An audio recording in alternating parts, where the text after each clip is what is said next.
Hey, how you doing? This is oh, let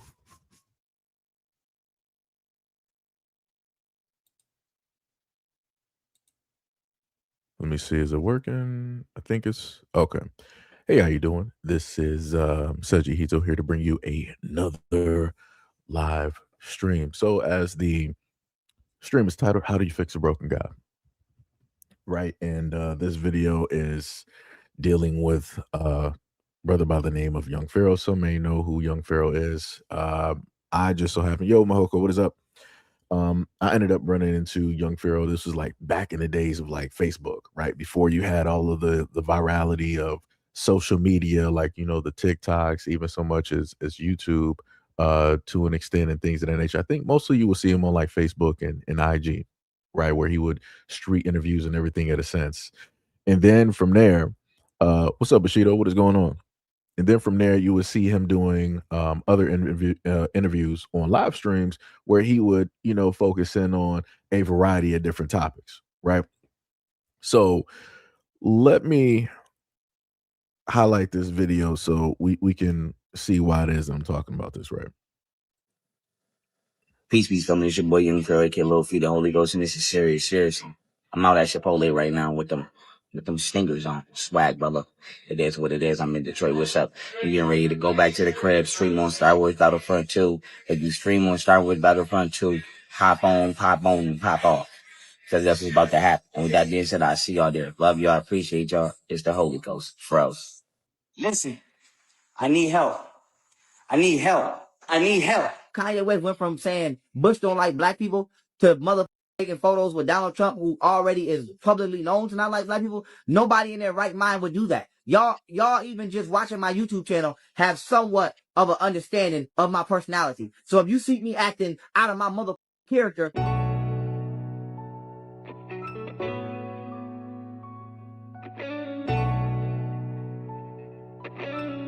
you wouldn't think that something was wrong with me? Would you make memes about me and be like, oh, this nigga Pharaoh is blah, blah, blah, blah? Or would somebody come try to rescue me and make sure I'm good? Listen, I need help. I need help. I need help.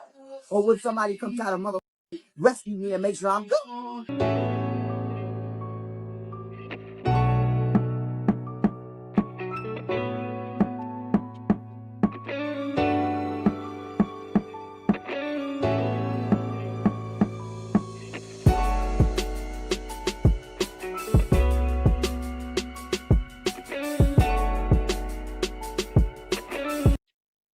Right.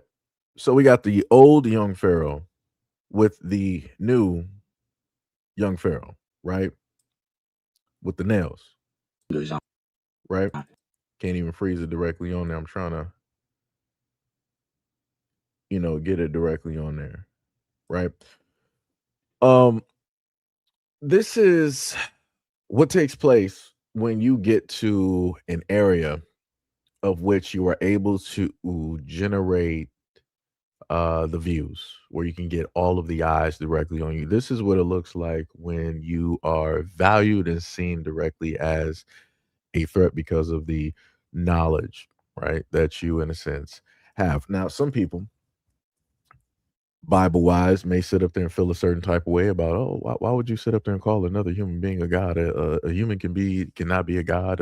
Only one person or one entity is God, and that is the God Almighty. Right. And again, nothing against the Bible, people, but if I'm to look at everything as it's supposed to be stated, if I'm a reflection of my Father physically, right, then that would make me like Him or a part, right?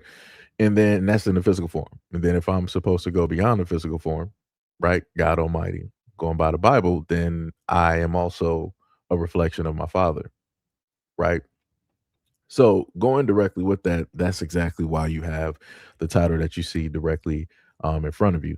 And again, like I stated before, young Pharaoh was doing, a lot of this talking. I'm talking about the educated breaking stuff down, dealing with books. I'm not talking about just emotional stuff. He was dealing with the black and white, the facts, bringing out books, going back and forth. It didn't matter like what religion. He could be talking to rabbis. He could be talking to, those up there dealing with the Quran, Christian, Baptist, all this other type of stuff. He's debated some of the best, or at least those representatives that decided to, show up until the point that he went to, what was it, APAC, and he started, showing up in a variety of other places.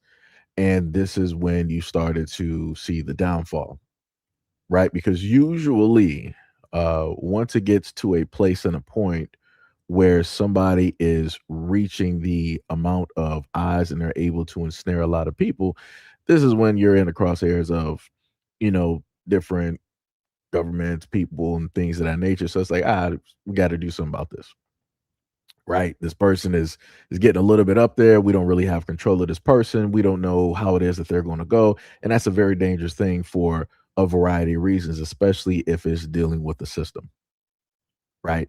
You've seen what took place with a variety of leaders, right? You saw what happened with MLK. You saw what happened with Malcolm X. You saw what happened with the Black Panther Party and many of those folks, right? Everything became compromised. One of the people in government basically stated at a point in time that there will not be a black messiah unless the government itself gives it to the black community. Basically, meaning that if you're going to have a black leader, the only way that you'll have it is if we have 100% full control over that leader. Because if we got control over that leader, then we also have control over black people.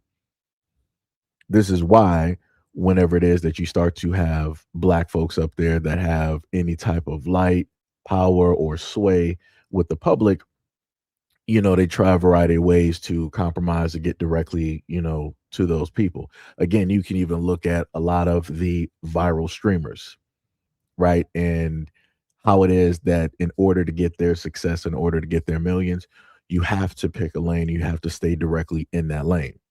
The moment in time that you start to move away from that lane and you start to move away from what it is that was established or allowed directly for you, this is when they surely quickly start to bring you down, right? This is when things start to switch. This is when you start to see a lot of quote unquote bad news or controversies start to happen. So during the time that young Pharaoh was starting to, have his at the peak of like his rise, you started to see some things take place, right? You started to, hear some type of hearsay things with young Pharaoh and relationships that was going on. Again, this had nothing to do with the information that he was putting out and giving directly to people. It was just a simple fact that people would rather believe directly into the negative, into the gossip, right? Or whatever his personal life is, they would rather put that to the forefront versus all of the years of the important wealth of information and knowledge and things of that nature that he put to the forefront. And then we went directly from that to him, kind of sort of being online, offline, or being deplatformed and different things of that sort. It's now in 2026 where we see young Pharaoh coming back out, and now the brother's wearing nails. And the thing that I would state is that if you quote unquote have a God in a sense that is compromised, that would also mean that if somebody like that who is knowledgeable, who has a wealth of knowledge and everything of the sort can be compromised, that also means that the people below are as compromised, if not more. So then it's like, how are you going to basically help said person, right? If the whole thing is basically done. And then when you look at it, it's like, well, maybe you might have to get help from an outside source. But then when you do that, you have to now figure out if that outside source actually means well, or if that outside source is going to mean well enough just so that they can compromise it in a way so that they can utilize it and fixate it and pinpoint it for their own use. So this is where we currently are at this moment in time. Another example I can sort of kind of pin directly to this because originally I was going to do a short form video about this, but I think I might have hit like a 12 or a 15-minute mark while recording. I was like, you know what? I might as well just make it a live stream, right? And one of the examples that I gave two examples. Another example of those trying to compromise is Dave Chappelle. If people are old enough, they'll remember the Chappelle show, and during the height of the Chappelle show, contract negotiations, money, hundreds of millions of dollars were basically on the line, right? And also during that time, the people who were helping to, write Dave Chappelle, the Chappelle Show, they wanted to put Dave Chappelle in a dress, and we all normally would knows what happens when you happen to put a black man, directly in a dress and what that means and everything of the sort. And Dave Chappelle was like, you know what, if you can make it make sense, then all right, cool, whatever. And even when they tried to make it make sense, it didn't make sense because Dave was like, well, even without the dress, it's not moving anything forward. It has nothing to do with the plot, and the skit is still funny without the dress. So what's the point of having a dress, right? So after he stood 10 toes on that, there was no dress directly for that scene. So then, again, going back to the three or whatever hundreds of millions of dollars that were basically at, the top when it dealt with the Chappelle Show. It came to a point, I guess, disagreements and everything of the sort came, and quote unquote, Dave ran off with the money. Overnight, within 24 to 48 hours, maybe 72 hours, white mainstream media came out and was like, Dave Chappelle, the drug addict, he ran off with the money to Africa to go smoke crack. That's what every single news source during that time was running directly with. And the craziest part is to be alive and to be able to see that all at once is insane. If you were to explain this to the younger generation, they'd be like, "Yeah, that never happened. Whatnot, whatever. That never happened," and it did. Like it's the craziest thing to note that worse than the pandemic brain is to talk to people and to explain it, especially for those that were there during the time. And it's like they don't want to acknowledge it. They don't want to look at it. They make it seem like it just didn't happen or exist, but it did.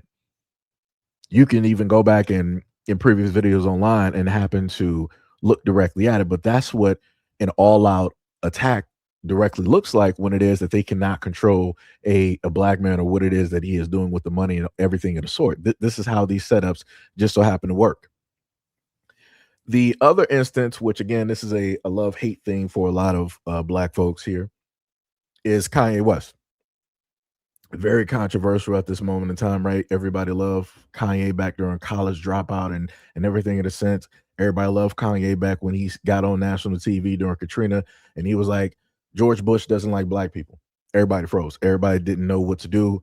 Black people fell in love with him, right? Even during the extent where he got on stage when Taylor Swift was getting an award and he was like, yo, Beyonce got the bestseller album and da da da da, right? Black people loved him. White people really didn't sit up there like him. And then it went into the extent where you saw him, dealing with Trump. And then during that point, it went on to when he was on TMZ and he said the greatest highlighted comment that he has had so far. Slavery was a choice. And it was at that point where black people, well, along with the whole him supporting Trump, they just we want to just sit up there and throw him away. He lost his black card. He's no longer black. He's not a part of us. He's a sellout. He's this, he's that. And the craziest part is during that time, I put out both a video and I sat up there and put out an image somewhere on either one of these channels, and I supported exactly what it is that he stated. But the difference I did in order to support the argument, I paired it directly with Harriet Tubman's quote, and I have to paraphrase it, where she was in a sense talking about the slaves that I, saved such and such amount of slaves, but I would have saved more if only they understood and knew that they were slaves. So when you pair that up with Harriet Tubman and you look at Kanye West quote where he says slavery was a choice, he's correct. But because we're dealing with slavery, because we're dealing with chattel slavery and the history and everything that came directly with it, black people are like, nah, that's a touchy subject, da da da da. You still don't do that, and all this other type of stuff. So I'm like, all right, cool, fine, no problem.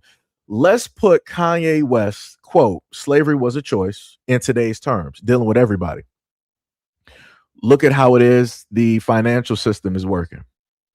Look at how it is that everybody has to do a 9-to-5 job. You're a slave to the banks. You're a slave to the electric companies, the gas companies. Again, you're a slave directly to your job, right? You're a slave when it even deals with trying to grow your own food because they're making it so difficult for you to actually grow your own food that they're forcing you directly to what? Go to the grocery store. But even with going to the grocery store, you got to deal with these exorbitant prices. But you wouldn't have to deal with these exorbitant prices if you were able to grow your own food on your own land in your backyard. So when we look at the economy, when we look at the system, when we look at the country as it currently is at this moment in time, would Kanye West quote actually fit? And would he be wrong? He would be 1,000% right. But like I said before, when you want to place it on something where a lot of people have a lot of emotions and everything caught directly up, nobody wants to sit up there and listen. But even if you apply it directly to the society that we are currently in at this moment in time, people still ain't trying to listen. You got fly cameras and everything else going up at this moment in time, monitoring and watching you.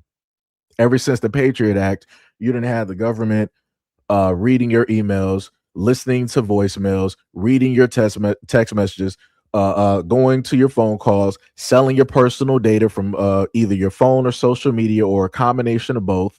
You didn't have Facebook and everybody else get caught up directly in it. You had people from Sprint, AT&T, and everybody else get caught up in it.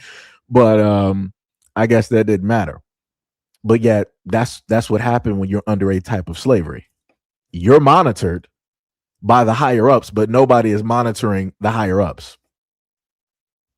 But like I said before, everybody wanted to sit up there and get mad at Kanye, though, right? Everybody wanted to, in the black communities, who wanted to throw him directly away. He even had the brother Van. He wanted to have this emotional, argumentative back and forth with Kanye on TMZ. And then that's when black folks fell in love with Van and everything of the sort. And he was, depending on what was going on with him and TMZ, he broke off from TMZ, started his own podcast and everything of the sort, which is great, which is good.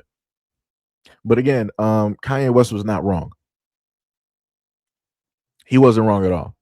It was just the fact that black people are too emotional to actually listen. Or better yet, in the other sense, black people like to sit up there and say, right message, wrong messenger. But the crazy part, I put it to you like this. The Honorable Minister Farrakhan has been putting out messages for a very long time, but do you think that everybody in the black community is going to follow and listen to Farrakhan? No. They're not going to sit up there and listen. So my question now is what's the right messenger for the black community? Because not even the black community knows. If you had a Malcolm X around today, would the black community listen? Not really. If you had a Martin Luther King today, would the black community listen? Probably not. If the second coming of Christ came right down at this moment in time, would the black community sit up there and listen? No. So again, you got 3 different instances, better yet 4, even with the honorable minister. Matter of fact, I'll put 5 up there. If the Black Panther Party were to come back right now, would the black community sit up there and listen? No. So with those multitude of instances, right, of those individuals being there, knowing the fact that the black community is not going to come together, sit up there and listen, do the things that they need to sit up there and be able to do, who realistically is the right messenger in order to give the message for black people to listen to? Nobody knows. Nobody knows because not even black people know. There's not a black soul out here in the black community that can pinpoint to somebody in the black community and be like, yo, 100%, that's the person that needs to be given a message. Nope, because this is what's going to happen. The moment in time that person starts delivering the message, black people are going to listen, and then they're just waiting for him or her to say something incorrect so that they can be like, nah, you need to step down. You're not the right person. We ain't about to hear all that. You was good on this path, but then you decided to say this. Nah. We can't rock with that. And people wonder why it is that you don't really have leaders in the black community. The other thing also is that black people are fickle. Black people will falter. And in a lot of instances, when we have those who are telling us the things that we need to sit up there and hear, they start to get less and less support. Within the black community, when you have leaders that are saying all of the things that black people want to sit up there and hear, it's all the love. It's all the support. It's all the acknowledgement. Now, when it gets to the point where it's like, hey, we got to start really having the hard, tough conversations. Now it's like, your black card is revoked. You ain't black enough here. You got to be from somewhere else. This is a government op. This person is divisive. Somebody needs to check who this person really is, because he ain't one of us. Like, word? That's crazy. That's 100% wild, but it'd be like that. And then when those people finally fall because black people stop supporting, and then other people basically left as well too, now we have what you see directly in front of you, which is with young Pharaoh, where you got somebody that's compromised, somebody that tried to give knowledge, somebody that was doing the groundwork, somebody that was grassroots, somebody that was really with the people and really having the conversations directly in the streets, somebody that anybody in the black community could literally walk up on in the neighborhood or whatnot or whatever, really have these conversations. And now you don't. And now this is what you got left. You got a shell, right? You got the residuals. And the same person said before this even happened, he was like, yo, out there screaming for help. Nobody listened. Screamed for help multiple times. Nobody listened. Also sat up there and left a message ahead of time and said that if you start seeing me act compromised or weird, just already know what's up. Already know that they got me. And here we are. This is clearly what we're looking at. And the main thing I've stated before is that the black community is very comfortable watching black people always be goofy. They're comfortable always watching black people do sports, doing rap, doing the stereotypical stuff. Black folks get real uncomfortable once we start seeing black people do other things. Because case in point, like Young Pharaoh and many other dudes out here, once they start getting to a certain point, black folks be like, all right, this person is great. He's good. When he's on the ground level where everybody else says it's all good, when he got to get it from like, the side or the mud or whatever, it's all good. But the moment in time that he starts getting a little bit above, and I ain't talking about like he's in an Andromeda galaxy. I'm talking about he's just a foot or two above you. Now everybody's like, oh no, that's the devil. That's the Illuminati. He sold out. He's black community is the main one that they're the prime one sitting up there that do this every single time. They will allow somebody to sit up there and rise and then bring them down like Icarus every single time. But I'm like, the craziest part that you'll never hear black people say is that if their kids are very great and successful at football or basketball or baseball, and then they start to play college and they move pro, I never heard black people sit up there and say like, oh yeah, your kid is of the devil. That's Satan's work right there. Y'all sold out. Y'all did some sacrificing. That's some Illuminati type stuff. That's that occult behavior. Because like you got to explain, how your kid is sitting up there doing better than everybody. I've never seen people in the black community do that. But when it deals with people who are trying to be leaders, who are trying to educate, who are trying to pass down some knowledge or give information, every single time, this is what happens. And I've yet to sit up there and hear an explanation. That's some crazy work. That's 100% some crazy work right there. But like I said, the black community. And like I said, I can't even give you a solution for this. Because I don't even know where to go. Don't even know where to go.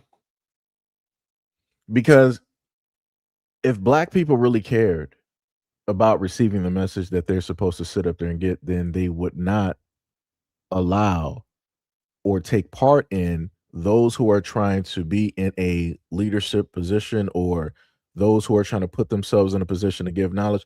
They wouldn't be so quick to allow those people to crash and burn. They wouldn't be so quick to allow those people to be so, get so compromised or be affected in this type of way. like I said, I don't even know what to really sit up there and tell people. Don't know what to tell people.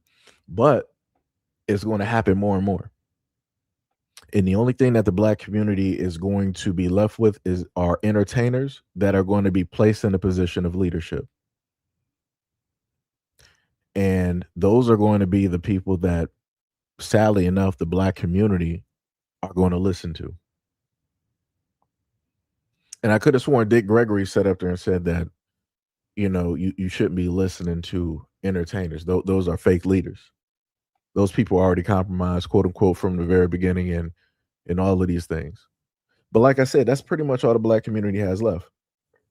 It's going to be the rappers, it's going to be the actors and everything in a sense. Those are realistically. Give 1 second.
All right, my apologies.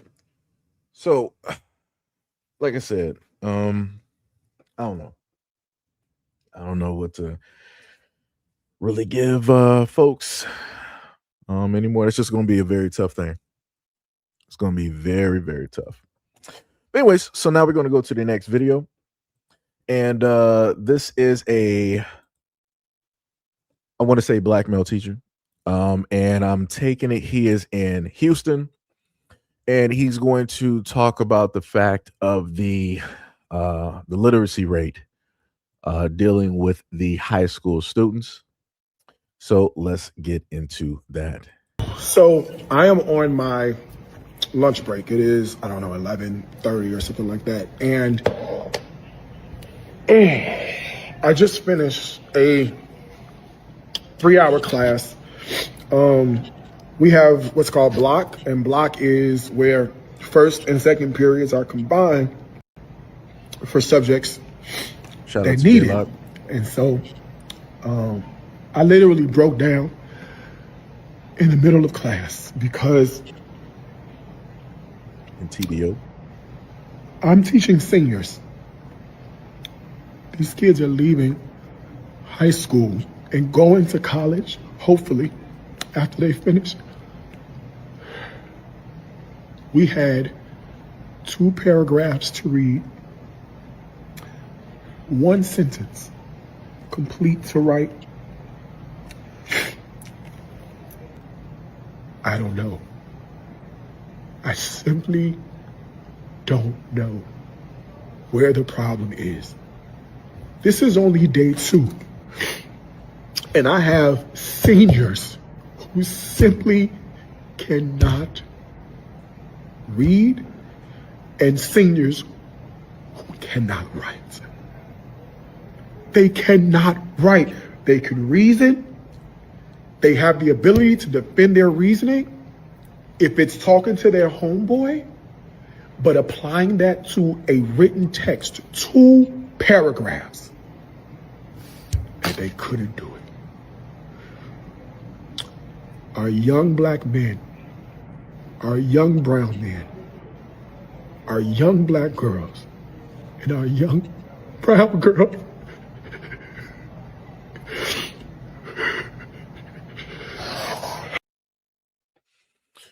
I want to sit up there and this is one thing that I've always done for a very long time. I've always given love and appreciation to teachers. You know, like the ones that care, the ones that are actually there. This man actually cares. See, this is what caring and actually loving the kids looks directly like when you have teachers like that. These are the teachers that will do everything in their power to make sure that those kids excel. Now, this is when I got to separate things because in the video that will probably go up a little bit later, I'm actually going to make sure that that video goes down after. Well, yeah, it'll probably be like way after. But I went over the stats and everything when it deals with the population there, right? And if I'm correct, this should be Houston from at least going by the comment section from what people were specifically talking about. And the majority of the kids there are, you know, Hispanic, and then you have black, and then everybody else. So as I've stated before, I primarily care about the black kids. And I told people 6 or 7 years ago that we are now on a global stage. So you can kind of, in a sense, say that the United States is a smaller version of that global stage because we allow everybody to be here. So you got, you know, Indians, people who are Mexican, South American, Indonesian, whatnot, or whatever. Everybody's coming directly here. So you see the types of competition that is here. And so let me just touch on the Hispanic population there. Even if the Hispanic kids are failing when it deals with English 1 and 2, it doesn't matter because they can bypass that because they're bilingual. They have enough of their people that are basically in certain areas around the United States where they can just bypass English and just purely speak Spanish and not have to worry about nothing, still get jobs, still upgrade through jobs, make money, great living situation, everything of the sort. Black kids don't have that. There's no bypassing that. There's not enough black people out here that are in places where they're going to just like let people slide and still make money and look out and do this and do that. That's not how it normally works. So the main thing that I want to sit up there and state, and something that I've stated before, and people have tried to, you know, get mad in previous videos, I blame the parents. I blame black parents directly out there for, number one, producing kids before you had things set, producing kids before you had yourself set as an adult. And then on top of that, to keep producing child after child after child after child and not learning directly from the first one. And allowing this to progress to a point where now you're going to have a history of failures because you failed as an adult, and as a parent, you're also going to inevitably fail your kids. And then since you got fail your kids are going to sit up there and also fail their children. And within that, you're going to have a failure of a community, or at least a nice swath or a portion. This is also what it looks like when you have a lot of parents that heavily depend on and lean directly on the school system to raise their kids because they don't have the specific means or knowledge or ability to raise them or to teach them properly. You hear a lot of parents, especially black parents, they'll be like, I'm busy, I gotta do these bills, I gotta, the house, the car, this, that, and the third. I don't got time. And that, yeah, and this is why your kids is failing. This is why your children are behind. This is why they are a part of this failure illiteracy rate. This is why you got the quote unquote no child left behind and everything of the sort. Like I said, man, it's beyond broken households, you have a lot of broken people who are out there creating a lot of broken situations. And the main ones that have to suffer are the children. A lot of adults know what to do, but they opt not to sit up there and do it. A lot of adults know how to sit up there and stay abstinent, to not have kids out of wedlock and everything of the sort, but people opt to still sit up there and do it. People know that they should be looking for a mate that can actually benefit and fit within whatever it is that they're trying to build, but they opt not to sit up there and go for that, except they want to go for what it is that they want instead of what it is that they need. And I'm talking about for both men and women. Just saying. It's like I'm a little bit confused. I'm a little bit confused. Like, that's wild to me. That's 100% wild how this works. And like I said, you got all of these parents out here, whenever it deals with their kids failing or if something is sitting up there going wrong, what do parents want to sit up there and do? It's the superintendent, it's the school board, it's the teachers, it's the substitute teachers, it's the principal. The one thing that you will never hear parents get online and sit up there and say is that, hey, it's my fault, or it's our fault as parents. It's our fault for lacking in these certain areas. It's our fault for not being properly prepared in order to raise and have these kids. You'll never see that happen because it won't happen. Parents got all the energy towards everybody else who did not make them pregnant, who did not make them have kids, who did not force them in these situations. They got all of the mouth, they got all of the pride, all of the ego towards everybody else, but they don't got none of that energy for themselves, which is the biggest enemy. Like I said, it's wild. And this is why I sit up there and say, is like, how do you expect, talking about to the black folks, how do you expect for people to care about your kids when initially you're showing that you don't even care and love your kids? You don't even take out the time to even ask them about their day, to spend time, help them with their homework, make sure the homework is done. You're not giving them any type of extra, teachings at home that will help them grow and progress further in school. You're just like, I'm just going to give you off to a whole nother adult and they're going to take care of the situation for like 8 or whatever hours. That's crazy. It's diabolical. That is 100% diabolical.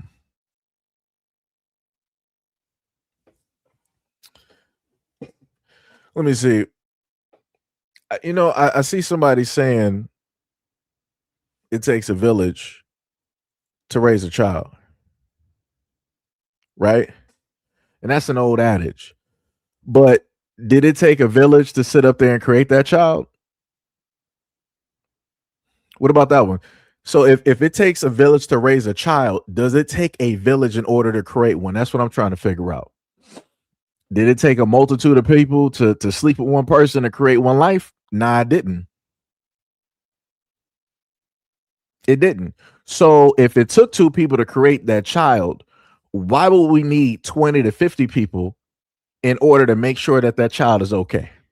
In order to make sure that that child is taught correctly, bathing properly, eating properly, that they financially have the means or the things that they need in order to, safely move through life, get the education that they need, the access that they need to the correct things. I'm just a little bit confused because, like I said, everybody loves sitting up there saying, "Oh yeah, yeah, Pink, yeah, exactly that quote." I want to put that quote up there, but trust me, there's a lot of times I wanted to add that brother's quote directly to a lot of videos. Trust me, it was funny, but it's the most truthful thing. At the same time, like I said, I love their brother when he showed up there at that conference. I love that. Shout out to J Lock. Let me just read this real quick. Okay. So shout out to J Lock for the $50 dono. He said, my parents compromised me when they learned I like reading Game Informer magazines, so they paid monthly subscriptions, and reading skills got better, surpassed my classroom. My classmates was mad and making fun of me for reading a video game book. Yeah, and the craziest part is back when you had journalism, right? They, at certain points, you would see it above a high school level, if not, a college. I guess you could say college entry or just college level, type of sentences, structures, and things that were used. It would have you go to the point where it's like, okay, well, this person used this word. Now I got to try to mentally, it would make your brain work. It's like, okay, they used it in this sentence, this type of way. So obviously it means such and such and such. Or if you didn't know, you would actually look up that word. Right. And that was the one thing that I did love about certain things. So this is when you would have one of the television shows that I love so much, Frasier. A lot of people didn't like it because it was technically, I guess you could say, above a lot of people in a sense because of the grammar, the words, and everything that they would use. But I liked it because it made you think. Right. You also had a few other shows that were technically like that as well too. But yeah, Game Informer, Expert Gamer, Nintendo Magazine, Nintendo Power, and all of those things. Like, yeah, it was great. I'm not really sure how the magazines are at this moment in time, how they're structured, because it's been a very, very long time. Right, at a point in time like 90s, early 2000s, even the mid 2000s, you would have that stuff there. But now we're at a point where a lot of things are getting dumbed down. Right, it's crazy work. Shout out to J Lock for that $50 dono. Much love, respect, and appreciation, good sir. What was it? Kids said they let a species that hate them educate and psychologically evaluate your own kids. Yeah. Yep. Yep. Yep. Yep. Oh, we just got somebody just typing and saying, the craziest part directly about some of these comments, for the white people in the background or your bots, y'all need to really train them better, because this conversation don't even really have nothing to do with y'all, but you pull up to the scene and you want to make yourself the center of attention, which is crazy.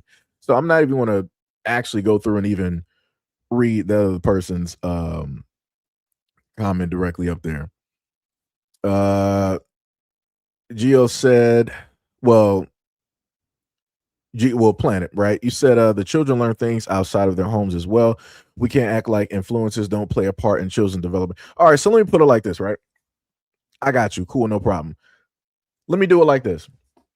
A lot of people like to use the Bible in this extent when it deals with people judging. They were like, those who have no sins cast the first stone, right? So let me be the first one to sit up there and cast that, right?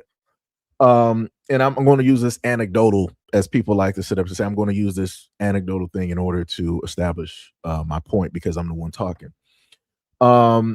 Single parent household, no father, but I have black male role models directly in the community, just like everybody else does, right? But people pick and choose who it is that they want to follow and listen to.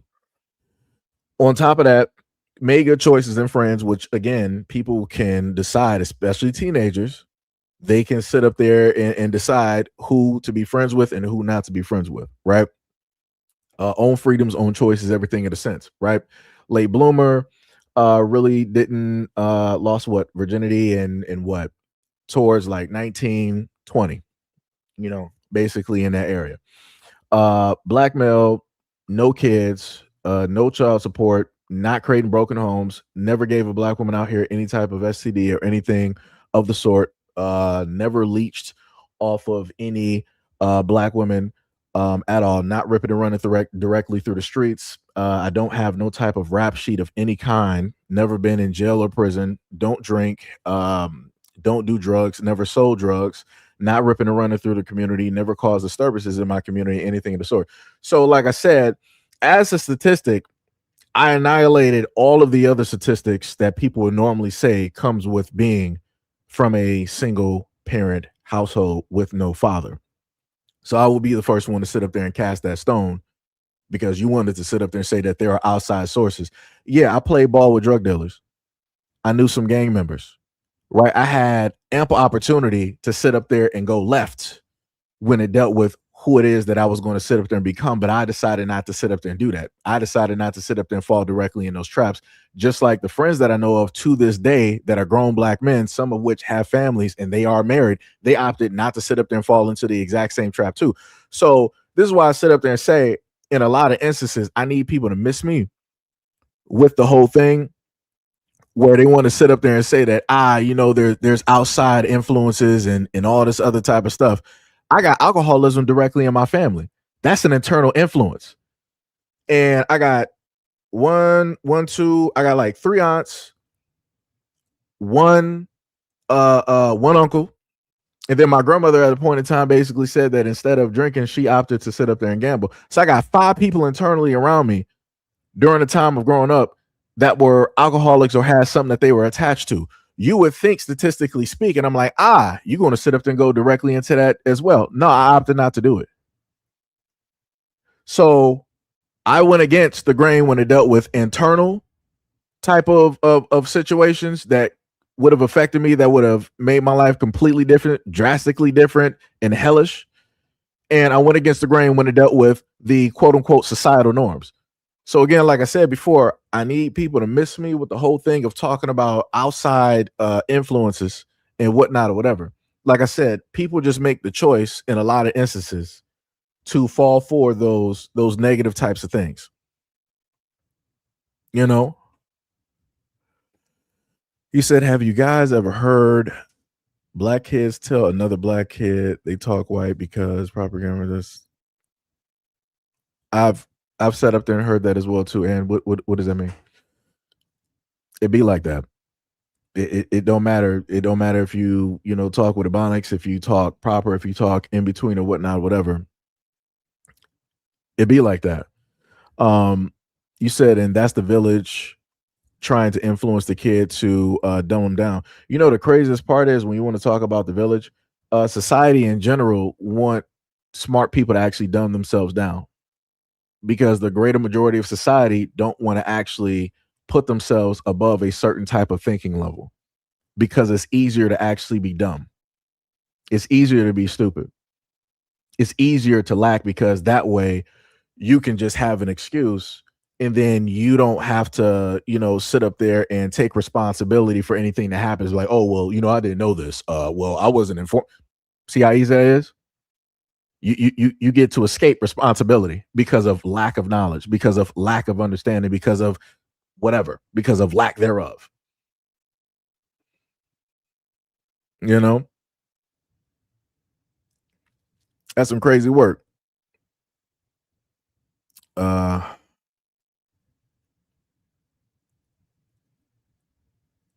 I'm not even sure what Jazzy is talking about. I'm a little bit confused on that one. That threw me off. Let me see. Benikai. You said beyond that, to consistently have us ingest poison through the air, water. Yeah. Yo, what's up, Sonny? What's up? He said the crackheads and bums taught me not to be like them. Yeah. Yep. That's bars. You also said as well as unhealthy societal customs. So of course people will naturally become more dumb. Moko talking about game facts. KSI lived in Ann Arbor, Michigan, and I still love it.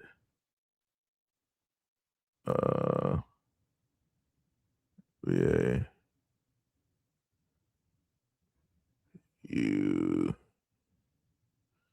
Wait, I'm confused. Uh, so Jazzy, you said what? You are PBT original and TBA removed ish. Y'all don't believe your own hype. That people in BAGR ish gotta stop. You a tether too, Seji. You toned that ish down like Phil and Tariq and them. What exactly did I tone down? I'm a little bit confused. I'm a little bit confused. I need you to. was is Jazz still here? All right, because I need to understand like what specifically did I directly tone down? Because I'm highly confused. I'm highly confused. Let me see if I can go back real quick. Let me see.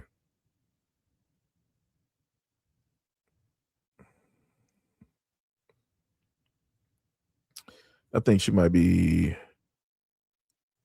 writing from the other channel, if I'm correct. I think she is, yeah. So let me just check something real quick. Because I would love an explanation on what you mean by that.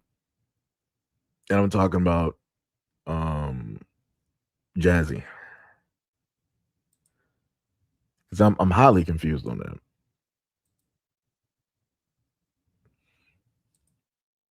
Because I'm like, you're kind of angry about that.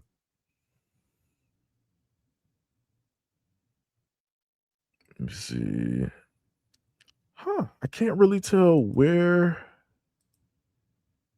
she's specifically writing from, which is weird. Because it's not this side either. Huh? I'm confused. It's like I'm really trying to figure out where let me see if she might have responded because I'm looking at a whole different screen. Uh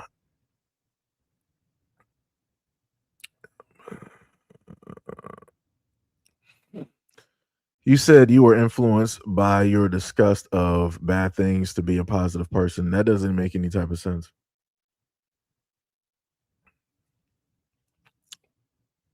I just opted to do different. That was it. I opted to do different. I never said I was disgusted. That's the thing I'm mildly confused by. Oh, that's dope, Pink. Your son is going for AP English. It's dope. That is dope.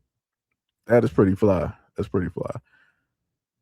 Congratulations, good sir. Congratulations, Pink, as well too. Congratulations to the family. Much love, respect, and appreciation. Got to put that out there. I'm trying to really figure out where is Jazz writing from. I'm trying to really figure that one out. Let me see. Dun, dun, dun, dun. Yo, that is wild. Hold on. Let me see something. I know I'm not slipping. I know I'm not slipping.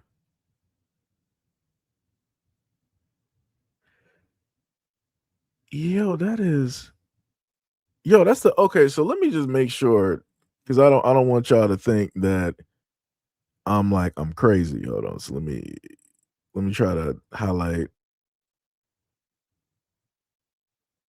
So right.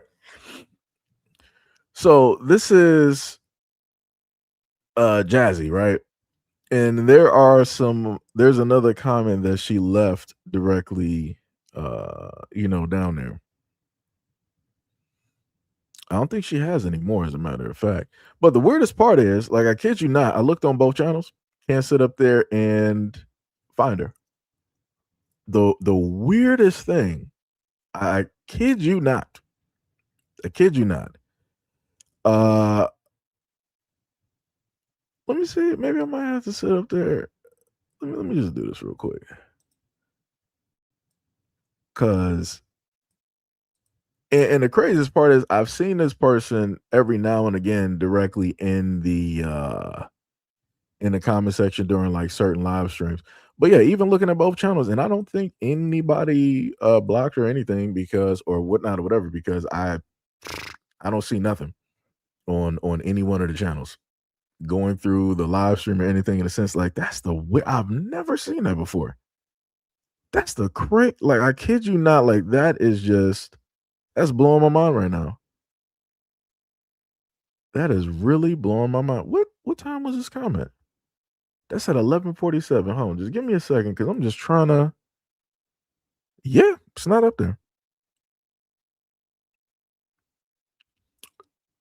It really is not up there. So I'm not sure if maybe that has something to do with YouTube or something. I don't know.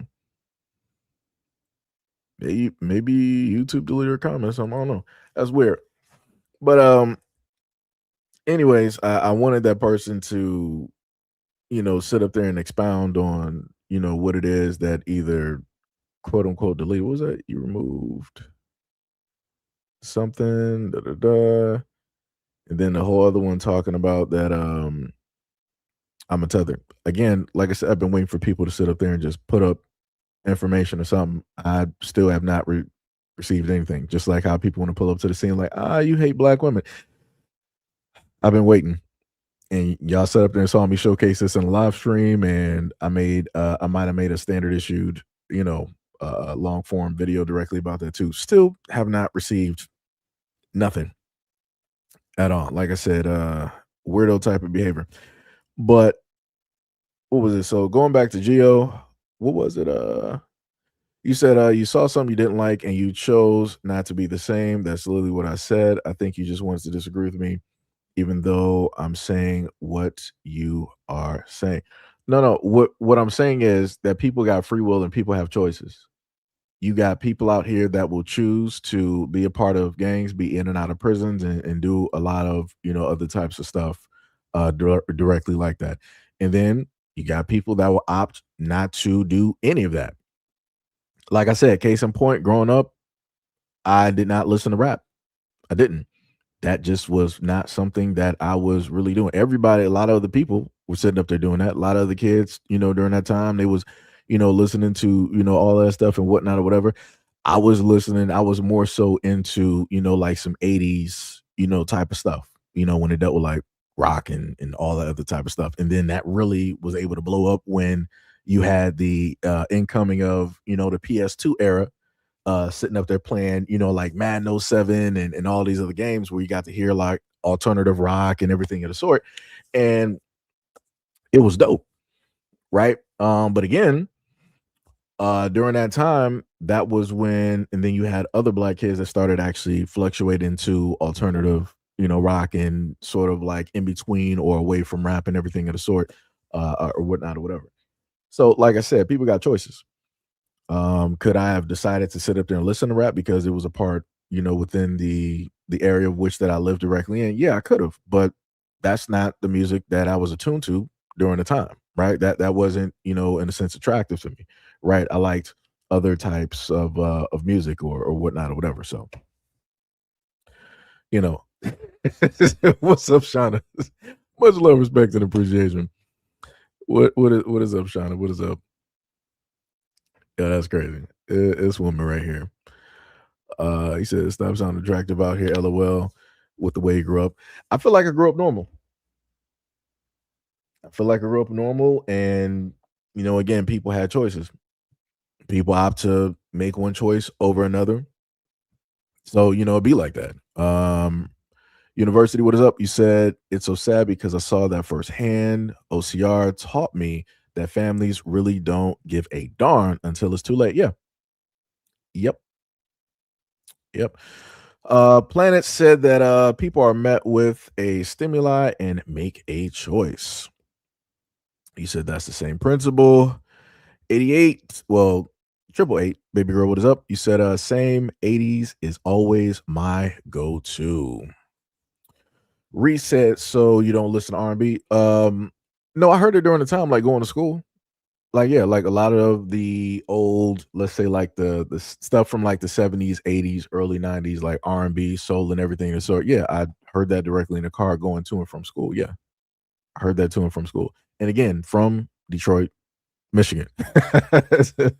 So like I said before, you can grow up around everybody, but still have a different taste in music and everything of the sort. You can still end up moving differently from everybody else. It can still sit up there and happen. You said you're not the only black person who chose to be different. That was never my point. I never said that I was the only one. I said I was going directly off of the basis of what people would say when they want to use the scriptures or whatever. Those who have not committed a sin, throw the first stone. So I'm casting boulders, and I'm going to use my anecdotal reference of myself and how I grew up as the catalyst or the catapult of why it is that I can sit up there and throw that boulder. Because like I said, I get tired of a lot of excuses. So, like I said, back to Planet, I never said that I was the only black person who chose to sit up and be different. Never said that. That's what you heard, but that's not what I said. I clearly listed friends that I know of that I grew up with that are now grown men who, in certain instances, they're married and have full-fledged families. Obviously, that's me stating that I was not the only one. I have other ones that are directly there that are still there to this day. So, like I said, people don't pay attention. when people happen to explain some stuff, people really don't pay attention. They don't actually listen. And then you was like, there are many black people who chose not to, be the stereotype. I never said that there weren't. That's just what you decided to hear. I was very clear, and I've spoken about this on a variety of live streams as well, too. Obviously, if I'm a certain type of way, I'm either going to go out there and meet other folks that are the exact same type of way, or I'm going to give off the type of energy that is needed in order to attract those people directly into my life. So, yeah. Just saying. Just saying. But anyways, now we're going to go to a video. Wait. Somebody, yo, what's up, Tippy? Wait, favorite artist? Were you talking about like R&B? Or you just talking about like music in general? Wouldn't like Music Soul Child count as like neo soul though during the time? I want to say music. I want to put the roots in there, but it's somebody else. I gotta type in Slum Village. That was another one. Like during the time. Slum Village, Music Soul Child, Brother Hamilton. I want to say later on, like when he first came out, like John Legend, when he first came out, like a few others, directly up there. Let me see. You said favorite Detroit artist. Oh Lord. Let me sit up there. That's gonna sit up there. It's gonna take me a minute. Are we just talking about like music in general? Or I put it to you like this, and I'm gonna have to go to somebody more recent, in a sense. Just like up to date, more recent, instead of like old school. I'll sit up there and say one artist that I'm like, he's actually pretty dope. I liked no, actually, no. Let me pull back. I'll put Big Sean directly up there. But I also want to sit up there and put T Greasley up there. And the reason why I would put T Greasley up there is due to the fact of him wanting to teach folks out there how to make money. Outside of doing music or doing stuff in the streets. Like he was the main one that I learned about running GTA servers. Like the dude was sitting up there, he was explaining to folks, he was like, yo, he got like some of his boys and whatnot that was out there doing whatnot or whatever. And he helped them like make, like legal money and stuff like that. He was like, yo, just run these GTA servers. You can make during the time, it was like during the pandemic, he was saying he was bringing in like 20 to like 40K a month doing, GTA, online servers and everything of the sort. And I'm like, yo, that's cold. I'm like, that is, that is dope. And like I said, I have immense respect for black male rappers out there who are trying to like take care of, some of the, the closest ones that they got in the community and trying to bring them in and off the streets. So, that's one of the reasons why I put, T Grizzly up there. Cause like I said, that's dope. It's pretty dope. Like I said, that's just me. Let me see. Yes, in general, John Legend or CD. Okay, yeah. So those are just a few of the ones in general, either groups or single artists. So now we're going to go into the video that I gave you guys a little bit earlier, which I think is technically still up at this moment in time, dealing with this mother here. So just in case people never happen to have seen this, there was another artist I was just about to bring up too. I'll probably remember it like after this, maybe. Ah, man. But yeah, but just in case you didn't see this video, here you go.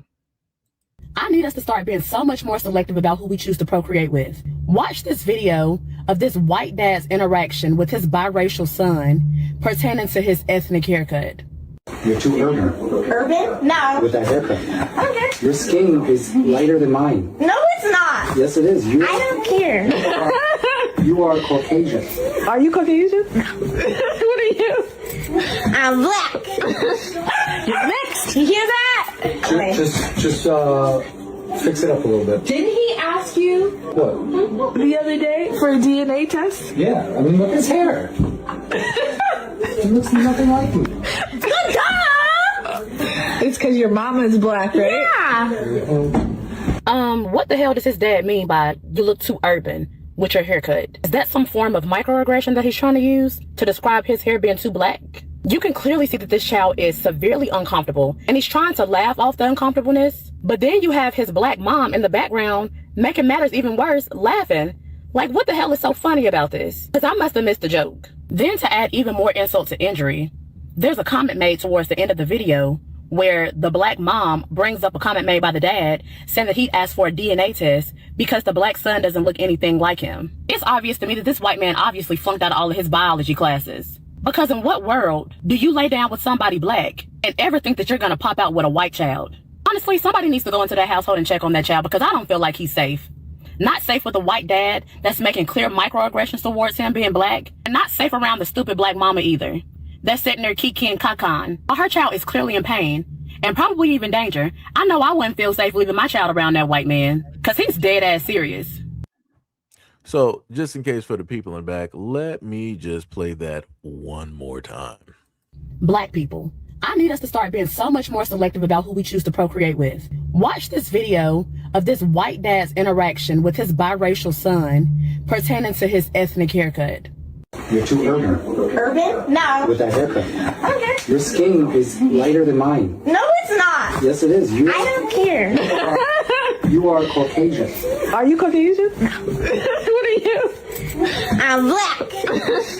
You're mixed. You hear that? Just fix it up a little bit. Didn't he ask you What? the other day for a DNA test? Yeah, I mean, look at his hair. It looks nothing like me. Good job! It's because your mama is black, right? Yeah. What the hell does his dad mean by "you look too urban" with your haircut? Is that some form of microaggression that he's trying to use to describe his hair being too black? You can clearly see that this child is severely uncomfortable, and he's trying to laugh off the uncomfortableness. But then you have his black mom in the background making matters even worse, laughing. Like, what the hell is so funny about this? Because I must have missed the joke. Then to add even more insult to injury, there's a comment made towards the end of the video where the black mom brings up a comment made by the dad saying that he asked for a DNA test because the black son doesn't look anything like him. It's obvious to me that this white man obviously flunked out of all of his biology classes. Because in what world do you lay down with somebody black and ever think that you're gonna pop out with a white child? Honestly, somebody needs to go into that household and check on that child because I don't feel like he's safe.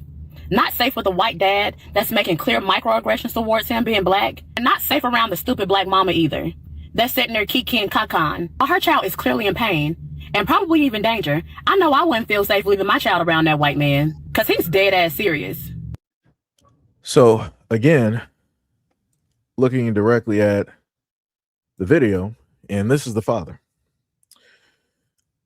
I took note how none of the black male haters, the divestors, didn't come up to speak on this at all, stayed directly silent.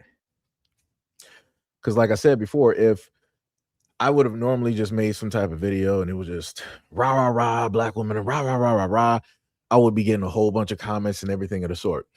But when you can highlight the foolishness, the stupidity, the ignorance, and you can happen to see it and hear it, people, like I said before, they tend to overlook it. They ignore videos like this. Like I said, they pick and choose when they want to sit up there and pull up and say something. Again, even dealing with live streams, the exact same thing happens. But when it deals like with stuff like this, they don't got nothing to sit up there and say. White dude clearly sat up there and said that, yo, my son's hair is too urban. And then on top of that, he also sat up there and said, that's why I sat up and asked you for like a DNA test because he don't look nothing like me or whatnot. And I'm like, I'm like, you chose him, right? Pasta and lobster. This is what you went directly for. And then the craziest part in the comment section, you had a lot of folks, and of course the kid is obviously mixed, but the kid sat up there and said that, yo, my hair like this, my hair is like this or whatnot, or whatever, because I'm black. And I'm like, he's correct. I don't have a problem with what it is that he stated. But I saw grown adults in the comment section, but like, nah, that kid ain't black, he ain't this, he ain't that. I'm like, all right. And this also goes to the other reason why you got a lot of biracial kids who are like, they don't even identify as black because black people in the black community will sit up there and try to tell them otherwise. But I'm like, the kid himself basically said, he was like, yo, I'm black.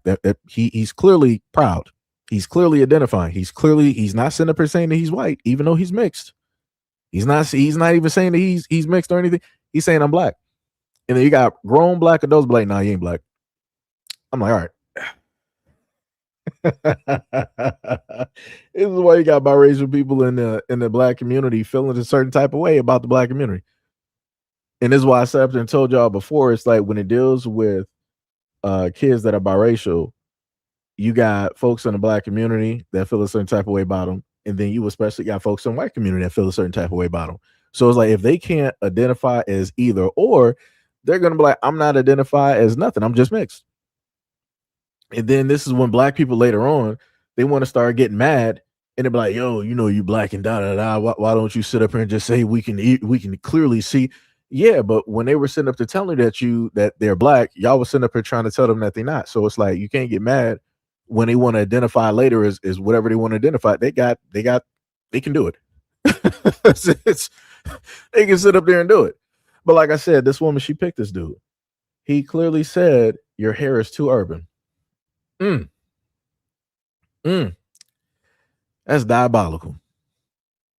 That is 100% diabolical.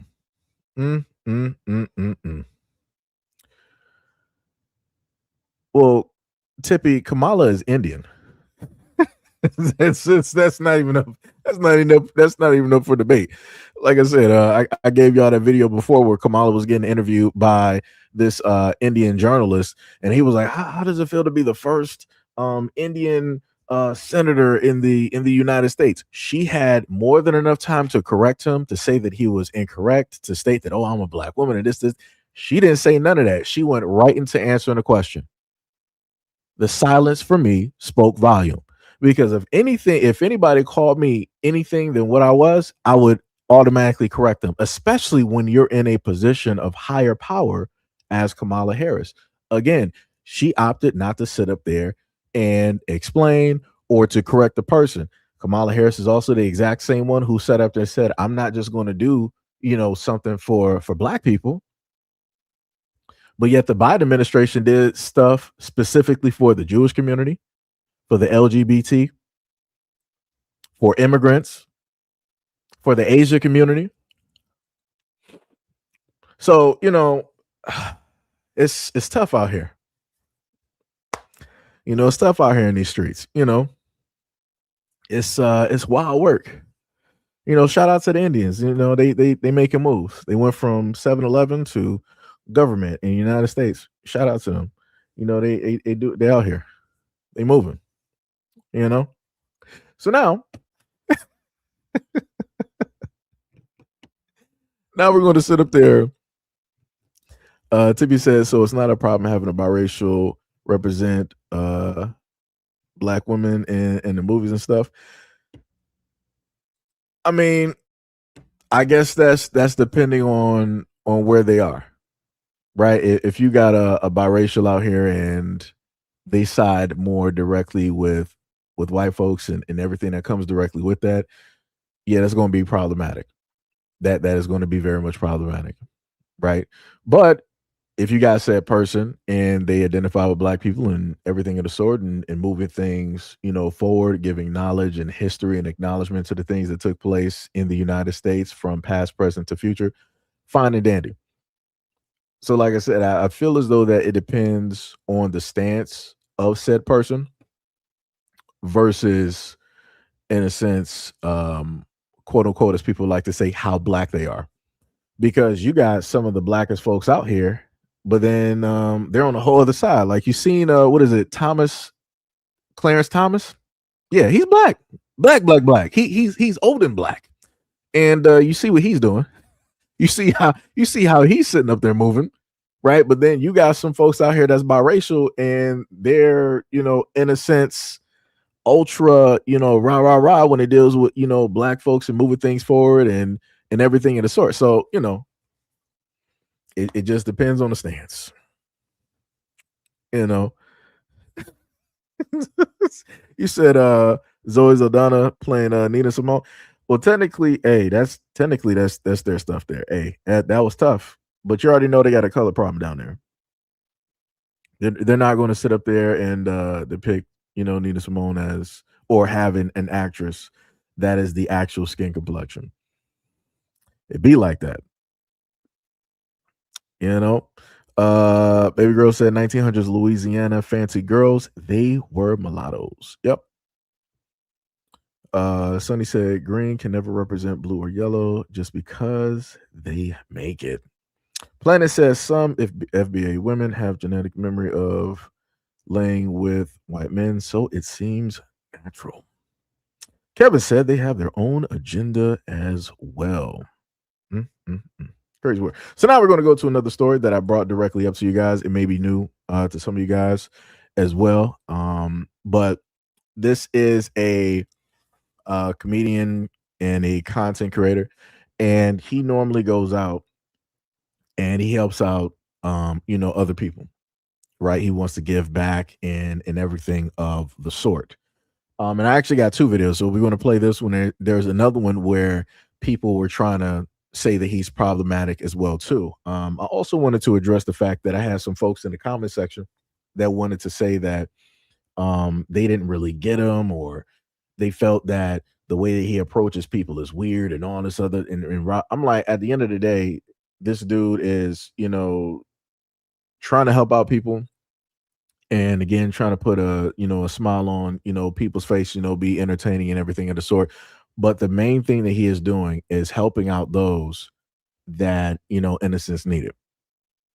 And now you got those who are part of a corporation that wanted to, in a sense, ban him from helping out, everyday people, right? He's a dude that got money. And normally what everybody says is that, we need rich people to come out here and give back and help out the people. And that's what he was doing. But Walmart was like, yeah, we don't need you doing that. We want the poor to pretty much stay where they are and to spend up all of their money to come directly to buy what it is that we have, and do not help out the poor. That's the message that I got. So here we go. Why ain't I? I'm just buying people's groceries. You're not allowed in any Walmart. Well, actually, the police officer said that isn't true, though. That's not what the police have to say about it. And the store manager said I could be in here. I just spoke to her. You spoke. Yeah. Do you know who I am? Do you want me to leave? No. Oh, okay. You sure? I don't want no trouble. I don't want no problems. Thank you. Not a store manager. Well, she said she was the highest one in charge right now. And I said, "Can I buy people's groceries, bud?" And she said, "Yeah." I'm just helping people. It's hard out here. But I understand.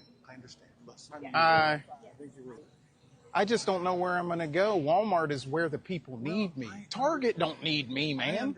They got money. I understand. You know? But I'll leave. You want me to leave? I'll leave. I don't want no trouble. Well, it's like, it puts me in a spot because Yeah. that's what it is on corporate. Yeah. That you can. Is that my served? I've been served? No. Oh, I thought you were going to serve Else. me. No. Oh, okay. Something else. But Well, can I bribe you? I'm clown. I wouldn't do that. No. I'm going to leave, man. I'm going to head out. I mean, I don't want no like I trouble. said, the store manager is here. She Okay. She probably has no idea what's going on. Well, Something they can make I'm going to that take it call to on. the Supreme Court. I mean, the Columbus police has no right to say any of that. Well, let's work together. Can you Well, get me back in? I mean, Hey, how are this you, is bud? something that you would have to do. Okay. But would could you have to help? approach? I mean, You can write do a the letter of I can do recommendation? The paperwork. Okay. Are you? And this is private property. Well, I don't want no problems. I'll leave. I'm heading out. It's not up to me to make that corporate call. That's all right. Already It's okay. I'm out of here. I'm going to buy it. I'm going to buy it. I'm gonna. And I'm going to let you keep your job, too, after I buy it. Okay. Because that's the kind of guy I am. I understand. I love you, bud. Hey, thanks for doing your job. Yeah, thank you, bud. I threw a strike. Love you, buddy. Thanks for being kind. You got a dollar bill. Hey, love you. I'm leaving, man. I got to go. We got to follow the Yeah, policies. I There's know. some policies that we don't Thank you, man. There's Yeah, some policies that we don't agree. I know. But you get to the corporate, man. It might be I know. I see other creators Yeah, doing just get- things, just get and with them, and then yeah, and then they might be able to get you. Because you did a good yeah. thing. I love Walmart. So I all want to you be did- in here. no, I mean, see, one you- day my products are going to be in here, and it's going to be weird that they're selling me, but I can't come in here. And I saw you Yeah. on TikTok. You got good everything. You know. Yeah, I don't want no trouble, brother. But listen, Yeah. just go. Like I think I'm going to buy it. I'm going to just buy it. All right, brother. Yeah. All right. Love you guys. Yeah. So, like I said, that's diabolical. Again, he's there to help out, and this is the craziest part. I want y'all to understand that the people that are causing problems that don't want him to do this are white people. But when you look at his content, you see him helping out white people. How does that even make sense? And this is why I sat up there and said that when it deals with white folks who are higher up, who make more money than average white, so you got middle class white people and poor white people. The rich white, I keep telling white people this, rich white people do not care about the poor and middle class white people. I've been saying this for the longest time possible, and this right here basically shows it. Again, you got this man here helping out white people, and white people are complaining. White people have a problem. Walmart was like, we got to get him up out of here. We're not going to sit up there and have that. We're going to have the poor stay poor, but enjoy our low prices. That's exactly what they're sitting up here doing. And this dude, he is not budging on nothing. He could easily be like, you know what? I don't got a problem. Like I said, the white woman who he stated had the managerial, position and power. She was like, hey, he's okay or whatnot or whatever. Gave him, a fist pound and everything of the sort. Didn't mind him. This dude comes up out of nowhere and he explained her job position to him. He was like, yeah, no, she's not the highest one. Yeah, no, you're right. And he was basically explaining how he is the part of the corporate long arm, and how you can't do this. You're not about to sit up there and help out the poor. Now it'd have been different. Like I said, if he was helping out, poor blacks, it would have, especially they would have really got him up out of there. But they got him up out of there and banned him for life, helping out the poor whites. Wow. That's diabolical. That is 100% diabolical. Diabolical. Oh, look at that. We got some people that don't like the content creator. That's diabolical. That's diabolical. Got I think quite a few people in here.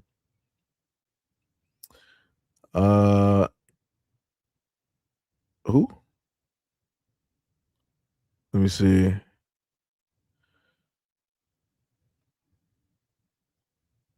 What else? Oh no, wait, who was that? No, you're gonna have Planet, you're gonna have trolls directly in here. Like I said, and I want to note, dealing with the conversation, I'm pointing out something very specific. Whenever you happen to do that, this is when these folks want to come directly up and they want to have a problem, but they can never have a problem with the actual video. They want to throw out stereotypes or be racist or a combination of both, but they never stay directly on topic. They'll start talking about, oh, but look at Africa. Oh, a trillion people died in Chicago just 5 seconds ago. Why don't you sit up there and talk about that? Why? Right? They like to do all of that stuff, but looking at the fact, like I said before, the ones that like to focus directly in on racism and stereotypes, those are going to be the ones that are going to fall off to the wayside the quickest. Those are going to be the direct ones to fall off to the wayside the quickest, because they're not going to see what's going to come at the end of the day. They're going to be blinded by all of this other type of stuff. Matter of fact, let me see if I can get that picture back up here. Let me see if I can potentially find it. The darkness, born in it, raised by it. I didn't see the light until I was a man. By that time, it was too late because it was blinding. So let me see if I can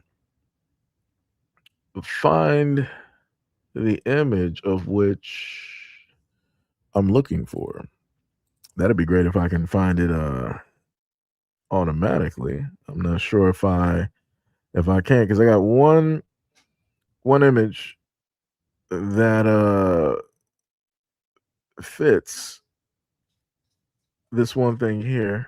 I'm just trying to find it very quickly, and I can't seem to actually find the image.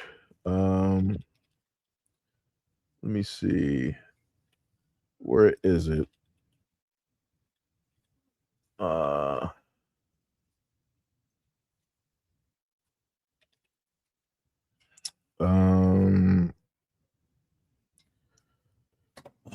Forgot where it was. Let me see if I can find it. Hold on.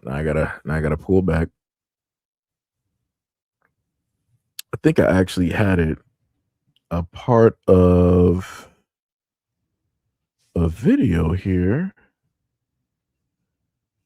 If I can potentially find it, because it was a part of a nifty little quote. And I think somebody here might know what I'm talking about. I had it directly a part of a video as well, too. And I'm not sure if I can pull it up for you guys. I want to say it should have been a sitting president. I might have to just try to make something real quick, and I should be able to find it. Gotta just give me a quick second. Because whenever I happen to see folks throwing up, anything dealing with stereotypes of racism, dealing with black folks, it brings me directly back to that quote. There we go. Got it. Got it. Soon as I saw it, I knew exactly where it was. All right, so let me just sit up there and get this real quick so I can sit up there and post this. And the craziest part is, no matter what you happen to state or bring up, I might be able to post this up there. Or I might say it got too many. Yeah, this pretty much sums it up. If you can convince the lowest white man he's better than the best colored man, he won't notice that you're picking his pockets. Hell, give him somebody to look down on and he'll empty his pockets for you. And that was their president, Lyndon B. Johnson. That was their president. They never have anything to say about this. Whenever you bring up a lot of different quotes stated directly from their presidents or the people that they voted for or the people of those times, the people that they followed and everything, so they have nothing to say about that, which is very weird. Right? They can always bring up some past stuff. Oh, let's look at the Africans and This is, but when we bring up this, they have nothing to say.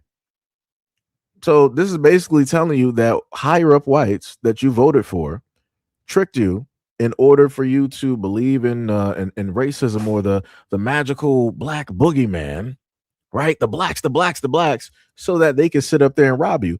Then if you pair that up with how the country currently is and how we're, in debt, what is it, like 40 trillion in debt?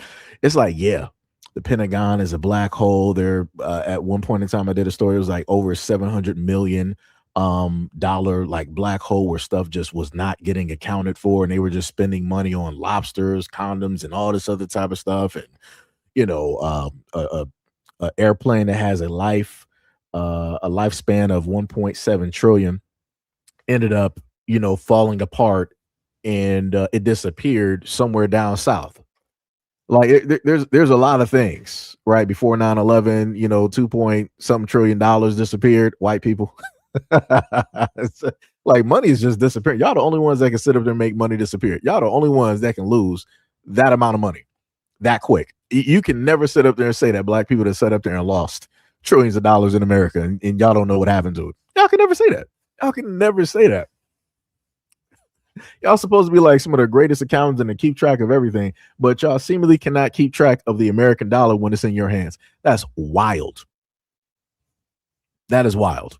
But like I said, shout out to Lyndon B, because he told the truth. And white people are still caught up on race to this date while America is falling apart. That's wild.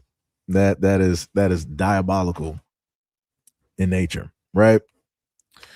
Let me see. What else do we got directly up here? What else? Oh, so now let me go to the second video, right, of the guy, because again, we had a few commenters that really don't like the man. So he went from Walmart to the dollar store, and the same problem was technically still following him, where you had somebody basically stating that he's problematic because he wants to help out those who are in need. We're just buying these people. They're okay being filmed. Hey, but you guys took pictures of her earlier. So Of who? Why would we take pictures of her for? We don't take pictures. He's Yeah, we don't even take pictures. But they're completely fine being in it. Yeah. I have to send it to Hi, my son. how are you? Oh, wait, I got it on the Okay. road. Helping out white folks. Thank you. You're You got so a white welcome. woman over We having don't a mean problem. any trouble, ma'am. He doesn't. Just spreading love. Can't. It's actually Yeah. Trying to help this guy who's in remission from cancer. So I hope that's not too big of a problem. Your videos always bring me joy. Hey, that's I the like point. watching That's them. the point of them, I man. do too. That's the point of them. Thank you for watching them.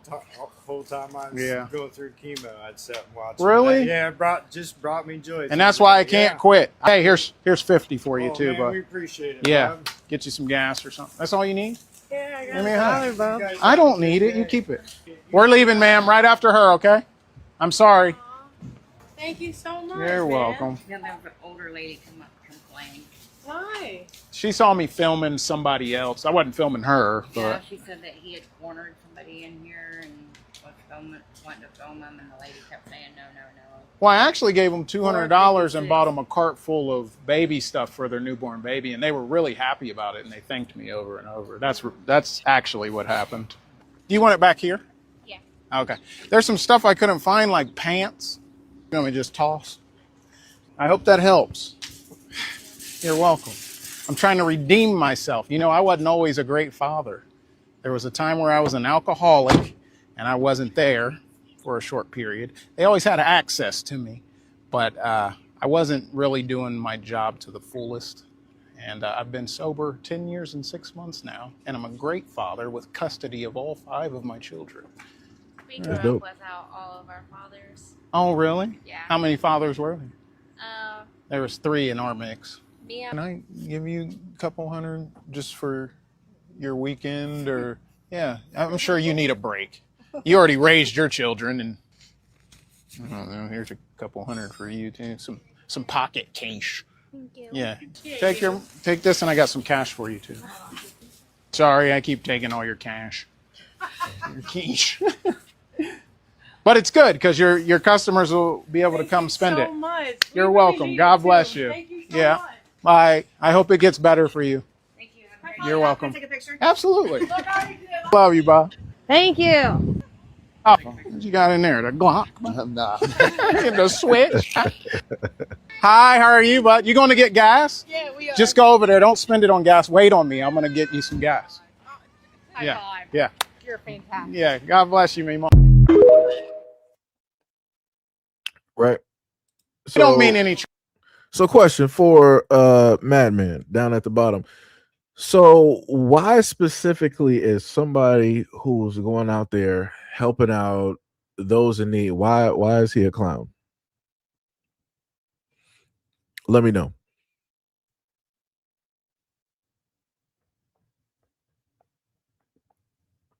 Let me know.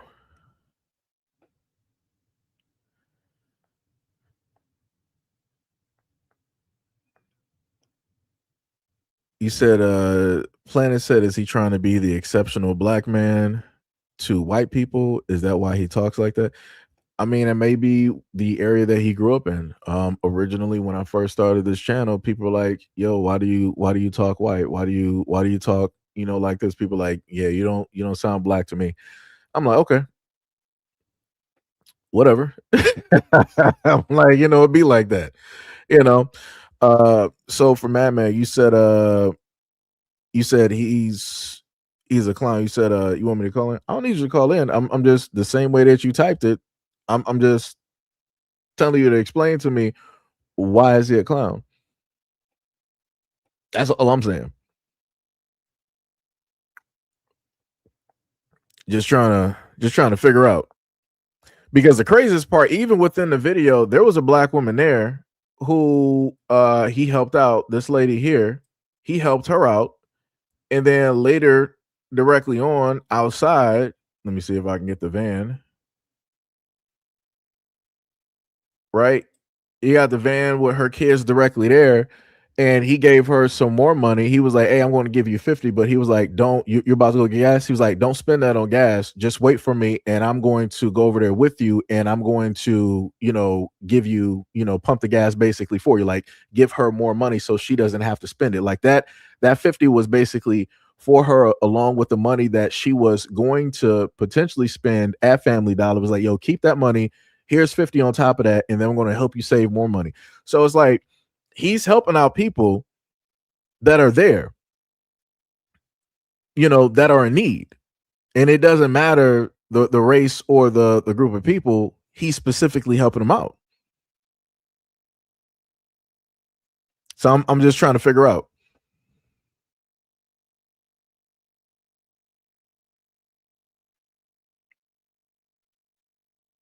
Let me see.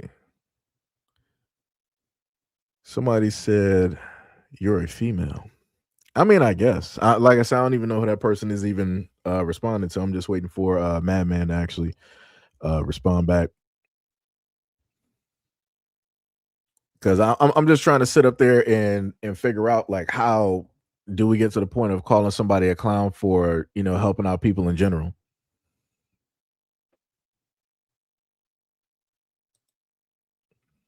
So you said who asked for his help? FOH, he's a clown.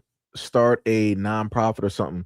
If you want to get in touch with you understand that a lot of nonprofits that were supposed to be nonprofits, the money was either being stolen, redistributed elsewhere, or whatnot, or whatever, and it wasn't going to the people that really needed it.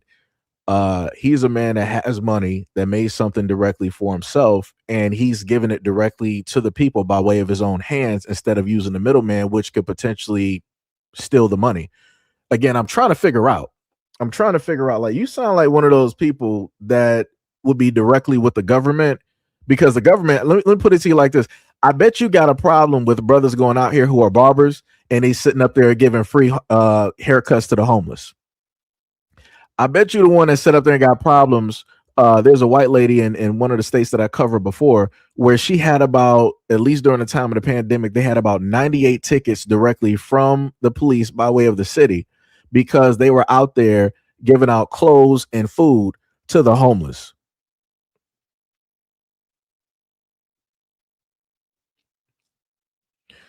You're going to be the reason why the United States is going to more than likely make it some type of law or make it as difficult as possible for you to want to help out one another. And I said directly in the video, it's going to get to the point where because everything is going to be on like blockchain and everything in a sense, they're going to monitor your money and they're going to be able to calculate your spending habits and what you normally buy and spend directly on. And if you do something that you don't normally do, they're going to sit up there and slow down or cut off your funds. It's going to get that way because of people like Madman. Because you're like, who asked for his help anyway? Do you have to specifically ask for help if you're in need of it? Because sometimes people don't know how to specifically ask. Some people may be too, prideful. Some people may be too fearful.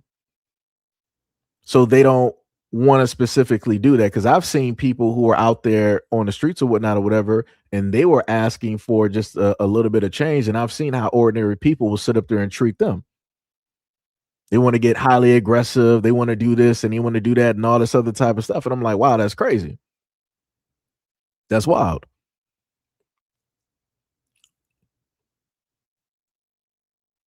Like I said, what people need to sit up there and do is that y'all gotta look out for people like Madman. He's not just one. He's a part of thousands and millions that will be directly with the government and for the government to control your spending habits in the way in which that you move, and for them to be able to really 100% monitor your banking and your spending habits. It'd be like that though. That's crazy. It's like when you got people out here helping, people like, nah, you shouldn't be doing that. Yo, that's wild to me, man. That's wild. That's 100% wild. That is 100. I've never seen anything like that in my life. This is another reason why you don't actually have a lot of folks out there that want to be, let's say, like good Samaritans. Like let's put his statement to another extent. Like remember he said that who was asking, which one of these folks specifically asked of him to help them out? That's like if somebody gets into a car crash. If I got the ability to help people, but Madman is like, yo, who specifically asked you to sit up there and save those people? You right. I'll wait for a doctor, somewhere like some hospital somewhere to, fly there by helicopter or take a wormhole to get to this crash site to sit up there and save these people. Oh, what is that? Somebody's in a car crash and it's a burning car. You know what? Let me not sit up there and help them going by Madman's logic. Let me allow the firefighters or the Justice League or the Avengers to, teleport their way there. And then maybe they can use the jaws of life or a millionaire to sit up there and get them out of that burning building or that burning car or whatnot. You got it. Like, that's so crazy, man.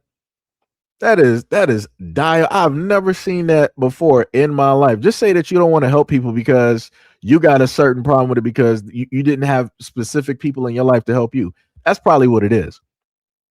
When you were down and out, when you were suffering, right? When you had 2 red cents left and you didn't have family, friends, or whatever, nobody helped you, but you were able to slowly but surely get yourself out of that situation. So because you had to suffer and go through, you feel like everybody else need to sit up there and do that.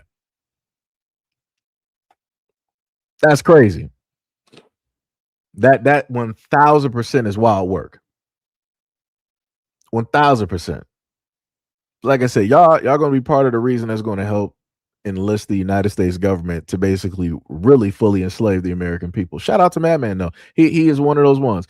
Like I said, whoever his neighbors are, whoever he lives near, I will weep directly for you because he's going to be the one to sit up there and turn you in if you decide that you want to buy groceries for an elderly neighbor because they can't specifically, they're not technologically advanced, nor can they get outside of their apartment really like that and get groceries. So they opt to buy groceries for him. That man be like, hey, police, I got a neighbor here, and we're not supposed to be actually buying groceries for anybody. And they spent money and they bought groceries for door number 47. It's actually door number 38 that did it. And yeah, you guys gotta come and do something about this because this is illegal. They really shouldn't be doing this. Regardless on the health situation of, door 48, they need to come up with their own way to buy their own groceries. You shouldn't be there helping out anybody else. Click. That's madman. That's madman 100%. Like I said, I weep directly for the people within his vicinity. It's over for them. Curtains. He's going to turn everybody in 100%. Wild work. Wild work. Wow. So now we're going to go to the next video, which is this one here. I'm pretty sure that a lot of you guys know who Kendra G is, right? So Kendra G, I guess she was hosting like a singles event. Kendra G got some real thick legs there. Anyways, Kendra G was hosting a singles event, and there's a lady that ended up on stage, and she gave a little bit of pushback of what a lot of the women were in a sense stating, that dude gotta have 6 figures, $1 million, and all this other type of stuff. So let's take a listen to what she had to state, and we're gonna and talk about it. Wait, what was that? Rabbit said, I understand where you're coming from, Seji, but when it comes to those folks, I only help them as far as they would help us during this Nolan Wells situation. This can be weird. I get you. Mahoko said, I see you. Chris was like, man, I was just saying that about Kendra G. Yeah, I was looking, like I said, the dress is nice. I'm looking at them. Yeah. Like I said, shout out to Black Women. Anyways, let's get directly to hear what this woman got to say. 2, 3, 4, 5. Okay. Yep, that's me.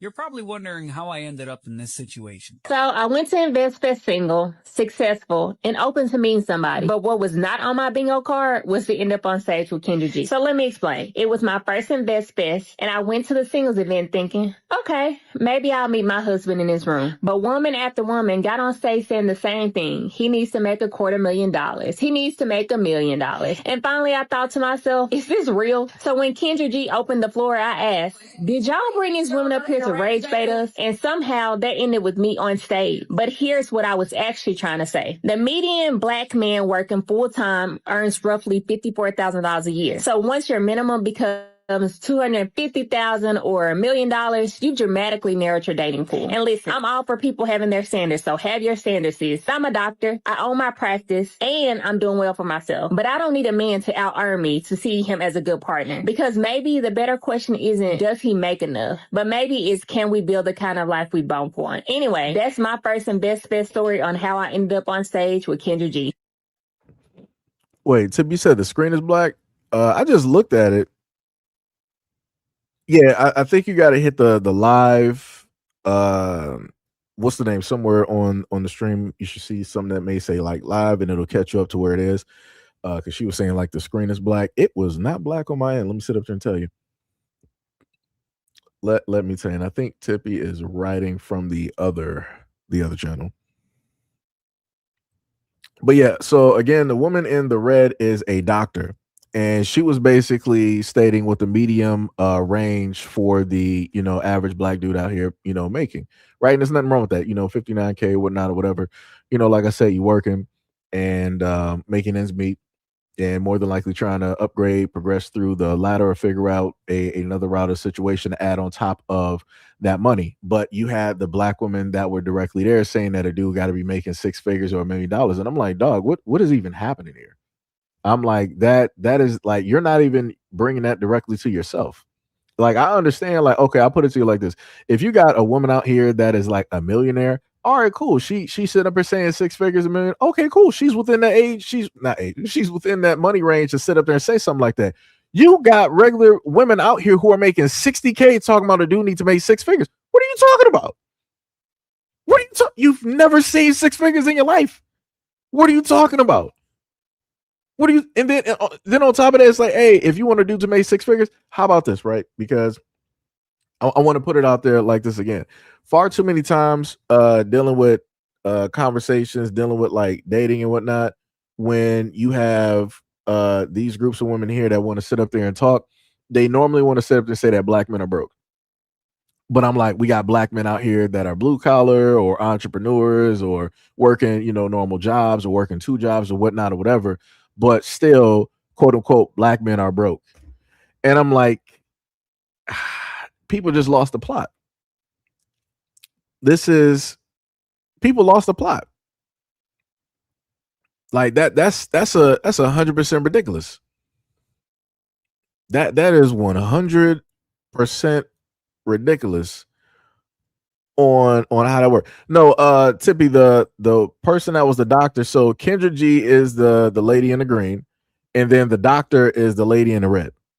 Right. So again, you got a woman that's a doctor. She's making money, buku bucks.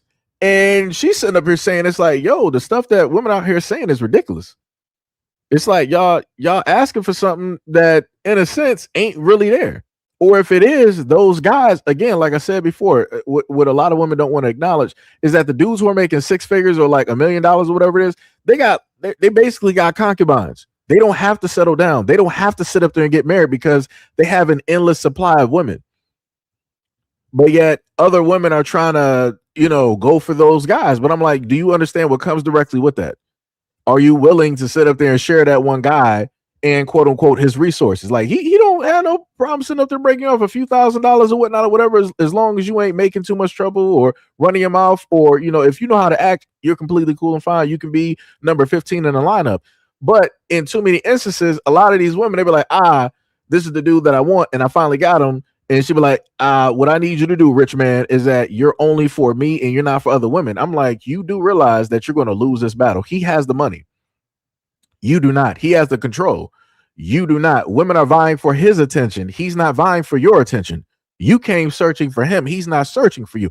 I'm like, people are not looking at how this is positioned.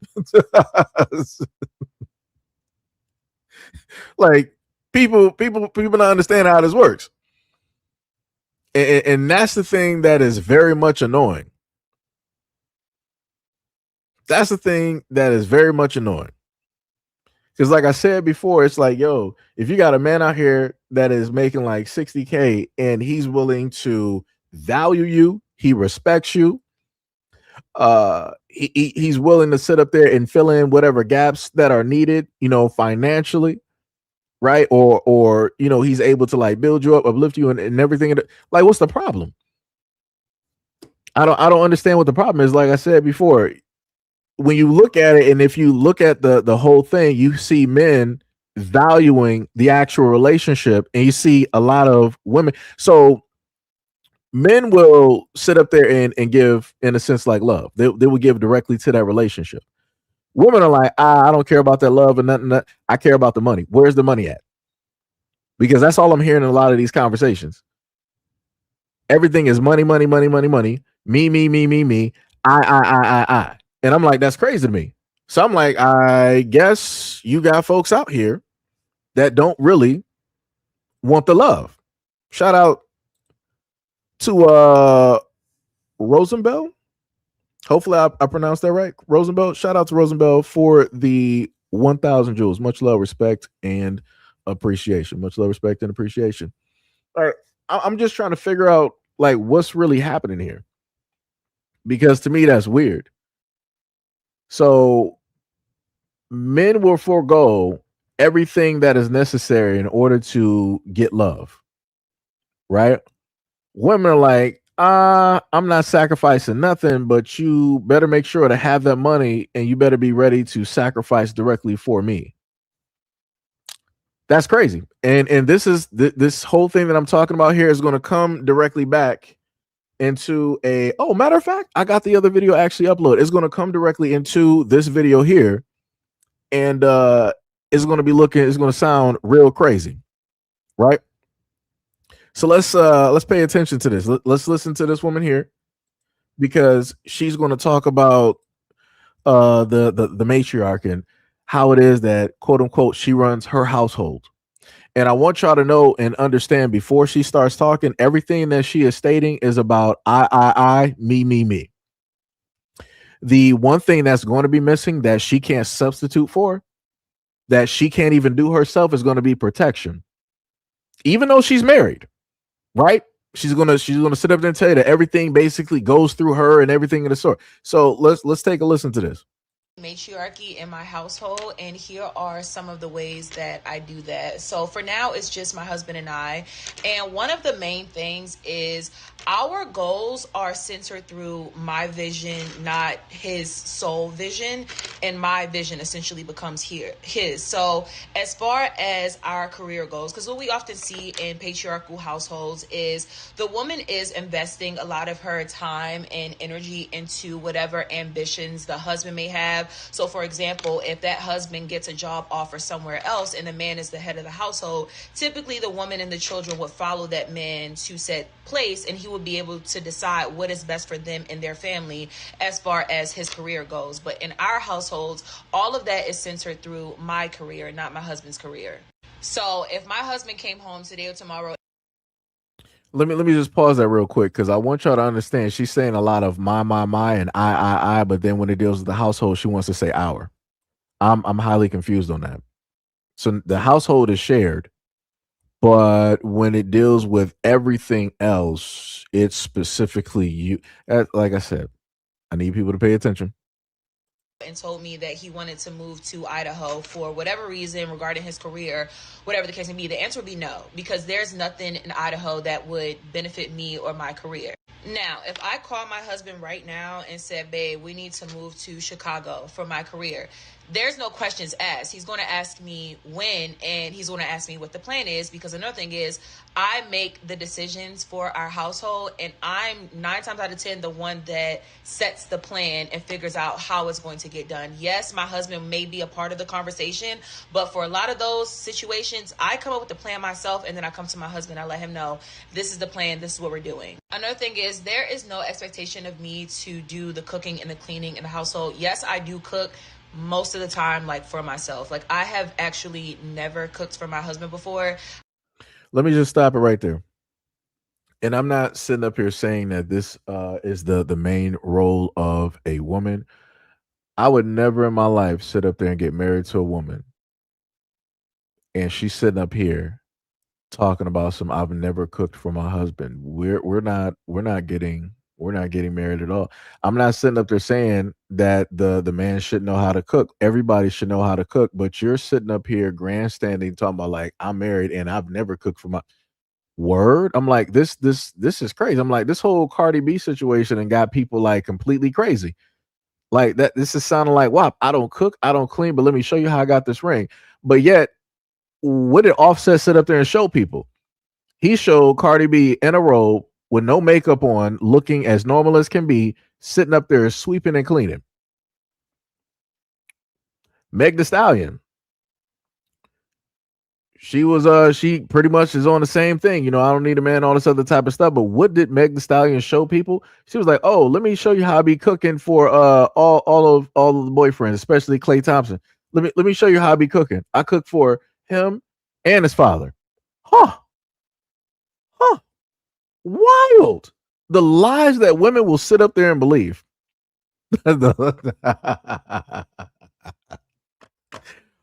She don't cook for her. All right.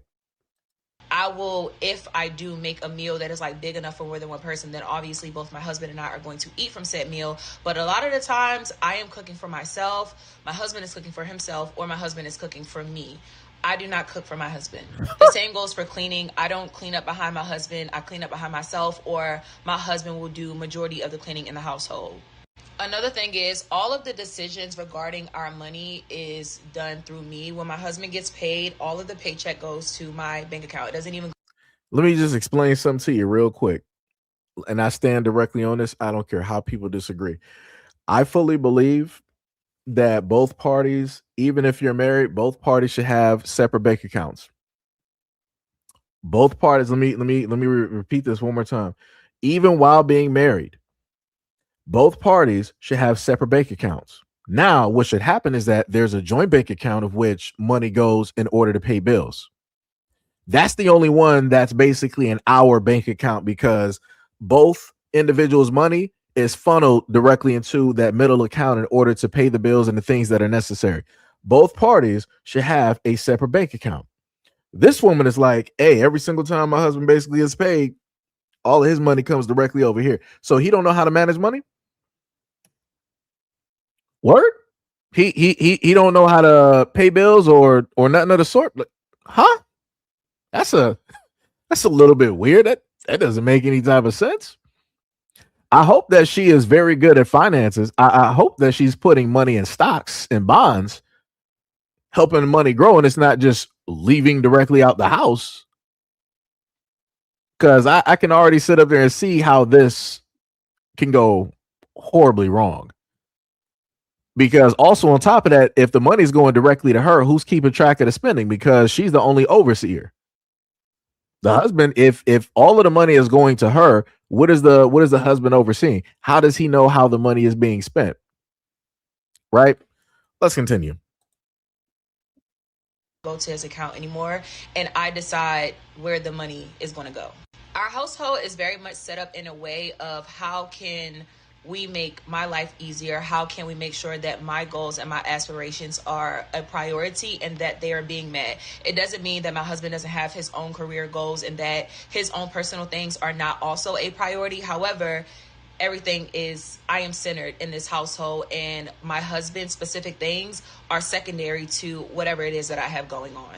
I know that a lot of men are going to be very uncomfortable with that, but let me explain the difference between a matriarchy and a patriarchy and just how men and women are socialized. In a household where the man is centered, when the man reaches his peak, oftentimes that woman is going to be left in the dust, and he's going to switch that woman out for a newer model. Whereas in a matriarchy, especially because women are socialized very different, when I quote unquote reach my peak, my husband is going to be brought up with me. I have no desire to leave my husband for whatever man, and most women do not operate that way. We're just socialized very different, which is why running your home as women, as a matriarchy, is one of the best things that you can do for yourself and for your marriage. Because a lot of men are under the impression that a matriarchy is just a flipped version of the patriarchy, but it's not. As a woman, a womb carrier, it is the smartest thing for our house to be centered around my vision and my desired, and my husband benefits very heavily from this situation. So how I'm just trying to figure out, and again, I was watching the hands as they wave, and I did not see a ring. But she said that she has a husband. I already know that some people are going to sit up and say, well, married people don't got to wear their rings, all the time. I don't even see a mark of where a circle would even be. So again, I'm just highly confused on what she's stating. So all throughout all of that gibberish of everything that she was stating, I want people to note that she said nothing about defense or protection. I want to know, what is the foresight that she has? What can she direct her husband on how to specifically fight or defend her, or to be a guard or anything of the sort? Like how would that work from her female perspective? Because this is as aggressive that she is.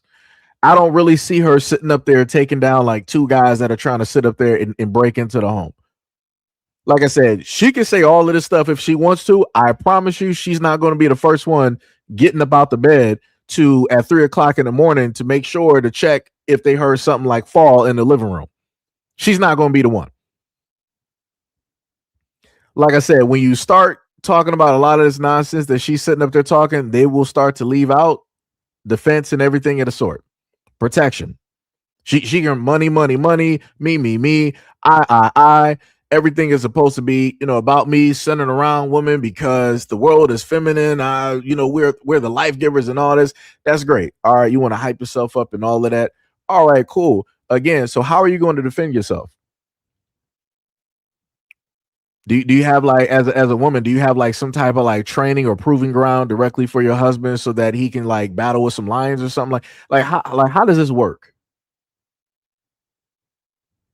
Because it's crazy to think that with her logic, where she was up there like, well, if my husband got a job in Idaho, so if he got a job for $1 million, you'll be like, nah, that's okay. We ain't doing this. You're not taking that job because it don't benefit me.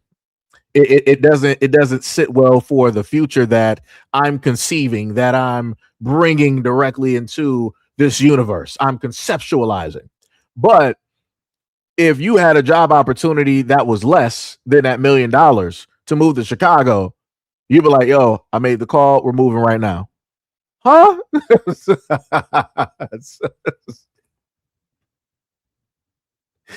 Yo, what? What type of logic is this? What type of, and it's like, I understand why there are no kids in this picture, because I can already see how she's going to be guiding stuff, and it's not going to end well. It's not going to end well. You're not going to be able to tell that man how to raise a son. I don't care how you want to be like, the planet is feminine and it's all feminine energy and all this. You are not going to be able to raise a boy into a man. You're just not going to be able to do that. There are a lot of lessons. There's a lot of things that men and boys have to go through in order to become who it is that they're going to be in the future, or even at this moment in time. You, as a woman that only grew up as a girl, cannot sit up there and do that. You don't have the knowledge base. You don't have the work. You ain't go through any of that. Like I said, you can make this as centered as you want to sit up there and make it. But like I said, like my mom has sat up there and stated, she was like, God only made me one thing, and that is to be a woman. That is to be a mother. I can only love you that way. I'm not a man. I'm not a father, nor could I ever be. But have her sit up there and explain it. She's everything. She is everything all at the same time, all at once. And if you technically listen to her, she's basically in a sense stating that she doesn't need a man for anything, but yet she's still married. That's wild. That is wild work. That is 100% wild work. Like I said before, like it don't make any type of sense. Like hearing her is like hearing my cousin back when I was younger. I think my cousin during the time, how old was I? I think I might have been going through like high school. And I think maybe she was in her early 20s or something like that. And she was sitting at the table giving off the same like feminist type of like rhetoric where it's like, yo, I'm independent. I don't need a man. I can get, money on my own. I don't need a man for money. And then it got better. She was like, but I still want to get married. And I expect a man to get down on one knee. And I expect a man to sit up there and take care of me as his wife. And I had to pause it real quick. I'm like, hold on, sister. I'm like, how do you say that you don't need a man, but you still want to get married? I'm like, that don't make any type of sense. Everybody at the table got like real silent when I sat up there and said that. Her only rebuttal was telling me to shut up and to stay directly in the child's place. I'm like, yeah, I got you. Because like I said, everything that you stated, you just contradicted yourself. You sound completely 1000% stupid. If you say that you don't need a man, you say that you can pay the bills by yourself, you can take care of yourself and everything of the sort. Don't open and utter your mouth to sit up there and say, but you still want to get married and you still need a man to get married. Nah, get married to a woman. Get married to a woman. That's what you need to sit up there and do. Like I said, the stuff that people sit up here and say don't make no type of sense. And this was me as a teenager talking to somebody who was an adult, talking stupid, who was in my family during the time. Now, of course, she's changed, right? Which is great, which is awesome. But like I said, during that time, it didn't make no type of sense. So like I said, all of this nonsense that people are listening to, women on social media, this was already there. It just wasn't highlighted. It just wasn't out there in the open because it stayed directly into the house.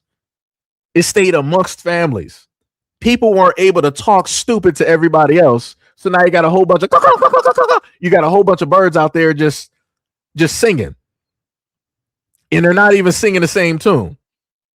They're not even on the same rhythm or beat. But they're out there just making noise. And everybody's like, yo, clap it up for the birds. No, tell the birds to shut up. Like, this is crazy. This is 100%. Shout out to Mark for the 250. Much love, respect, and appreciation.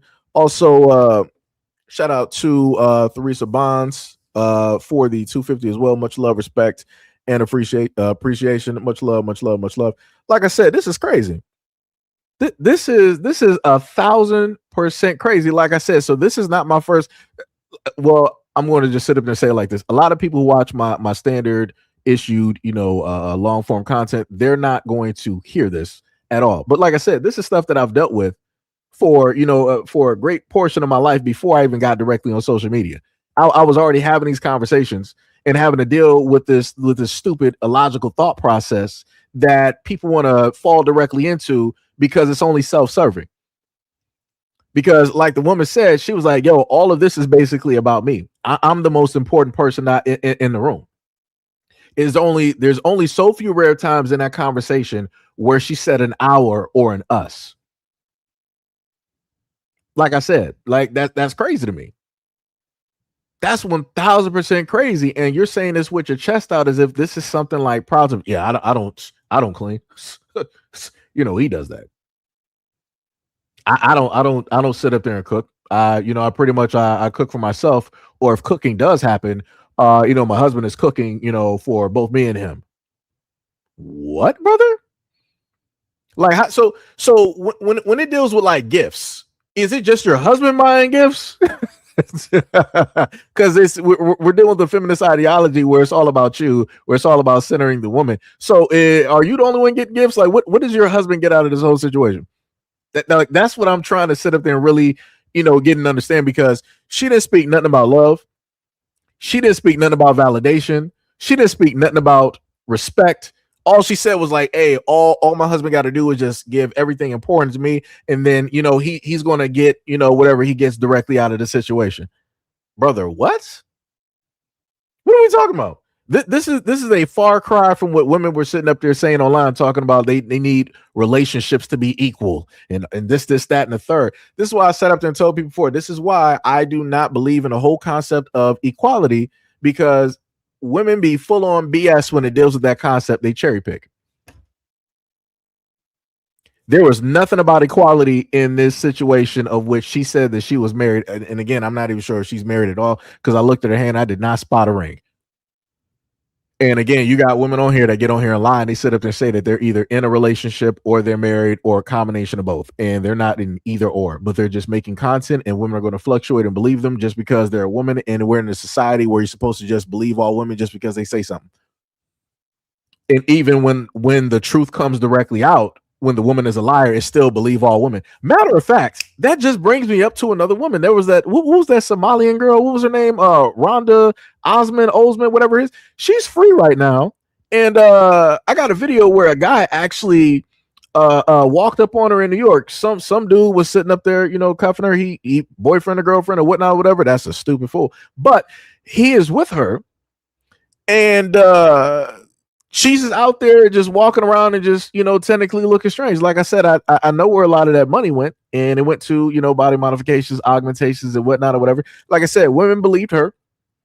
It was one of the greatest. Like I said, I got to clap it up for her. I got to clap it up for Rhonda Osman, whatever her name is, the brick lady, because she made one of the most divisive content series within this 10 years when it deals with black men and black women I've ever seen. Nobody can sit up there and come close to her, because as soon as she came out and basically said black men did this, black men did that, and they didn't sit up there and do this, and they didn't sit up there and do that, you saw black women all over the side. They'd be like, yeah, this is how black men do.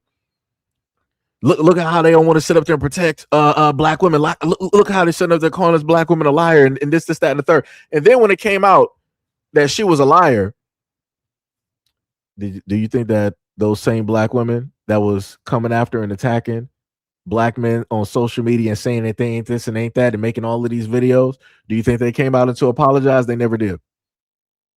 They never did, and they still won't. It's just like white women, and when it deals with Johnny Depp and Amber Heard, do you think that white women came out and apologized? Nope, they're still on Amber Heard's side, still to this day.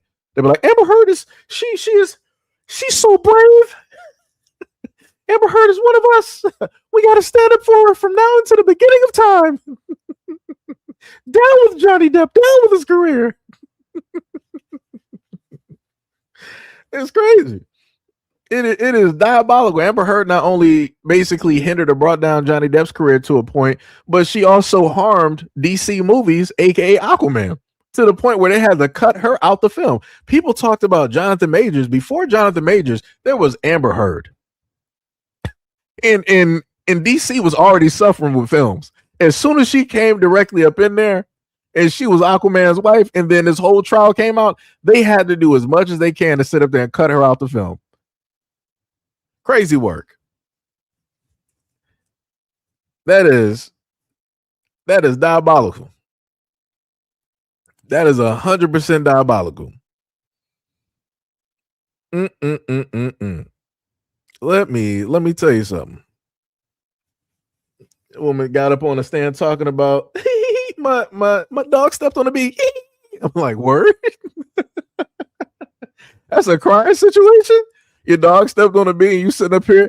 Yo, the greatest acting Amber Heard ever did was on that trial when she had to take the stand. That was the greatest acting she has ever. Like I said, I got to clap it up for Amber Heard. Like I said, those tears, they have brought down civilizations and kingdoms, and they still do it to this day. Like I said, that is masterful work. That is masterful. That is art. Let me tell you right there, that is some Shakespearean wizardry. It's diabolical. Let me tell you. Yo, that is wild out here, but it'd be like that. It 100%, be like that. Let me see. Somebody said, "Are you a misogynist?" I mean, I guess so. Whatever you need to call me, whatever you feel. Whatever you feel, just sitting up there saying, like I said, I whatever demon or devil that you need, that is what I will be directly for you. That's the way I sit up there and tell people. Like I said, shout out to being a villain. I will be that for anybody who needs one. Because the greatest villain that you ever have to face is yourself, but because you're too weak to actually face it, that brings you here to me. So now we're going to go directly to the next video that we have directly up here. And this one is dealing. Let me get down some of these, put down some of these videos here. Wait, did we? Yeah, okay, that was that one. That was this one here. Here. Okay. So now we're going to go directly to this video here. I'm not sure. I'm pretty sure that everybody is well acquainted with Tasha K, especially if you deal with black spaces. You know who Tasha K is, right? And a lot of the content that she covers, right? So now this one has to do with Tasha K. She who has an African husband. She came directly at foundational Black Americans, and she had a lot to say about foundational Black Americans. So we're going to take a listen to what's going on and how that ended up working, right? FBA movement. My kids are African. My grandfather is Bahamian. Knowing that we're Hebrew, even though your lineage could come from South Africa or Liberia, or hell, your lineage may come from Jamaica, may come from Latin America. You don't damn know. They called my husband an African booty scratcher. Here's what I would say about the FBA movement. It's no different than the KKK. Right. So we heard that part, right? And I want to note to a lot of people, and I'm going to point this as specific as possible, because Tasha K, and like I said, she does great work, right? No problem, with the work. I remember Brother Phil was talking about the stuff that she does and everything of the sort. And she was specifically speaking to Black women. She ain't talking to white women, Asians, Indian, Mexican, South American, whatever you want. She ain't talking to no other group out here. She's talking to Black American women when she's directing this speech and everything that she is giving, right? And this is a woman that has a platform. So, and like I said, I give it up to her. Like, she came up there, she was like, "Hey," and she's not going to allow anybody to say anything wrong about her husband. I respect that. She came up in full defense, but you stepped into a whole nother field. You went from, like, talking about celebrities and gossip. Now you done, sort of went into like a political, type of area that you're not really, in a sense, technically in, and it ended up getting you in some hot water, and it kind of backfired, right? So let's take a look at some more clips here. Husband, an African booty scratcher. They said that I cannot speak on the foundational Black American movement because I'm married to a booty scratcher. Here's what I think about the FBA movement and any other movement that has to do with Young Pharaoh, Brother Polite, Dr. Umar Johnson, all of these movements that y'all look up to, all these men, okay, that I guess guide you to help elevate your consciousness. Here's what I would say about the FBA movement. It's no different than the KKK.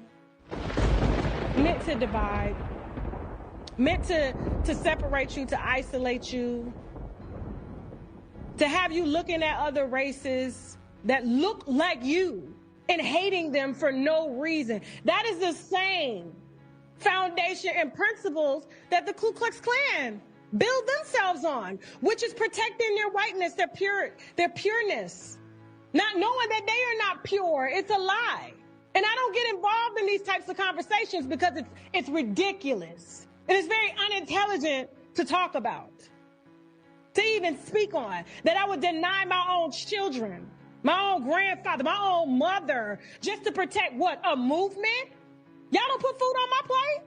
Y'all don't pay none of my bills? Y'all sitting in living rooms with bonnets on, causing division because you angry, trying to be accepted, no different than a gang on gang crime when you got them little boys in Chicago or any other city taking each other out over what? Just because you look different, you said something, now we got adults actually doing.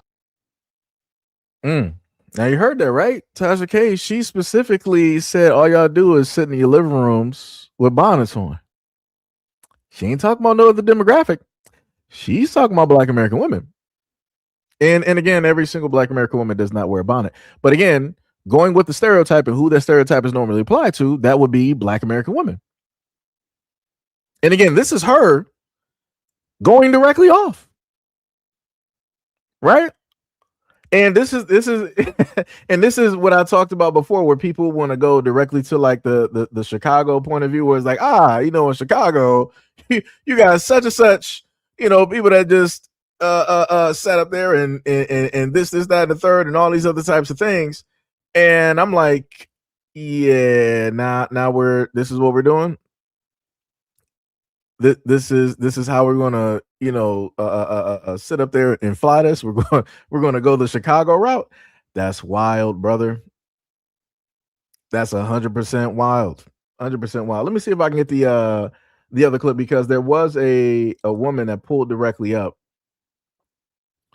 that had a rebuttal for Tasha K, right? Let me see if I can make sure if I got that in mind, even try to add captions directly to it. Let me see this and this. Do I have, now that's going to be the question.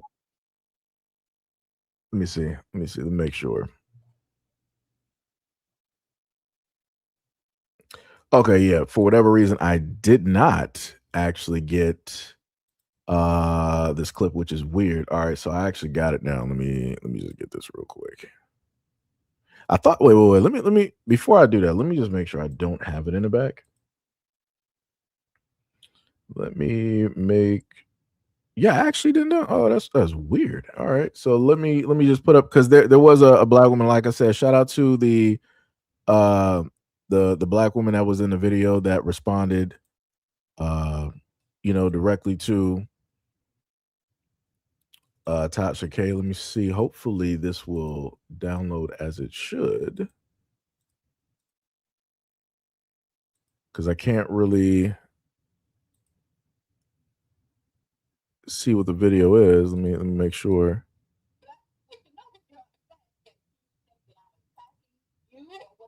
Okay, yeah. So we got it. All right. So this is going to be the rebuttal. This was a black woman that gave a rebuttal. She called in Natasha K, and this is what she had to state. Right? Because you're upset that you think that I'm attacking you or whatever. And no, but I will say this, it's not divisive. You just haven't met all of us. Now, what I won't do, I appreciate everybody, but what you're not going to do, and that's as far as African, they have pejorative terms for us as a group. That's we right. have been known as an Akata, a Jank, a Yankee, all these things. And that has been over the years, even in the 60s, 70s, and before that. Yep. A person who ran across that border today and anchored themselves here by the 14th Amendment that was meant for the babies of slaves is not the same. That is a melanated immigrant. Everybody originated from Africa. Let's understand that. Everybody, including white people. But if it's divisive for some FBA to label their lineage, then it's just as divisive when nobody says anything about, oh, they're Bahamian American or they're Caribbean American. It's not the same thing. There is a difference. We all were enslaved, but there is a difference from us and a boat stop. And that's only offensive because we're telling the truth. For years, a lot of these people, not all, because I don't classify all, even though you're sitting here classifying all FBA as the same, no ma'am. All of us are not. But what they're not going to do is sit up here and disrespect us. And I hear you saying that some FBA can be disrespectful to Africans. I will admit that. But I haven't heard you once say, because you labeling all of us, that some of them call us a Jareer and a Kata, cotton picker, all these things. Let's be clear. Your boat stop, we all have a boat stop. That's damn true. That's very true. But you left your boat stop to come to this boat stop. We had an ethnogenesis. We are different. If it's not wrong for someone to label themselves as Caribbean American and they left their boat stop or their parents came here and anchored them here with that 14th Amendment, it's not divisive. Now, I get it. Those people. So, right, we heard that. That's as long as that clip that I have was able to go. But we heard the rebuttal. And as stated before, and I'm going to state again, along with the various videos that I've done on this, I've seen every other folk from other countries come directly up and wave their flags, been flag banging. You just had a Jamaican and you had a Dominican parade and all these other types of things. It's completely fine and dandy for everybody to show that they are separate from Black Americans. It's fine and dandy for everybody to be proud of where it is that they came from, their blood originated from, and everything of the sort. But then when Black Americans do the exact same thing, now it's a foul. Now it's a flag on the plate. Now it's problematic. Now it's seen as divisive. It's seen as separatist or separatism, or seen as xenophobic, or seen as hateful, and all these other types. Like I said, that's the main problem. All of these folks, like Tasha K and many others, who are amongst or with these other people, it's like they're so blinded that they don't see the wrongdoings that the people that they are around are doing. As the Black woman stated, it was like, yo, Africans got all of these names directly for us, and they've been doing this even before I was born. The lady even stated from like the 60s that they had names directly for us. So beyond all of the social media, beyond all of the movies and everything that we are able to see that art imitate life and life imitate art, Africans been sitting up there doing this. They've been on this type of time. But for whatever reason, it's like people overlook it, don't want to acknowledge it, or if they do acknowledge it, they be like, well, Black Americans been sitting up here doing this. Let's look at how the Black Americans been sitting up here treating Africans, or what the Haitians like to sit up there and do. Like, yeah, we've been fighting for our lives in America. Like, as soon as we got here in the 80s and the 90s and the early 2000s, like, yeah, all Black Americans, they were just trying to out there and jump us. They was always trying to fight us. We had to fight and fend for our lives, and this is why we created, Zopound and all this other type of stuff to sit up there and had the Black Americans back down and rah. I'm like, yeah, okay. Everybody got a negative story about Black Americans. Everybody magically got stories. Black Americans attacking them. Black Americans doing this. Black Americans doing it. None of these groups got no positive stories though, right? These are also the same groups, including Africans, who like to sit up and say that Black Americans, in comparison to them, Black Americans, we don't got no culture. We don't got no excuse me, we don't got no traditions, right? We don't got our own nothing. Or if we do have something that we can claim, here come Africans. They be like, yo, rap and hip hop and R&B, jazz, that's actually us. We originally, you know, when you look at Africa, we already had all of that, you know, directly over here. So that all comes from us. The way that y'all run like Jesse Owens and athleticism and oh yeah, all that comes from Africa. Everything that you are, Black Americans, all of that comes from Africans. But I'm like, it's crazy because I'm like, when it deals with like, you know, Jamaicans, Haitians, and everybody else creating their own music, I don't see Africans trying to claim that. I never seen Africans trying to claim European architecture, art, or whatever it is that they got. Never seen Africans pull up to the scene to claim any of that stuff. But when it specifically and only deals with Black Americans, here they come, and especially when it deals with the Pan-Africans, here they come to tell every single Black American, no, y'all African. Everybody else is who they are in the world, but you 40 some odd million Black Americans, all of y'all are African. And y'all need to admit and submit directly to that. I'm like, that's weird. I'm like, wasn't there multiple boat stops? Can't you go to slavevoyager.com or whatever it is, and it specifically tells you how many Africans were dropped off in the United States, and then how many were dropped off in the Caribbean, and how many were dropped off in South America? Can't we sit up there and go directly with that? Can we find that? And then on top of that, you know, speaking on that, what happened to all of those slave ships? Didn't they just recently sit up there and find, you know, about like, you know, 5 or 10 years ago or something like that? Didn't they find like Noah's Ark somewhere up there in the mountains? Something like, if that giant boat can sit up there and survive, where are all of the slave ships?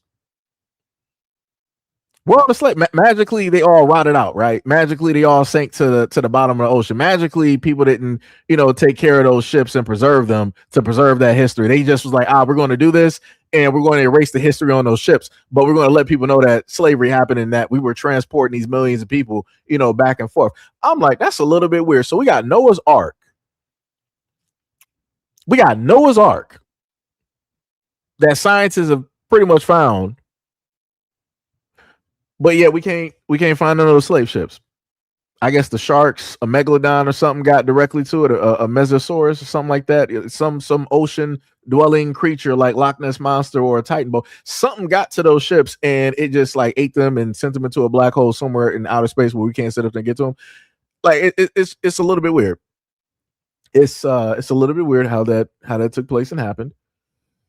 But again, even if some Africans did make it directly over here, you still have people directly up over here. And then it got to a certain point where they cut off the importation of Africans directly to this country. So again, who are the rest of the Black people here? And then if you go directly from that, you also had natives, you had Blacks, you had Negroes that were being transported from the United States to Africa, right? Didn't they send them directly to Liberia? So again, I'm just trying to, whatever. Like I said, y'all got it. Y'all got it, you know.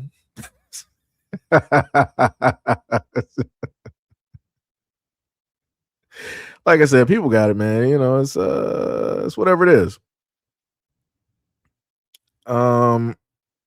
You said they found a sunken slave ship over near Venezuela or Argentina. I can't remember exactly. I think this year or last year. I mean, I wonder if that was a slave ship or if it might have been a ship for something else. You know, because remember, you did have people transporting goods, you know, all types of like metals and different things of the sort.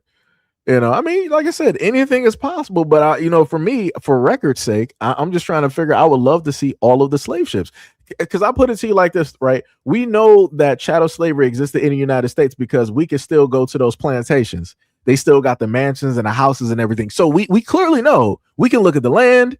We know the land that people worked, right? We can see the houses that the slaves were in. We can see the mansions that the Candyland, right? We can clearly see all of those things, but the one thing that we just can never find anything of, especially when it deals with the United States, we can never see these slave ships. We know slavery happened mainland, but we can never see the transportation. People can point to directions and say that this happened, and this happened, but we don't have nothing on that. And again, this is coming from the same people who know less about the ocean. We know 1%. Let me put it to you like this. We know 1% about the ocean, but we know all of this stuff about space. So I'm supposed to look at those exact same people and believe them when they sit up there and talk about slave ships. You don't even know what's at the bottom of the ocean. Y'all still exploring and finding brand new species, brand new areas of which life is not supposed to live, but it is living. Like, what?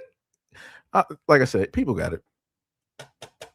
People got it, man. It's, so now, so now, past that one, we're gonna go to Tasha K again, because she had an apology video, right? And again, she sat up there and stated to the black women out there, y'all don't pay the bills, y'all really are a non-factor for all intents and purposes. You really are a non-factor, and y'all don't make no moves or do nothing here, right? So let's listen to the apology. To anybody that felt offended by me referring to FBA as the KKK, to anybody that I've offended, I didn't mean to offend you. I don't do that. I want any and everybody to be up in here having a good time. Lately, on social media, given the Nolan Wells situation, I mean, just any and everything that has to do with our culture, our people, Blacks as a whole, for some reason, I have been dragged into these conversations. So yesterday's show, had me fired up, because to refer to my family, and I get it, everybody has, they say any and everything about my family, but to see, I guess, them say that I don't somehow care about my people because I married an African man. To refer to me and my platform, or my husband, as booty scratcher. Now, he laughed about it. It's fine. But for me, I don't know, that hit different because I got a son. And to see our own Black people, like, that's cool. That's cool. So here's the thing. And everybody's entitled. But here's the thing. So let me just pause it real quick. So Rabbi, you're right. Everything does decompose in different climates, right? But these are the same scientists or archaeologists who are able to find fossils. They're able to find all of this technology from past times, right? And these are in various different climates. So they're finding things directly underwater near Mexico, near China. Right, they're finding these very antique, old type of technologies of which they can't even explain, right? And we're dealing with things decomposing, rotting, or rusting, right? But we're also dealing with the same people that are able to preserve certain types of knowledge and history, so they can preserve. Right, down south, they got a lot of storms, right? We've seen that the White House after war was able to be rebuilt from what it originally was, right? So now we're sitting up there dealing with the fact that the exact same people who are good at preserving history did not preserve the most important part, which was them bringing slaves directly over. So none of them decided to be like, all right, we're going to sit up there and at least save about 15 to 25 of the slave ships. We're going to bring them on shore, and we're going to have them directly in this warehouse so that we can preserve this history. They preserve everything else. They preserve the bones of slaves. They preserve the lampshades that they made of slaves, the Bible books, the shoes, the hair that they took or they shaved directly off of Black slaves and put it directly into their couches or their furniture and things of that nature. They preserve all of this other type of history and make sure to sit up there and keep it. But when it deals with the main thing that helped to create, quote unquote, America, what it is today, because supposedly there was no Black people on the face of this continent, right? That main part of history, they just let go to the wayside. That doesn't make any sense to me. That doesn't make any type of sense to me. And then on top of that, we got certain lakes in different areas where wood is actually preserved. Now, again, some people could sit up to say, well, it got mineral deposits. It's in, an enclosed or, an enclosed point and this, that, and the third. That could also be true as well, too. But usually wherever you have water, that water is coming from somewhere. We got a lot of aquifers and different things. I brought y'all a story before where they sat up there and said that we actually have more water underneath the Earth's crust versus what we actually have on that we can actually see. So we have other oceans and lakes that are underneath the Earth's crust. Right. So if that is the case, then it also means that we have, the same water is coming directly up through the cracks and over time and all this other type of stuff formulates, lakes, rivers and whatnot or whatever you want to sit up and say. Maybe even to the extent of waterfalls and springs, even though some people would venture, got to put on a conspiracy theory and dealing with some other stuff here. Some people will sit up there and say that comes from the chopped down trees, the giant trees, aka if you look at the Avatar movie, those giant chopped down trees. Whenever you happen to see mountains and all this other type of stuff, and it's flat on top, But then that again, like I said, that dives into a whole nother thing. And I'm trying to stay very much on topic, but it's very tough sometimes. But like I said, I'm just saying, all of these folks are very good at preserving a lot of stuff, but magically, a crucial point in history when it deals with the United States, they didn't preserve it. They didn't encapsulate it. Right? Again, that's just weird to me. It's weird to me. But let's keep going with Tasha K's apology. I think the other thing I wanted to bring up is that her husband laughed at it. He didn't have a problem with it. She was the one that had a problem. So she's the one that basically made this into something that she really didn't need to, sit up there and do. But let's keep going. I didn't have to react that way because at the end of the day, when I get up here, whether I make $1 or not, and I was unmonetized on this platform for a long time. To anybody that felt offended by me referring to FBA as the KKK, I wholeheartedly apologize. All I saw was divisiveness, and I saw a group of people attacking me, attacking my family. So I attacked back. So I'm grateful to my winos that are on the app that are educating me, that are emailing me, that are apologizing for, I guess, the few bad actors that are out there. But when you do Google it, that's all that comes up. Divisiveness. I don't know who's representing y'all's lineage or our lineage because, I'm from America. I was born here. My mom was born here. One thing that bothers me is when I see black on black, like racism. I'm completely ignorant when it comes to this movement. I just know how I felt. See, I was overlooking one thing because she said like her mom and her, but she didn't say nothing about her father. But I think we went over that in the previous clip, but then she sat up there and said the black on black divisiveness or racism. Brother, what are you talking about? What are you talking about? I'm a little bit confused. Again, like I said before, Africans don't consider themselves black. It wasn't up until recent that you really heard Africans consider themselves black. The only difference is technically when it deals with South Africa. That's when they have the different tier lists of China, Indian, Boers or whatever it is, who the white South Africans, and then you have black and mixed and all this other or colored, right? Only in South Africa is the world a different place there versus the rest of Africa. The rest of Africa, they call themselves Ethiopian, Kenyan, Zimbabwean, Congolese, Nigerian, and Sudanese, right? And all these other things. Whatever their reason is, wherever they're from, that's what they consider themselves to be. They don't normally naturally call themselves black.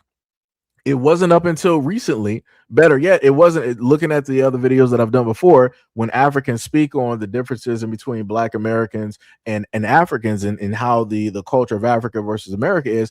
They specifically stated that they never categorized themselves as black up until they came into the United States. And that's when they understood that there is this type of system here where it's white, black, and all this other, type of thing. Because again, there's a specific history. The rest of Africa, in a sense, really didn't have that history. Again, the only difference is South Africa. So technically, in a sense, South Africans would be the closest thing that they would have to what it is that black Americans have, in a sense, faced when it dealt with like racism and being branded word wise by another group of people or rebranded, but like I said, black Americans are the most rebranded group directly out here, bar none. Nobody even comes close at all. But like I said, it wasn't up until recently that a lot of these Africans wanted to start calling themselves black. And again, moving directly on to the conversation dealing with reparations, and how that has started to gain traction and it has weight directly to it, where you have people in certain positions of power, speaking on it. You even got celebrities speaking on it. So now a lot of these Africans, they be like, yeah, we're all black and this, that, and the third. You got the people from the Caribbean, yeah, we're black too. Yeah. I'm like, no, no, no, no, no, no, no, no. I'm like, we're not doing that. We're no, no, no, no, no. Like I said, that flat blackness, I told people a while ago, that needed to sit up there and stop. That needed to stop. That needed to stop. And I'm going to sit up there and be honest. Originally, I remember when I first started the platform, I was in a sense, speaking on a whole, quote unquote flat blackness, right? Because I didn't have the perception to look at certain things and how it was going to be later on in the future. I caught it quicker, right? I caught it, before it got to this point.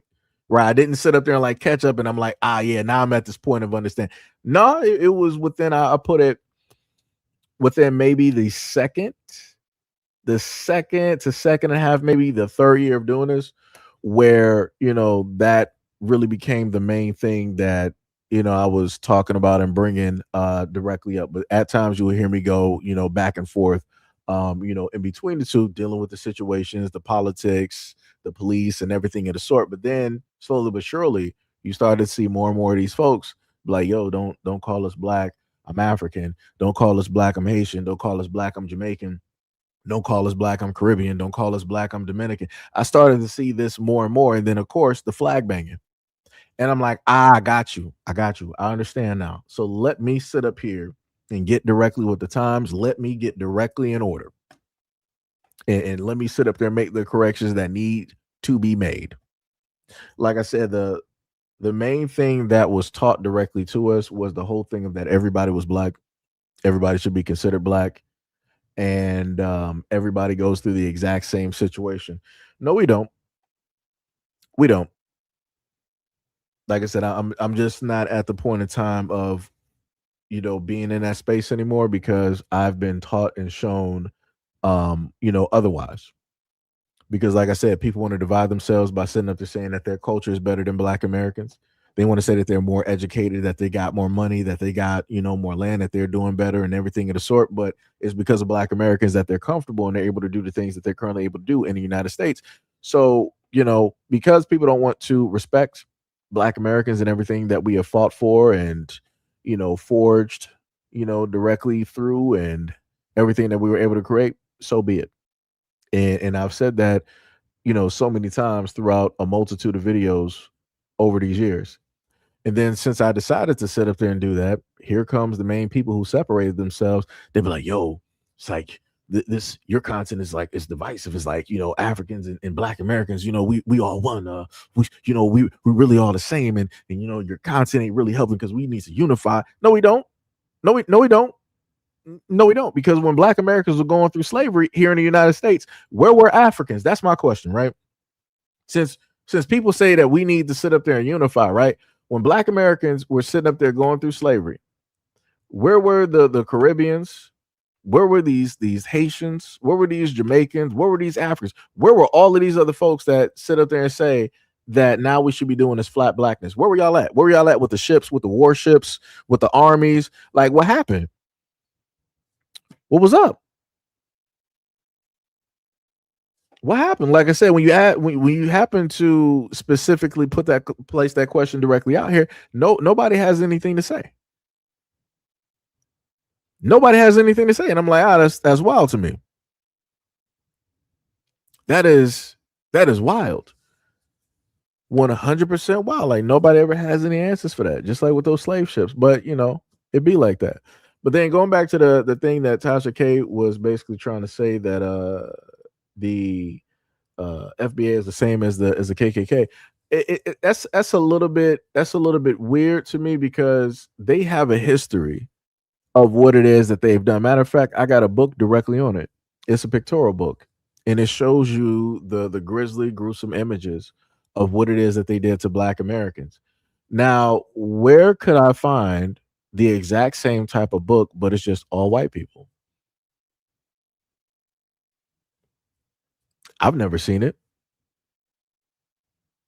Never seen it. Matter of fact, there's tons of stories out there dealing with massacres that didn't happen in black towns, or in areas where you might have had one or a few, black folks there, and you got a lot of these folks pulling up to the scene and they horses or performing drive-bys. Like I said, if you really want to talk about who did drive-bys, white people were the first ones to do drive-bys. If you really think about it back in the day, because think about who really had the guns, who had the armaments, who had the means.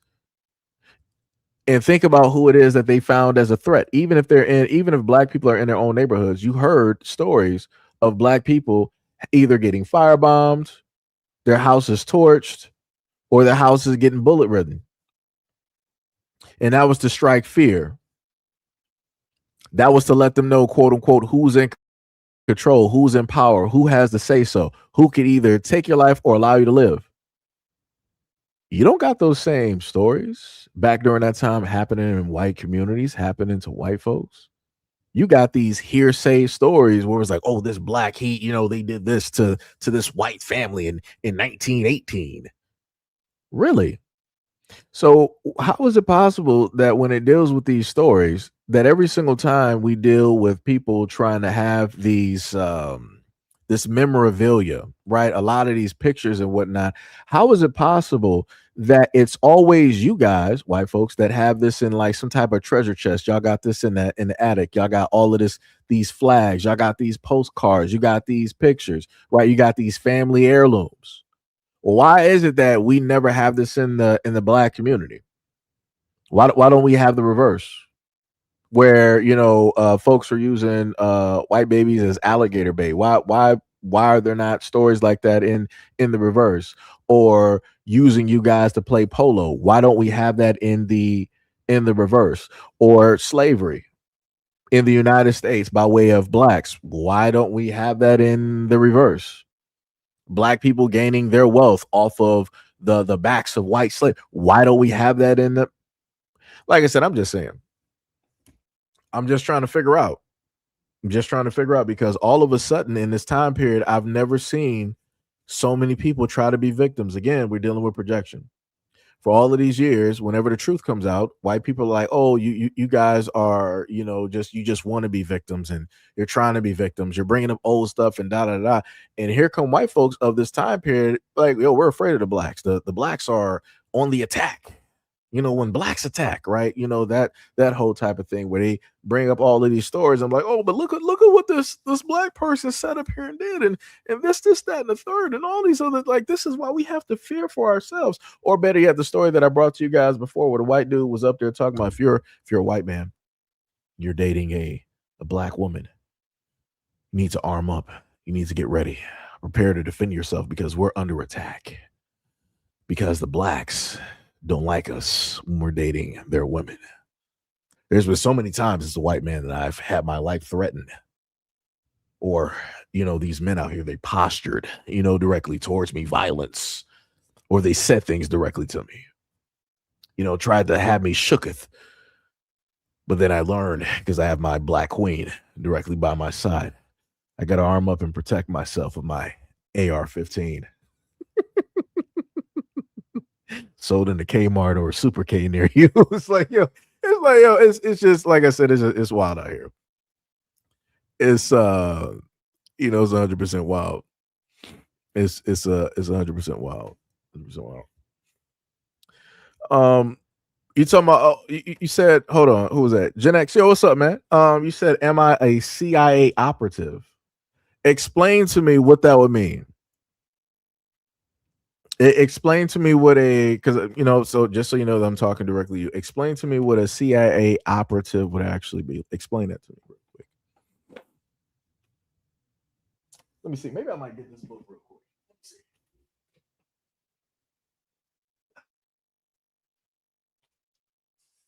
see. Gonna give you some time, my brother. Gonna give you some time to explain what it is that you mean. Do do do do do. Gonna give you some time, brother.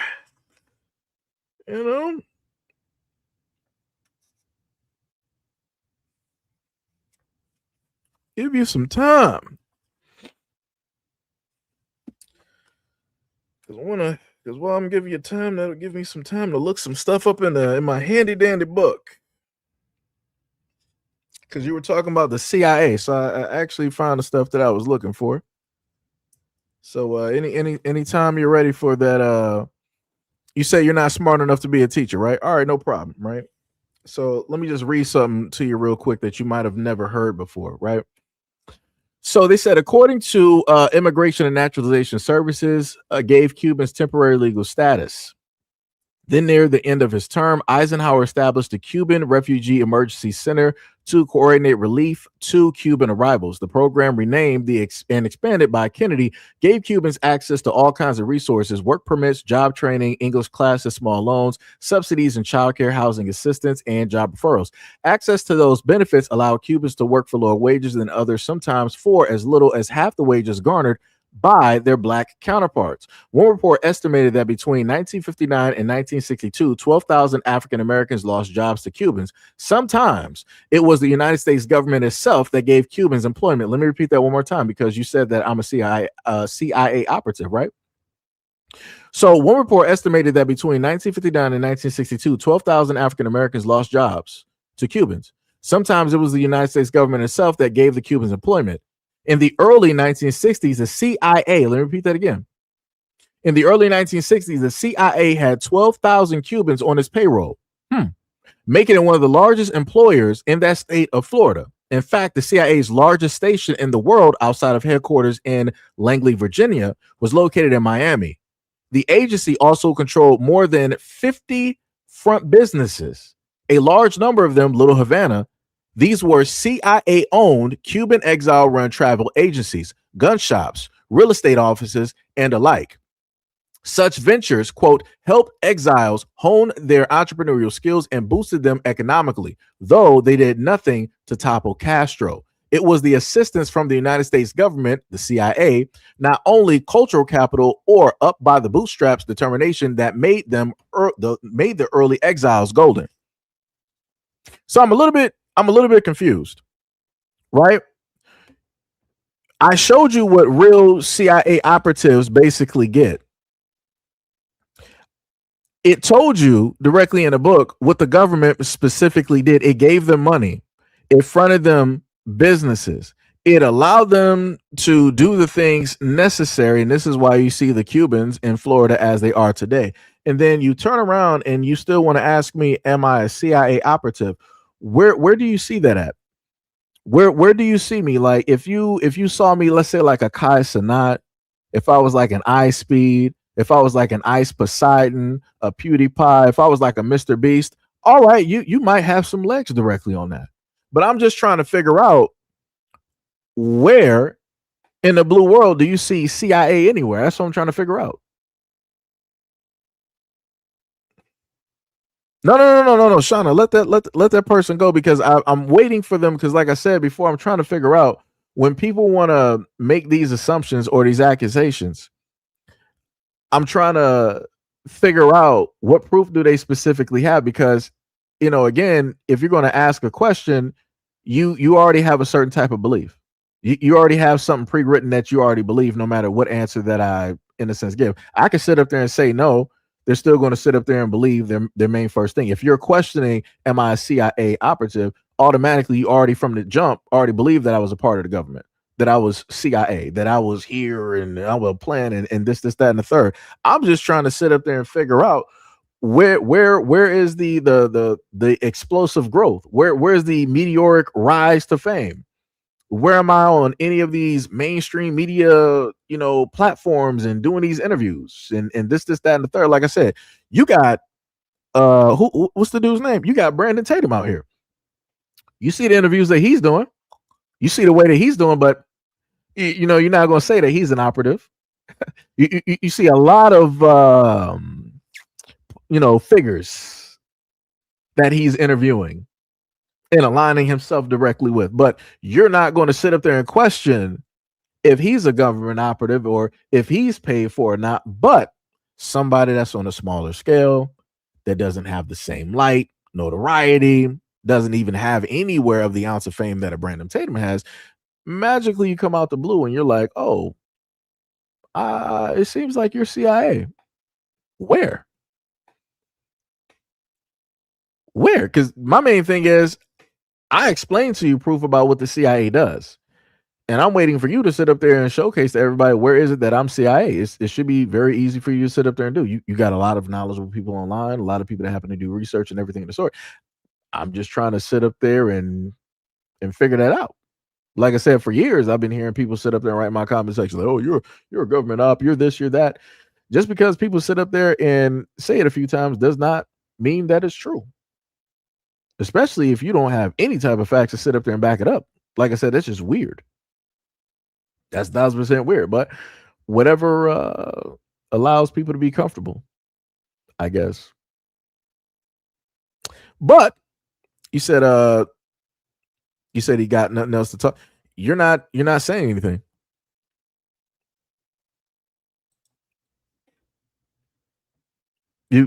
You got nothing else to actually mention. Like I said, I can say no, I'm not a CIA or a government operative. Does that mean that you're automatically going to believe it? No.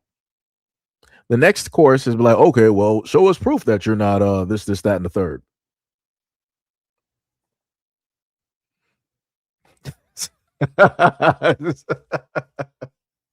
That's why I sat up here and said, like, it doesn't even matter.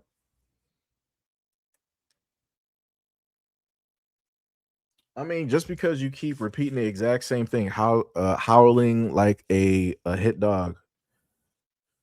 So because I took the time to sit up there and actually explain something, and I read something that deals with history that shows the way that the government moves and how it is that they will empower certain groups of people in order to position them into a certain place where they can be a stopgap so that they can be a hindrance. And I showcased and read off how it is that the government enabled, and they gave what, like 50 storefronts to the Cubans, guns and all this other type of stuff, gave proof directly to what the government does. And then what I'm simply stating is that this is what the government has done. So show me where the government is doing that for me right now. That's all I'm saying. I gave you proof of what the CIA and the government does.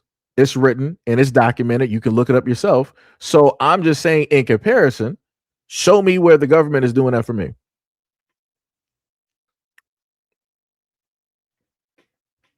I answered your question while giving an answer. So let me repeat again. No, I'm not a part of any government organization, agency, or whatnot, or whatever. But again, even if I say that, does that mean that you're going to believe it? No, it doesn't. You said, like you're repeating the exact same rot to divide Black Americans. So what are you talking about? Africans are not Black Americans. So, and again, I'm talking about what I've been covering here, dealing with Tasha K. Africans are not Black Americans. So what are we talking about here? I'm trying to figure out where are you exactly going with this one here. Just trying to figure out. And I think you said something earlier about that I could not be a teacher or something like that. What was it? What was it? Let me see. Coward, you're not smart enough, Mr. Teacher. And that was going back to the exact same thing. Show your face. So on this platform, why don't you look up the live streams where I've shown my face? If you've been here long enough and you said I've ignored you, shouldn't you have used that time wisely to just go back to the videos where I've shown my face?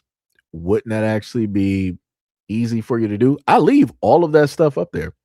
You said the truth will reveal all. Okay, so no problem. So go look at the live streams and the videos where I showed my face.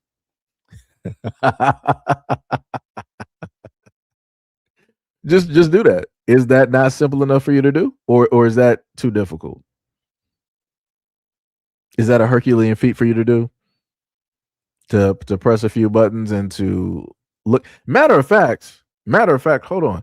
You do know on the picture of the platform, the little image up there, my face is right there. So my face is not only there, but it's also in live streams and or videos when I first started, doing the live streams and videos that way. Like I said, it's the weirdest. It's like the craziest thing is like it's people who are faceless want to see somebody else's face. That's the craziest work right there. You yourself don't even have an image. You yourself don't even have a picture up there. You got just one image up there, and it's not even of you. Matter of fact, hold on. Let me see something real quick. Let me go directly. Let me see. Where are you at? Where are you at? Let me look at. Let me see.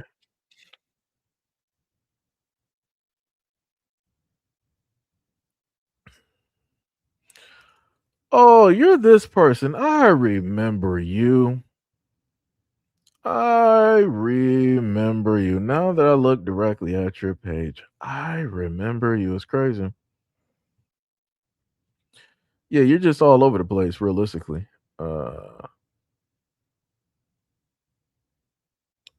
I would technically just like to state that you're too old to be doing this. 1972, is it? Yeah, you too old to be doing this. You way too old to be doing this. Like, I'm just going through.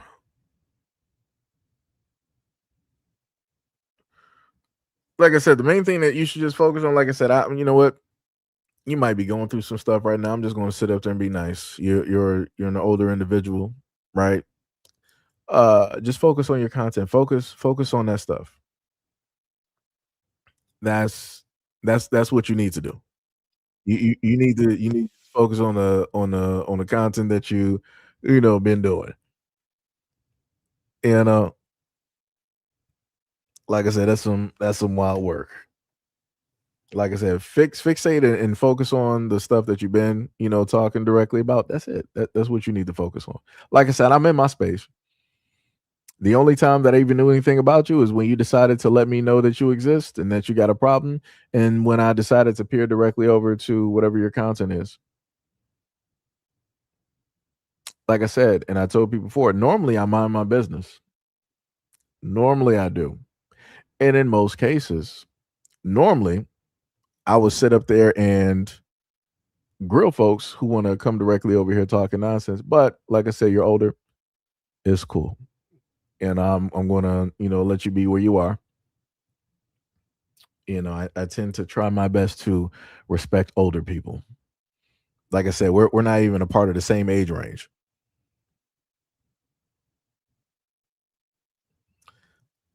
Yo, we got the troll account that came back up here. That's crazy. We got all the trolls popping up here today. Yo, that's some wild work. Like, if you're gonna sit up here and troll, you might as well donate $1. You might as well do it. You're spending time here anyway.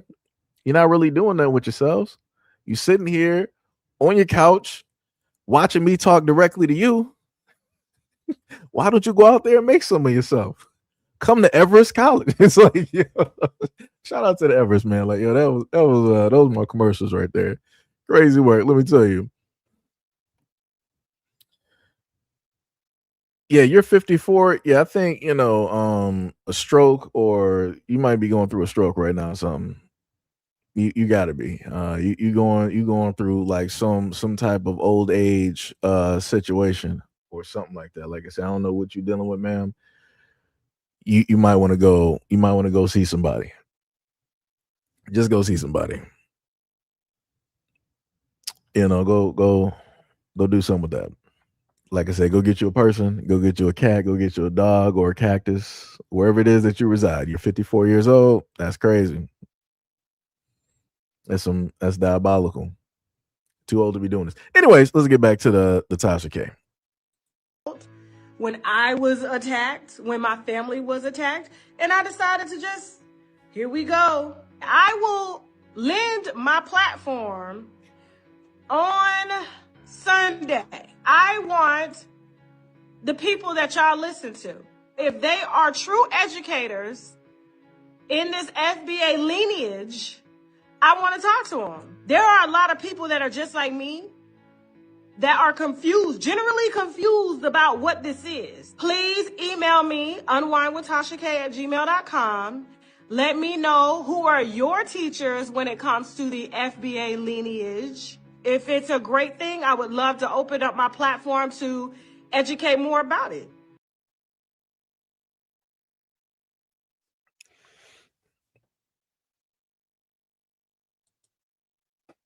So let's just reading in math sure wasn't fundamental for SEIJIHITO.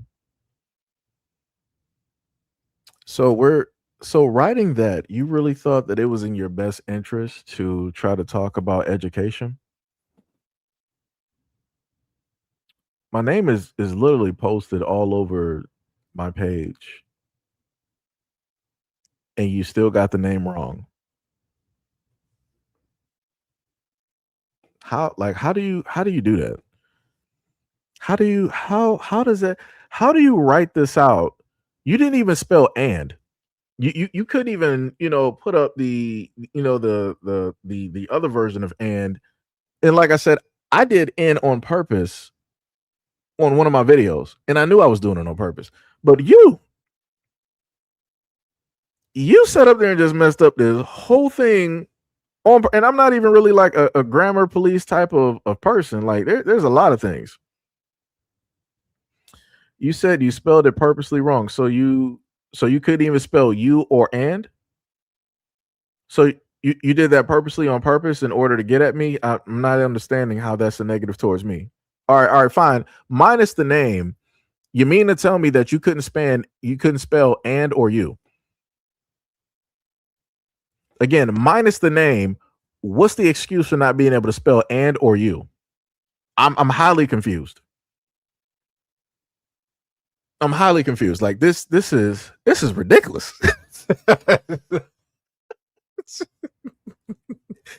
And you're the person that's talking about that you're rich and you got all of this money. Word? Yo, that's crazy. You said, see how much respect I have. I don't care nothing about your respect. That's what you don't understand. I don't care nothing about that. I got people that love and respect me. Who are you again? You're just a person that keeps spouting off about money that I don't care about.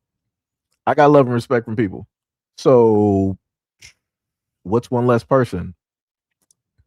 Nothing. Yo, that's crazy. Yo, that is a wild work. That's wild work. But like I said, shout out to the trolls. Much love, respect, and appreciation. Trolls help make the world go round, at least when it deals with social media, right? So now we're going to go directly to another conversation. Wait, what was this one?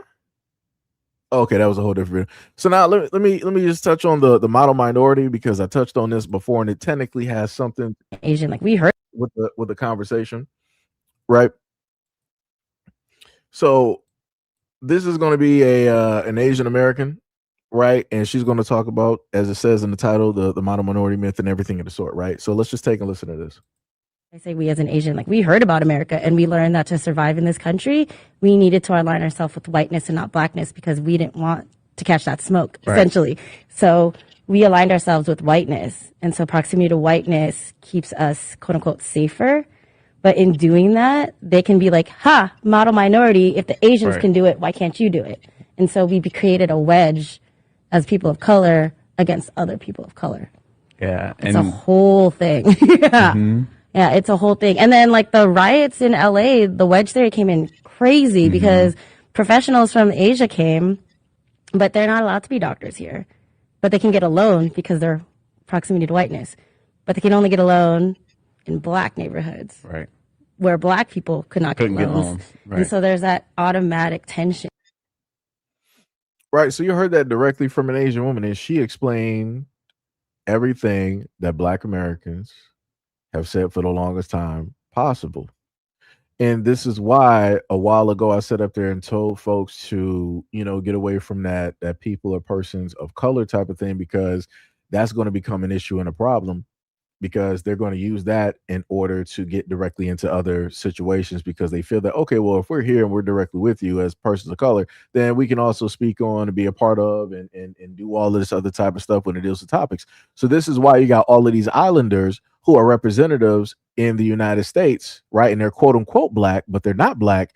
And whenever the conversation about reparations comes directly up, they never have nothing to say, or they shoot it directly down. And I've given you videos directly on that. So if from the beginning we made sure that there were bars to Black Americans, we wouldn't be dealing with a lot of these situations. We wouldn't have to deal with these outside representatives speaking on this and speaking of that and all this other type of stuff. We wouldn't have to deal with none of this nonsense. But because, everything is going to, bite us, in the future, this is currently where we are. And now we got to do all of the work, and it's going to be harder to do that work because we should have already did this, even to the extent of in the middle. If we couldn't catch it in the beginning, we should have worked, directly in the middle to get this situation sorted out so that we wouldn't have to, work on this right now.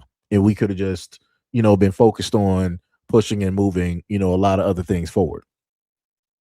Right. So like I said, the whole thing of persons of color and everything in the sort, like I said, this is why you don't do that. This is why you don't do that. So just like how this is how Asians move, this is also how Indians move. You got to sit up there and pay attention.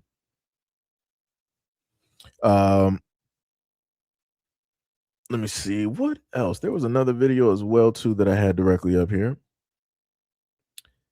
Do I want to put that one up there? I'll do this one, right? Disturbing videos that I've seen.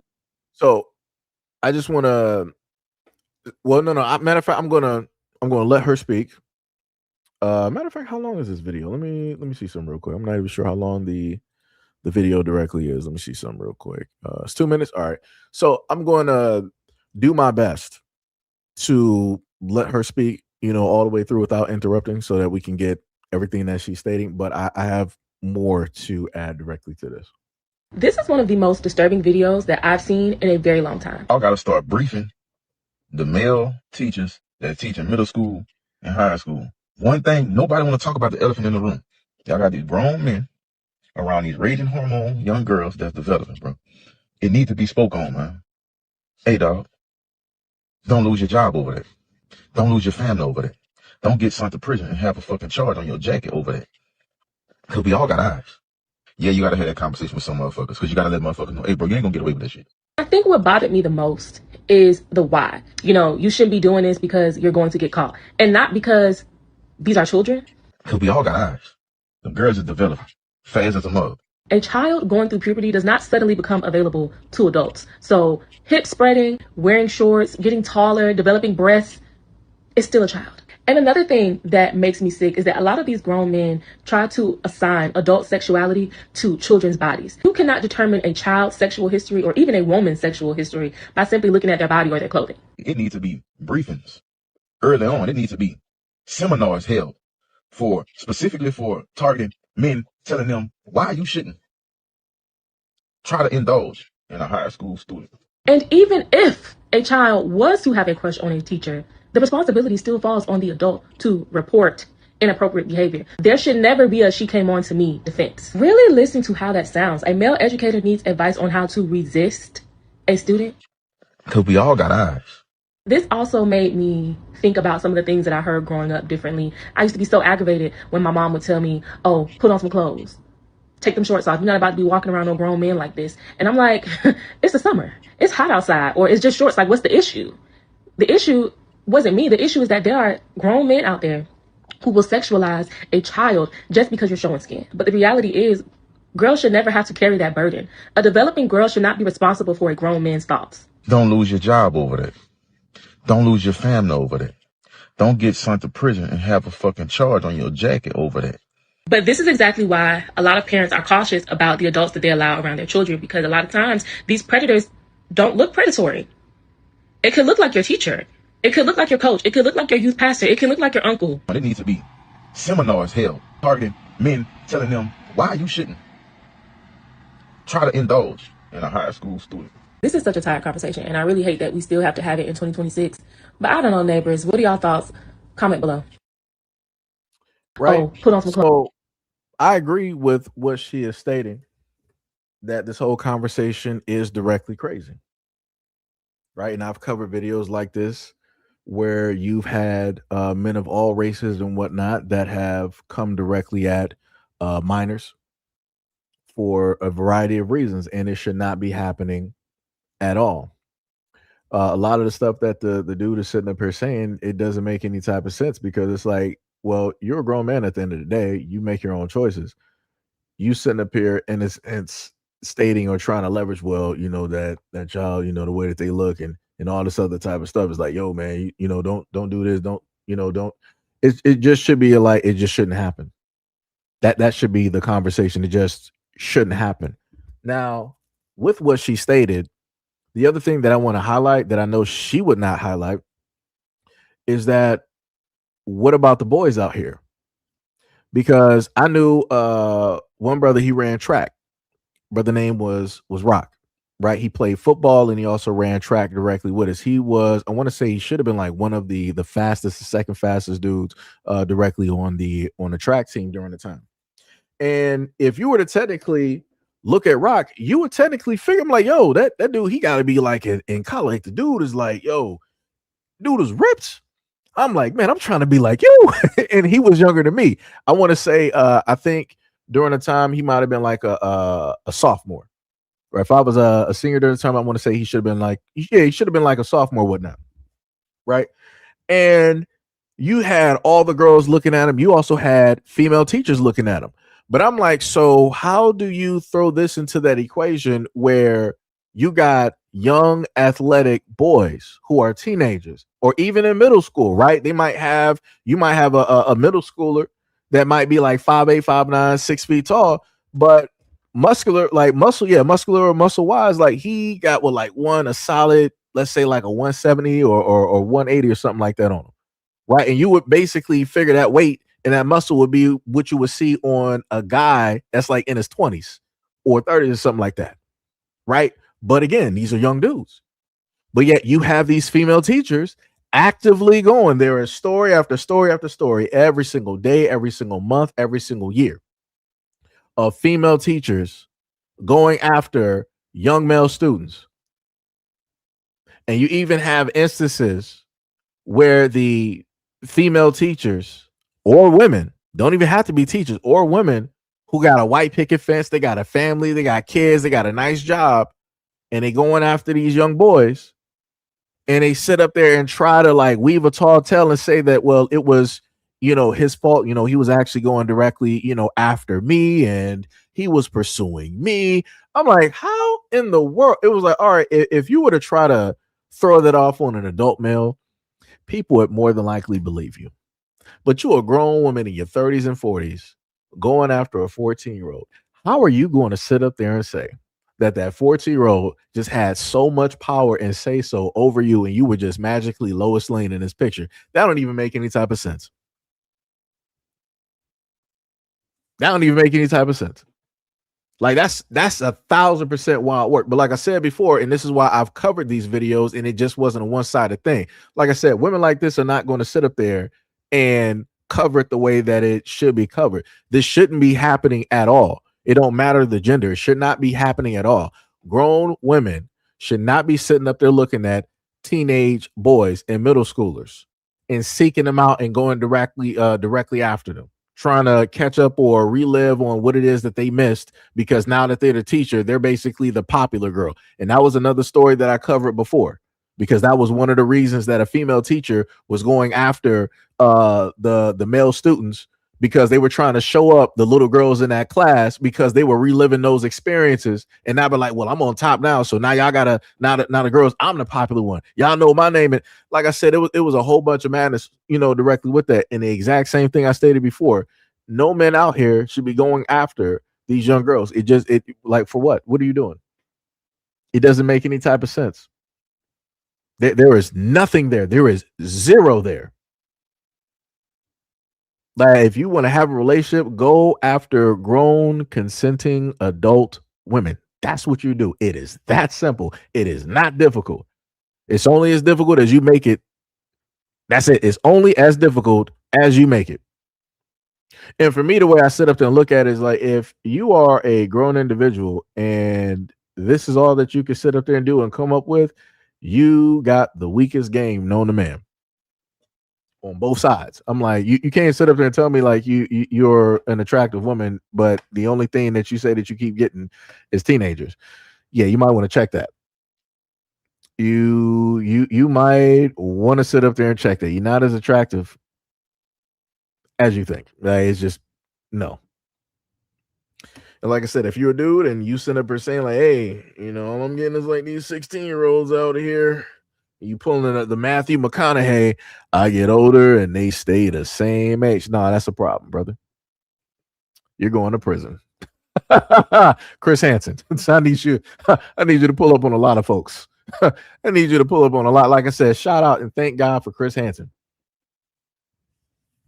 Shout out to Nightline and NBC. Chris Hansen is one of my favorite people on the news to this date, still to this date, because of the work that he was doing the Lord's work and still doing it to this day. Like I said, that's wild. What needs to happen is that we need a reverse Chris Hansen. We need a female version of Chris Hansen to start really showcasing these women. Like I said, we know a lot of dudes out here are into like devious type of behavior. It needs to be locked up, thrown in prison, never to be seen again. But the thing that is really not getting highlighted is a lot of these women. The only time I really seen women getting showcased is by these social media content creators, these predator catchers that are outside of that. And they do the exact same thing, but it's on like a lower scale. That was the only time that they really started showcasing women. And I'm like, see, that's what I'm talking about. But like I said before, when you look at those comment sections, you don't see women saying nothing. They're not really pulling up to rah, rah, rah and give out these stories and all this, because it's going to sit up there and look bad. But when it deals with men, every woman on the planet, here they come. I'm like, that's weird. That's wild. That's 100% wild. Diabolical. 100%. But like I said, I agree with what it is that she stated. It should have been spread across the board, though. But like I said, how a lot of folks are raised, they'll be like, hey, just focus on the men. Men are the worst of the worst. They're the only ones out here doing it. Don't focus on nobody else. Just look in this direction. But like I said, there are women directly out here that are about that life.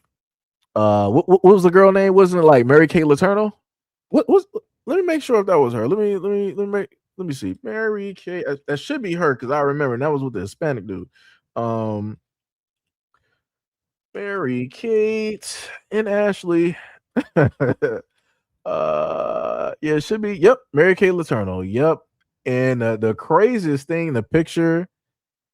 Yeah. And I gotta go back to that. Hold on, wait, where's that picture? Yeah, let me put both of those. Like, that was crazy. That man. Well, now he's a man. But like during that time, he was not a man. Like I said, I don't know what was happening, what was moving. But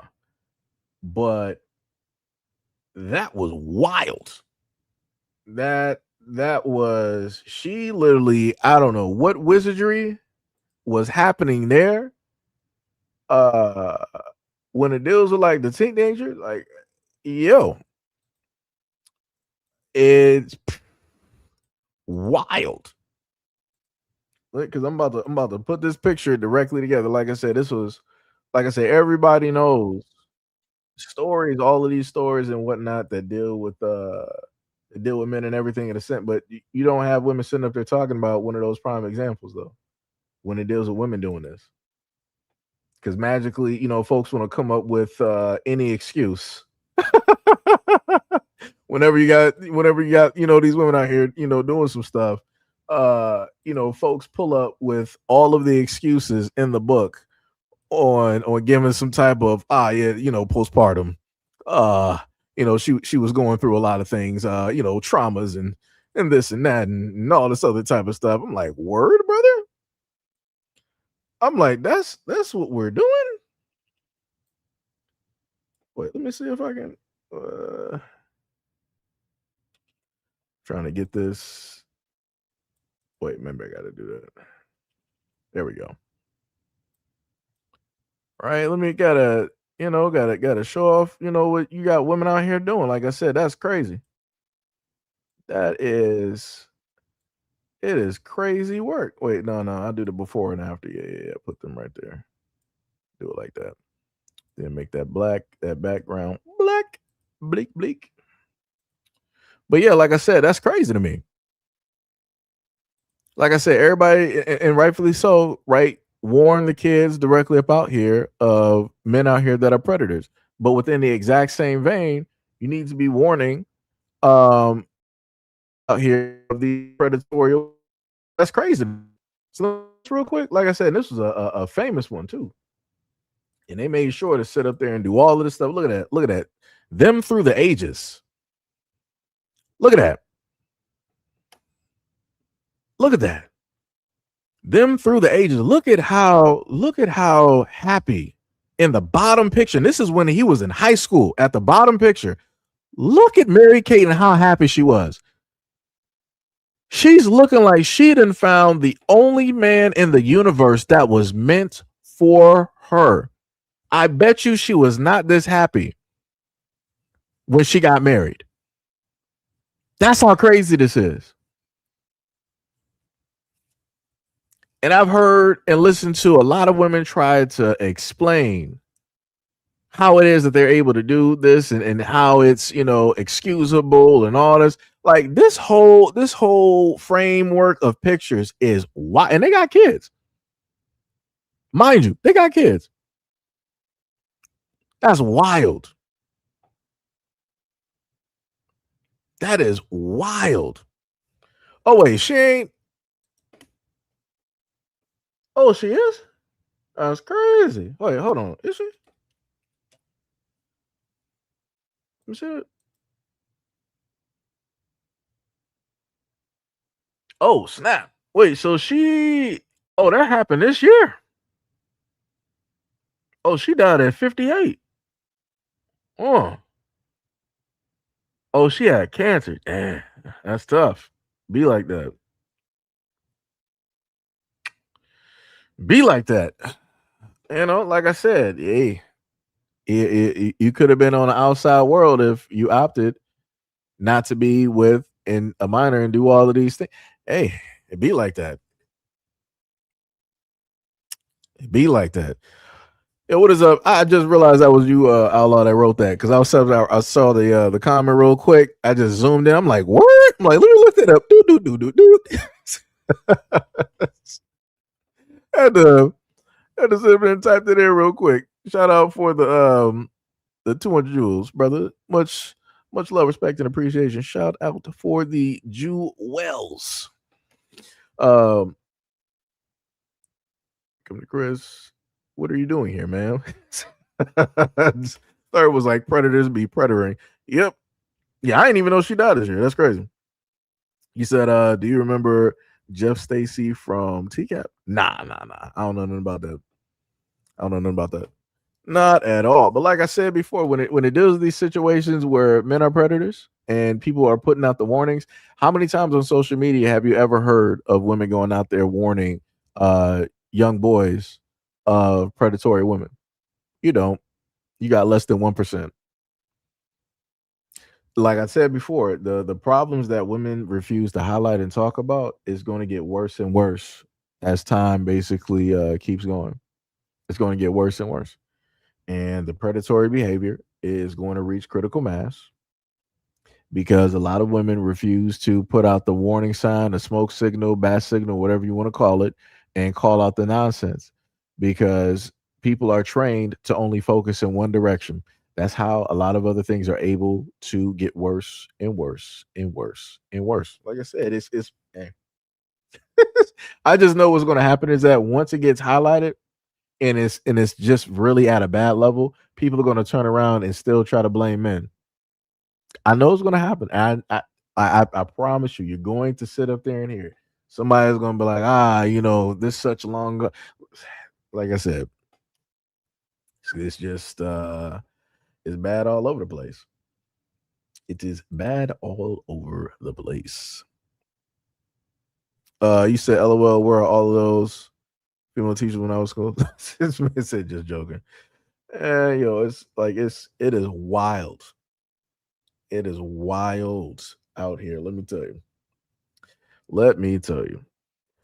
Did I have another one? I think I do. Wasn't that the dude that was sitting up here trying to say that all black people are South African or something like that? I think that was. That's a fight video. I can't put that one up. We ain't going to do that. Oh yeah. Also, to let people know, Chud the Builder is actually out, and I did say that probably nothing was going to happen. I did put that out there, and here we are. Here we are. Chud the Builder is back out in the streets. Can't say that I'm surprised. I'm not shocked either. I'm just waiting for the content to go right back out there and to start back up. That's what I'm waiting for. That is what I am waiting for. Like I said, crazy work, wild work. Another video that I got is this one here. Let's take a look. Because why do you have her in the kitchen cooking? You don't think that's weird? You don't think that's weird, bro? Ain't what's weird about this? Because she's only 8. She don't need to be in the kitchen learning how to cook. My daughter know how to cook like any other Bro, female. she in here seasoning chicken. How does she? Listen, You got her cutting up broccolini. You don't want your daughter to know how to cook? Don't you know how to cook at a young age? What you It know how to doesn't do? matter. My mom taught me how to cook, not my I dad. don't need her to depend on nobody when she get grown. She don't need to depend on Okay, nobody. so I just don't want you in here teaching her how to cook. Yeah, Simple. right there. She asking you a fucking question. Right there, cut it right there. It's cool. Fuck, you And then you just sitting here not doing shit. You can't at least make the noodles? Now you finna make me fucking noodles. You in here not doing nothing. You just sitting around looking fucking crazy. Got this little girl in here cooking. Yeah, Then she leaving stuff like you think you know what you talking about. You don't know what you talking about. Go ahead. Just don't Just do again. how you do it. Do it, cut it how you cut it. Don't worry about What it. is y'all leaving in here? What are y'all cooking? Don't worry about it. You always mad. Damn, bro. I'm not even mad. It's just I don't want her in here cooking. I don't want her learning how to cook so early. I want to give it a minute. Who don't want the girls cooking? So, I'm not sure if he's the father or not, but this goes back into what I stated before. And she's sitting up here getting mad, and the guy, obviously, he is. Let's say if he's not the father, right? He's there. He's sitting up there trying to, teach her something. This is the same thing that I'm pretty sure a lot of kids got taught. Didn't matter if it was male or female sitting up there teaching it. She's getting mad at the fact she was like, "You're a guy teaching her how to cook. It'd have been different if it was my mom. Why is it different? Like, I'm not even understanding. So what if a man teaches a girl how to cook is slavery? Like, I'm just trying to figure, like, where are we at?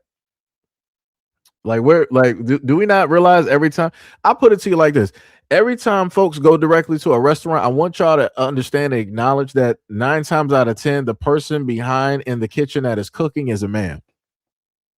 Some of the greatest world chefs that are revered, that are around the world, are men. But yes, for a lot of guys, the first cooks in their lives were their moms. But those guys ended up being the cooks, the master chefs, and all this other type of stuff.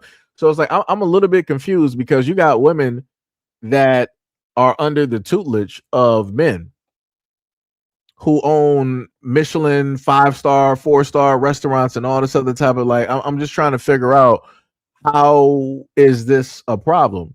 So you will be fine with your mom, which will be that child's grandmother, teaching her how to cook, but you don't want the stepfather or the father to sit up there and teach her because magically that's what a part of patriarchy or something of the nature.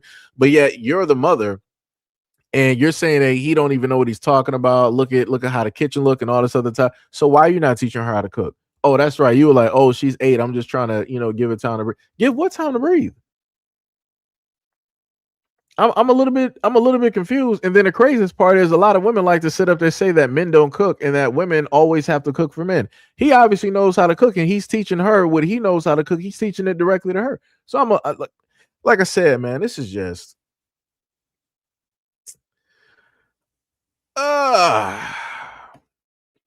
this is why I sit up there and say it's very difficult for men. Matter of fact, I gotta specifically put this.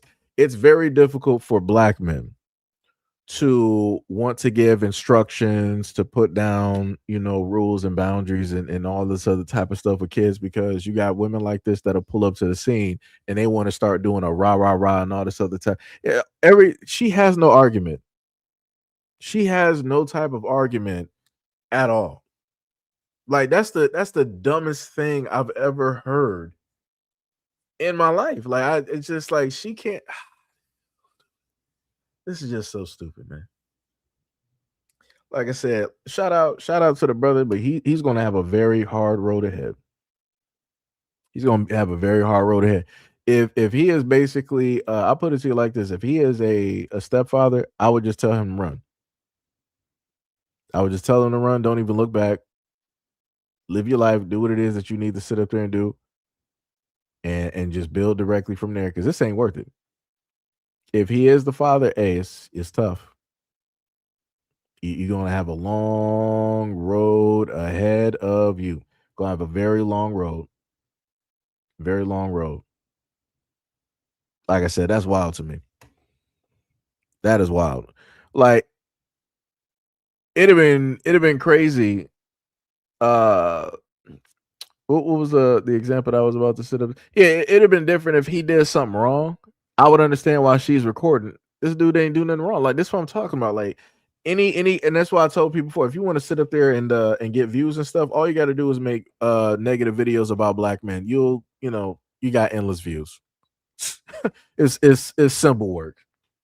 It's 100% simple work. Like I said, you'll have women coming directly to the comment section, feminists and everybody else talking about these black men out here and this, that, and the third. See how he's trying to sit up there and make her a housewife and trying to have her in the kitchen and this, that, and the third. I wonder if he would do this if he had a son. I bet you he wouldn't. He wouldn't put his son in the kitchen because these men out here, they automatically think that this is woman's work and this, that, and the third. What's next? He's going to teach her how to do laundry.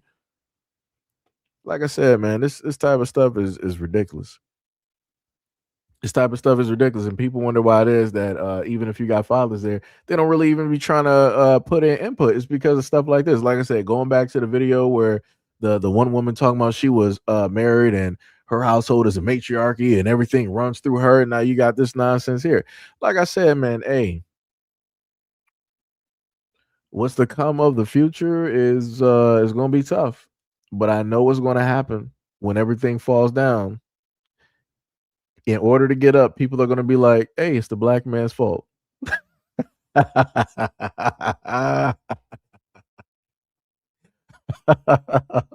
Or even looking at this video, you got some women in the background that's not typing it, but like, well, she wouldn't act like that if he was more than a leader. You got the super simps in the background, like, yeah, if he was really a man and this, that, and the third, she wouldn't be talking like that and this, that. I'm like I said, you got two problematic groups, directly in the black community that will automatically side with this foolishness and nonsense coming from the talking bird in that video.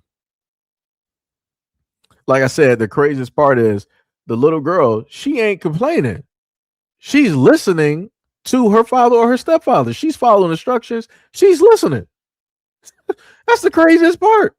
The one who obviously can't follow no directions is the one filming and talking. Color me surprised on that. Color me surprised on that.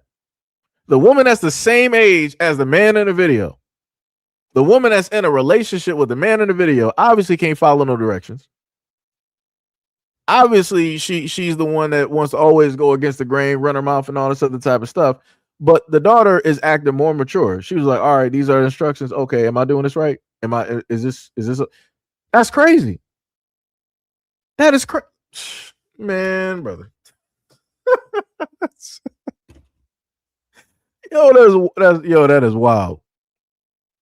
That is wild. And because, let me put it to you like this, because that 8-year-old girl is willing to sit up there and listen, she is going to be both an awesome student and a teacher.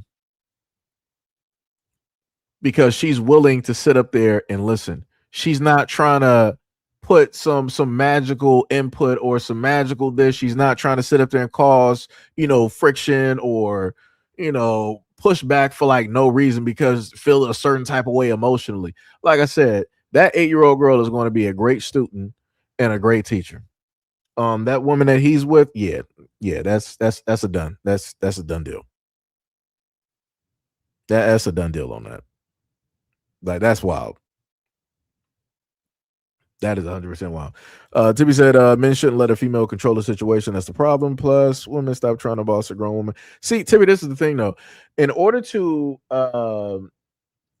like I said, I don't disagree with what it is that you're saying. I do agree. But to add on to that, from the male perspective, you have to like really be in a relationship with a woman to understand how that works. Like, it's easy to sit up and say men shouldn't, but when you're in a relationship with a woman or married directly to a woman, you got to pick and choose battles. A lot of women, the only women that can actually understand that are the ones that are either bi or the ones that are lesbian. Straight women are not really going to understand that because straight women are with straight men. They don't date anything, other. They're not dating anything of the female variety. So it's like, for guys, you got to pick and choose battles. It's like, are you trying to sit up there and have continuous arguments? And are you trying to make sure that you're able to see your kids? Because like I said, what ends up happening inevitably is, especially if folks are not married, what ends up happening is that the woman will be like, all right, I don't like the way that you're raising my child, even though it took two to create it. And the father could be directly there giving directions and structure and all this other type of stuff. Every single time women start talking about children, they'll be like, my child, my child, my child, my child, as a possession. The only time you hear a lot of women talking about our is when now they need money in a situation. Now it's like he doesn't even want to sit up there and talk to our child. He doesn't want to be there with our child. He's nowhere around our child. It's like how, to put it to another extent, it's like how a lot of women who can be married, they start talking about, 50-50 is a problem. Or better yet, women in relationships want to talk about how 50-50 is a problem. But once women are married and they're ready for a divorce, now they're in full belief of 50-50. Right? So if you're in a relationship or a marriage and you want to do some 50-50 type of thing, a date, a bill, whatnot, or whatever, normal adulting, it's problematic for women. But when it deals with divorce, every woman out here is like, yeah, 50-50 all the way through. It's like, yeah, everything that he got, that should be a part of mine too. Oh yeah, his IRA, his Social Security, military benefits, yeah, 50-50, split that all the way down. Yeah, I've earned that as well too. Crazy work, diabolical.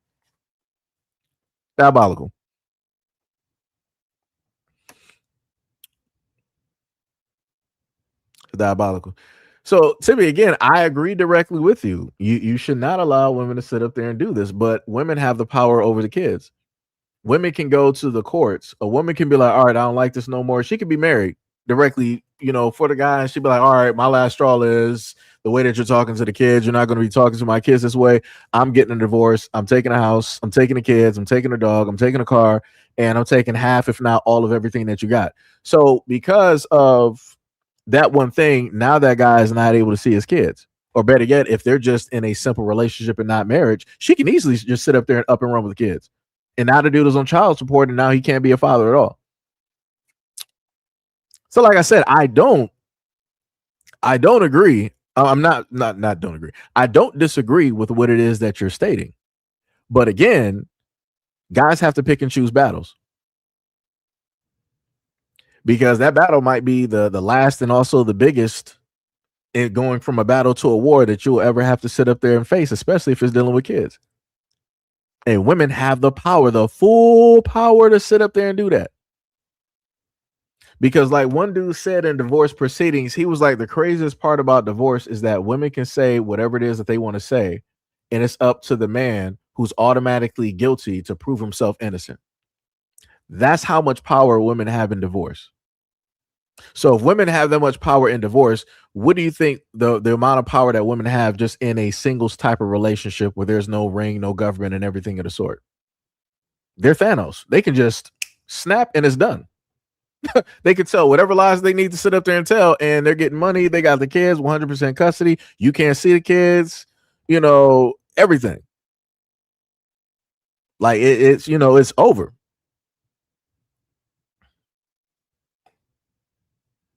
You said that's why I said stop getting those types of women pregnant. That's on them. They get them pregnant and not fully knowing the person.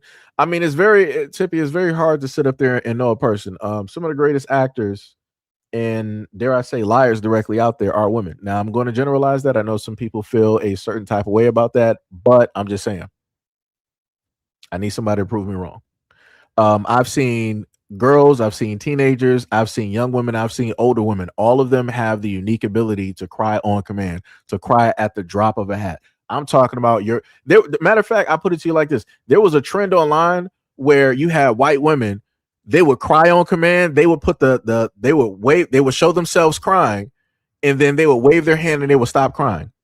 I, for the life of me, cannot do that. I don't even know what areas of yourself mentally that you have to go into in order to be able to cry at a snap, at the drop of a hat. I can't do that. I still can't even fathom how people are able to do it, but women are able to do it.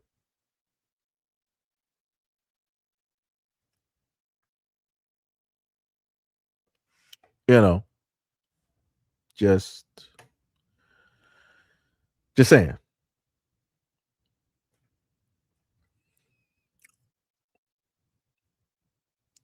Wait, hold on. I got you, Shauna. You got a rare few minutes able to do it. I got you. Technically, there's a lot more men who are of the LGBT that would be able to do it as well too. Because I've seen them directly online, sitting up there, doing that as well too. So again, you got the two groups that are able to do it. You got the few far and in between, straight guys that are able to sit up there and do it, and then you got especially those who are part of the LGBT doing it. Because like I said, I saw a Saucy Santana, and he was crying because I think somebody was shooting at his house, and I'm like, dog, you're too big of a man to be sitting up here crying, and like snot is just like dripping from your nose, and I'm like, dog, what is you doing, brother? Need you to get us together. I'm like, dog, like the amount of power that you just like physically have. I'm like, this is uncalled for. I need you to pick it up, brother. Tibby said that's mainly white women, Seji. Nobody cares about black women tears only. No. What's that girl's name? Crystal, what was her name? Crystal Magnum, Crystal Schaefer's, whatever that black woman name was that sat up there and said that the three guys that was a part of that lacrosse team did her wrong. She accused them of misconduct, and it was found to be a lie, and she is serving a prison sentence. Nah. No. No.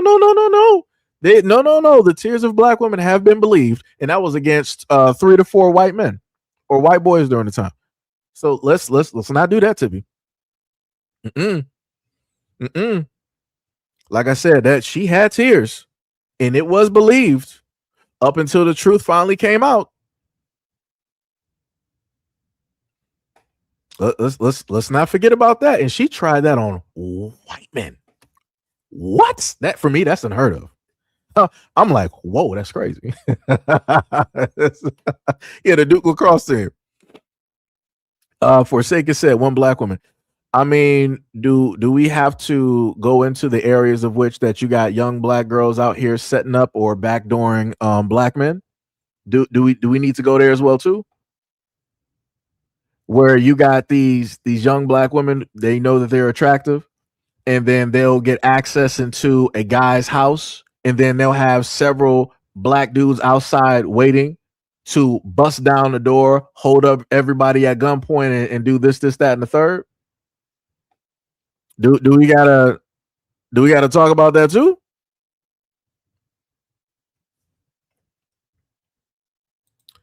I mean, nobody ever said that white women didn't do that. I'm a little bit confused on why you're getting so offended and why you're so defensive. Who said that white women didn't do this stuff?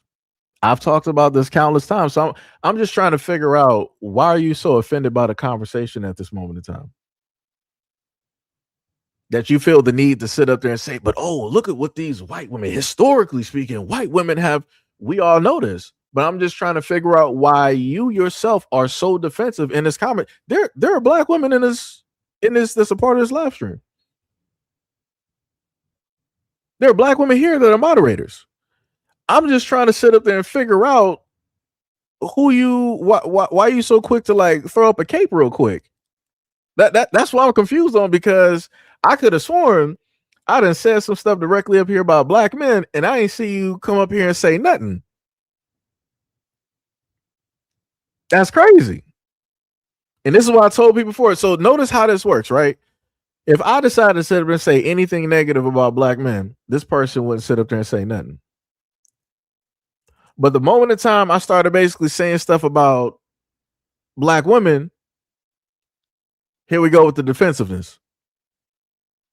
See how that works? And this is what I talked about before. See how all of this equality and people talk about being even across the board. This is why I sit up there and say I don't subscribe to none of that nonsense, because I see this time and time again. It gets proven every single time I happen to do a live stream. Like, that's crazy to me. Like I said, I wish people would have the same energy when people would say negative things, right, about black men, but they never will. They never pull up. Like I said, didn't I just give y'all the video where the woman, where's she at? This woman here was sitting up here using the example of what this dude was sitting up here stating about teachers and students and all this other type of stuff. That's crazy. No defense there. It was like, it's not all black men that sit up there and move and think like this. None of that. Historically speaking, it was white men that do X, Y. None of that. But the moment in time that we sit up there and go into a whole nother conversation and I highlight some stuff, here comes the defensiveness. Here comes the, I got to let you know about, white women and how it is that they move, since you want to sit up there and pick on and talk about black women. Oh, that story that you gave about that crystal. Oh, that was only one black. I can list a lot of different stories, especially when it deals with child support. Especially when it deals with black women out here lying on who the actual father. You don't want to do this. I keep trying to tell people this is not what you want to sit up there. I've done this before. You don't want it. This is not the route that you want to sit up there and go. This is why I tell people to just shut up and sit directly in the background sometimes. What you feel is a fight is not really a fight for you. You don't want to sit up there and do that. Because I could talk about black women who have abandoned children. I could talk about black women who have decided to get rid of children a variety of ways, who wanted to sell their kids directly off. I can talk about and again, these are women who like to sit up there and cry. They want to postpartum this and this, that, and the third. They want to put the blame on everything else but themselves. Crying crocodile tears. I can sit up there and talk about stories of black women deciding to send their kids to another plane of existence. And then they'll be like, it's postpartum. I was off my meds. Matter of fact, there was a story I covered before where it was a black mother. She set her apartment on fire where her kids were sleeping. So I'm like, this ain't really where you want it to go, because it's not going to benefit you. It's not going to be no way that you can put a cape on directly for that and be like, but I don't care what white women are doing to their kids. I'm talking about black women. Say what you want to do. So, like I said, keep trying to tell me, I'm like, hey, I'm all for a villain arc. I have no problems. I've been very comfortable here for a very long time. Very comfortable. If you want to feel that I'm misogynist, hate black women and all this, fine. I'll be whatever you need me to be. If you're trying to be a hero, I will be your villain. You want to be Batman? I will be the greatest Joker you ever had. However you want to sit up there and do it. Matter of fact, I'll be Bane. How about that one? I'll do that. And there's no Azariel to sit up there and fight back on that one. It's going to be nothing that you can sit up and do. Going to be going all throughout Wayne Mansion, sitting up there, going through the hallways, beating, going through the Batcave, beating, everything destroyed. Nothing that you're going to be able to do. And there's no Justice League that's going to come through and help you. Like I said, I keep trying to tell people I got nothing but time. A lot of the people that have comments, y'all only got time when I show up. In everyday life, y'all ain't gonna pull up here. Like I said, I done gone on quite a few stints sitting up there putting video after video after video. Like I said, I don't care about the views. I will just sit up there and do it just because. If people want to sit up there and test me that far, no problem. Like, yo, that's some wild work. Crazy work, 100%. But like I said before, it's diabolical going back to the whole thing dealing with the father and how it is that the mother there does not want him to sit up there and just teach her, I guess you can can you basically call it like life lessons or something like that? Whatever you want to sit up there and call it, like it's just crazy that you know that's in a sense problematic. But again, like I said, going back to Tippy's comment before, I'm not disagreeing with you, Tippy. Like I said, I'm not disagreeing, with you at all. I'm just saying like it's a very tough thing. It's a balancing act that a lot of men have to go through both mentally and in reality in order to be able to, be present because everything can be stripped directly from you. And the main way that a lot of women want to sit up there and get back at guys is taking away the most important thing that they know if they love the most is the kids. And that's crazy. Slick Tom was like, nah, be the Riddler. Shauna was like, I'm with you, Cedric, because my mom showed me what I shouldn't do to men. She was horrible to my father. She even lied about me being his baby, and I really wasn't, but he's still taking care of me. Yeah, that's because he loved you. He understood the situation, and he wasn't going to do anything. See, this is the difference between like a lot of guys, right? A lot of so people understand the example that of what I'm replying directly to. This is to Shauna.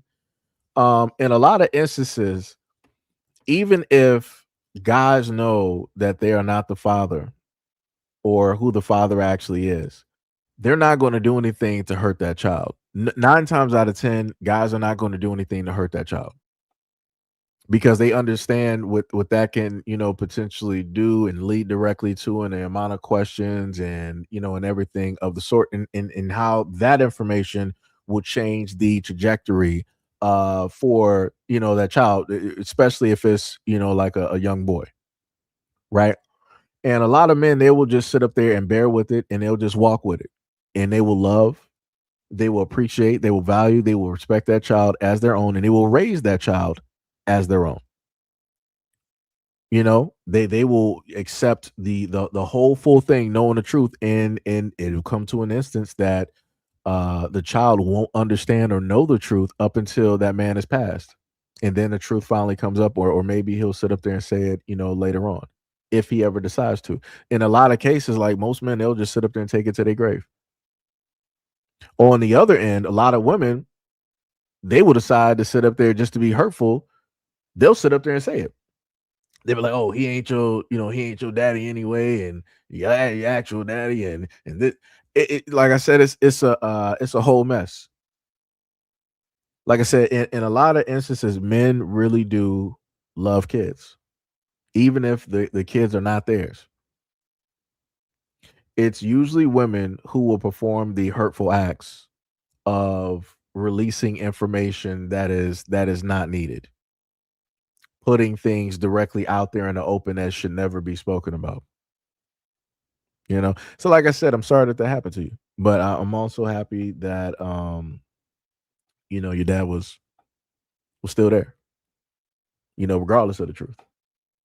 you know um Slick said, off topic, I just read that the earth is spinning faster and we'll lose a few seconds off of the clock. Is it just me, or has it been going on for that's been happening for a minute?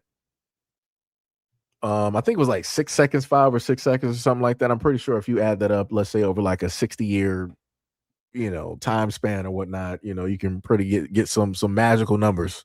And stuff like that. Shauna said, and I thought I was going to be mad because he took it in, Court that I wasn't his child. Like I would be mad at you trying to put me off on him. No, I was. I won't. What? Oh, I wasn't mad at all. I wasn't his. So yeah, yeah, it's tough. Black said I learned the hard way. You simply can't trust women nowadays.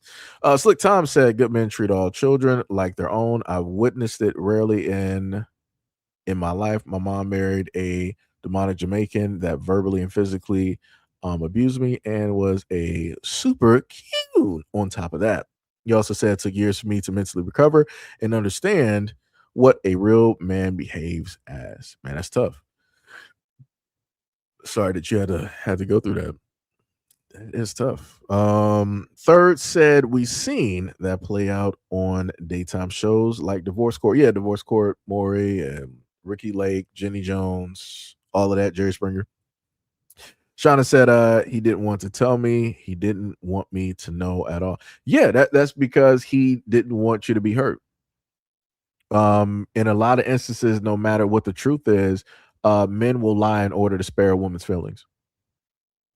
No matter what the truth is. Because a lot of men understand the weight and how in a lot of instances the truth can really hurt somebody over a lie. So, a lot of instances people will sit up there and say like, it's not good to lie and all this other type of stuff. But it's like, do you really want that person to suffer with the truth? Because once you give them the truth, it's like, what are they going to do with that? How are they going to move? Mentally, how fine are they going to be? Right. So it's like I said, you gotta weigh, try to weigh and see how it's gonna play out. What was it? Slick said, I met my real dad at 19. He's a good dude and helped me enter college. That's dope. While the person my mom married told me I'm only good for the army and something bad will happen to me. That is tough. That is tough. You're referring to what I spoke on before. You said I agree with that. You also said that we are very real with each other, but women and children are well, we rarely spare them mentally often. Okay, yeah. But yeah, like I said before, some people say it's not good to lie. I will say that there are certain times that you have to. There are certain times that you have to because the weight of certain truths, it could potentially mentally break people. If a child basically finds out like, hey, this person that was raising me this whole time is not really, my fault. That's going to send them directly into a tailspin because now they're looking at the mom as a 1000% liar. Because only the mother, like I said before, fathers, unless it's a DNA test, even if the father slept directly with the mother, right? During the time of quote unquote conception, a man never knows who the actual father is. Only the woman knows that because the woman is in control of her body. The woman knows who she slept with and who she did not and how many she slept with. Men don't know none of that information at all. Proof of which you can look at Nigeria and you can look at Jamaica. Those are the top leads when it deals with illegitimate rates, when it deals with kids. You got, like I said, in both Nigeria and Jamaica, you got men out there right now that are raising kids that are not even theirs because women have specifically pinned the kids directly on those guys. Some people even went to the extent of saying in certain European countries, no, I'm not even going to say people. There was information that I gave you guys, I want to say the first part of this year or last year, where it was stated, I think that paternity tests are in a sense banned unless they are court I want to say sanctioned, if that may be the correct word, court ordered, right? Or something, or an extenuating factor. On a normal occurrence, you can't sit up there and do a paternity test. And somebody basically stated, who was European, they were basically saying to the effect of that if DNA tests were allowed to happen over in some European countries, it would basically break apart that whole area because it would show you how rampant cheating is. Because a lot of these people are married and everything of the sort, and then you find out that, hey, the kid ain't yours. Yeah, it ain't gonna be looking too good. It's gonna be a lot of problems over there. Let me tell you, you're gonna have the ID channel setting up a whole new channel over there in Europe. Let me tell you. Let me tell you, it's gonna be crazy work out there.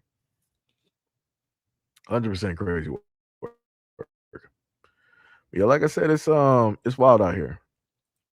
It's wild out here when it deals with a lot of these these conversations with a lot of these videos and how it is that people feel about certain things. Let me see. That was the lady that was dealing with the pool instance. That's the Korean dude that is potentially banned from Korea. Let me see. I gave you guys the video dealing with the Haitians flashing their passports.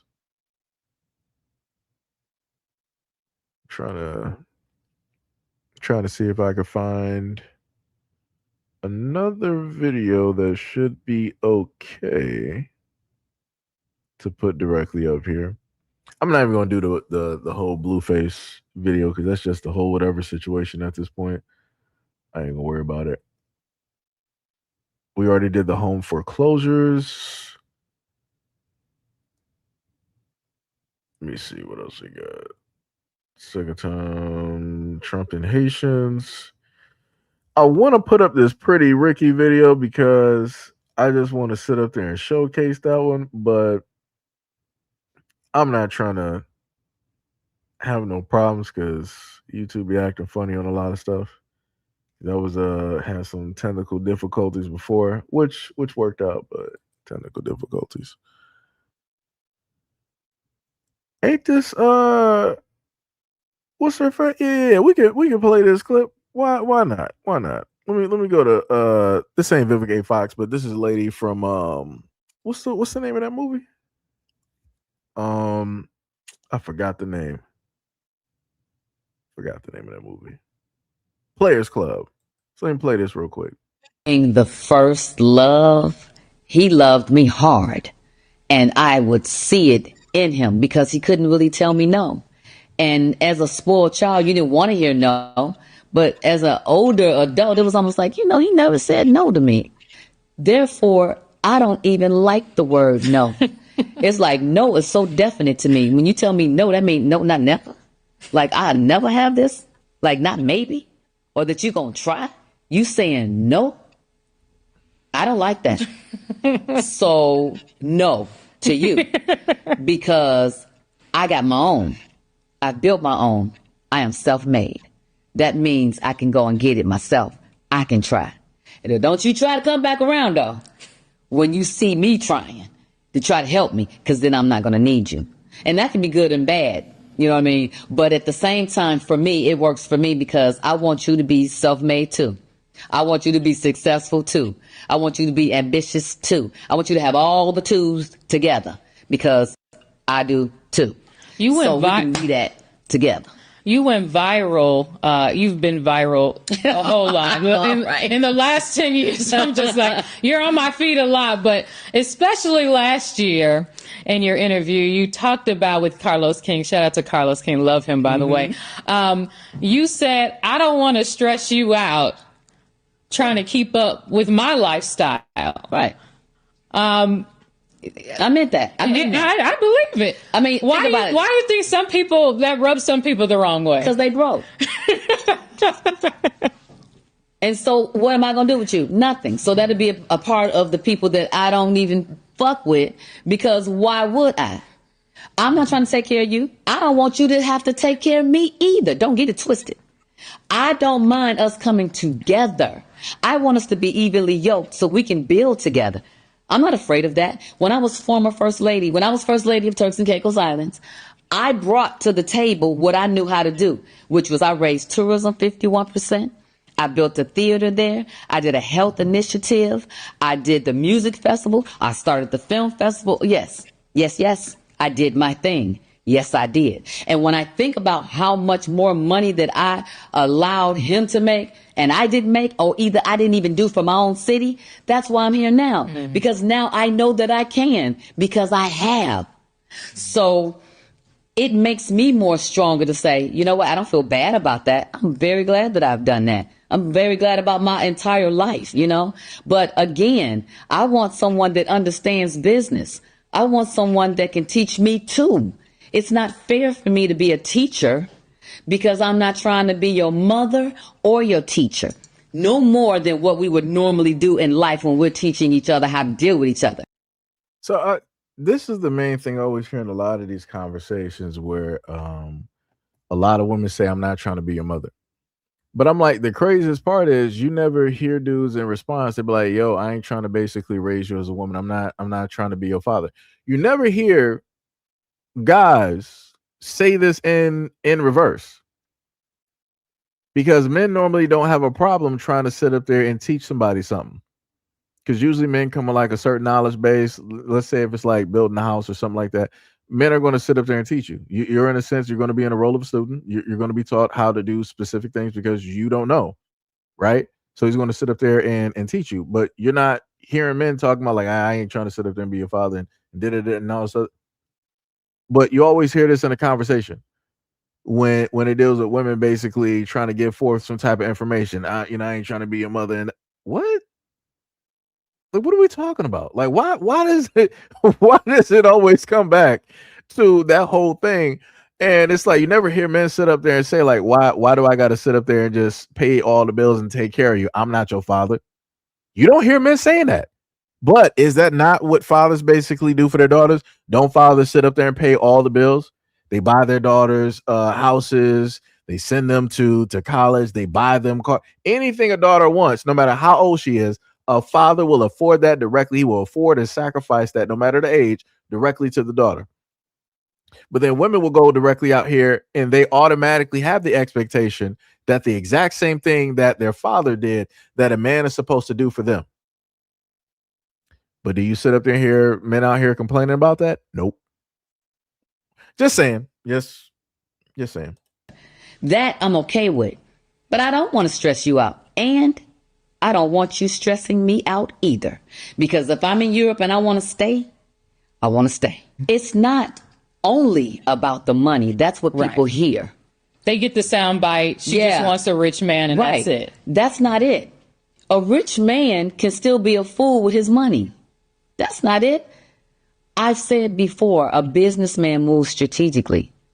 So let me just put that into the into another story that I covered before, right? Because she wants to focus on men and being wasteful directly with their money and whatnot. But men can be wasteful. Those men that are in that upper echelon, they can be wasteful with their money because they know that they're going to get more of that money directly back. You got women out here that are making six figures and they're just buying stuff on things that devalue as soon as it leaves the shelves. So that's like red bottom shoes, that's dresses or whatnot. I don't see tons of women throwing all of their, high priced clothes on a resale shop trying to recoup that value. They're not doing that. This is why women require large closets. This is why they got, a stadium worth of shoes and dresses and everything of the sort. But we're going to sit up and talk about how men basically, waste money. Men can normally get that money back. If a dude who is up in the upper echelon just gambles $100,000, he more than likely is about to get 250 or 500,000 back. So it's like it don't really matter. Whatever he got, he can more than likely get 2 to 10 times, if not more than that. But we had a black woman up here that was running a liquor business. And they were in debt of like $100 million. So just saying, I'm like, that's a little bit crazy. That's quite wild to me. If we're going to sit up there and talk about people messing up money, $100 million in debt. If we're going to talk about people messing up money, because she ain't talking about a man that she was with that was $100 million in debt. She ain't saying that. She's talking about a few thousand, probably 100,000, maybe, might have set up there and spent like $1 million on gambling or something like that or whatnot or whatever. But let's keep going. Because he don't want to lose what he's done all this time for one wrong move. So he's going to study that. Guess what? I'm going to study with him. I want to learn too. I want to know too. I want to have a say so too. Because I've built my life up until this point where I want to be able to say yes or no and have that say. I want to be able to have a partner, not someone that just I only depend on and he only depends on me. No, that's not what it's about. It's about us being able to be in each other's life and be able to build and to care about the family and to care about the same things. That's what I want. I want love. Absolutely, I do. But it comes with conditions. Just like I got a list, I'm absolutely sure that man should have a list too, because he wants to make sure that can this woman take care of my household? Can she bear my children? Can she cook? Especially with these microwave babies today. You know what I mean? Can she hold it down when I'm out of town and she got this? She got my back? Is she smart? Is she compassionate? Is she a family woman? That list can be as long as his hand. I have a list too. Let's get together and see what checks off. That's all I'm saying. I'm not saying that you got to have $50 million in the bank, but I'm saying come to me with something so that we can build together. That is what I'm saying, and I'm not ever going to take that back.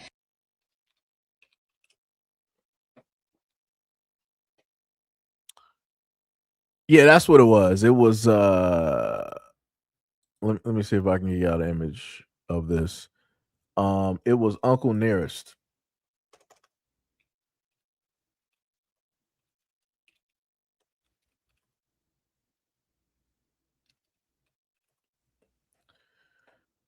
Let me see. Dun, dun, dun, dun. Yeah, because they filed for bankruptcy. So yeah, it was about it was this one right here. It was 108 million.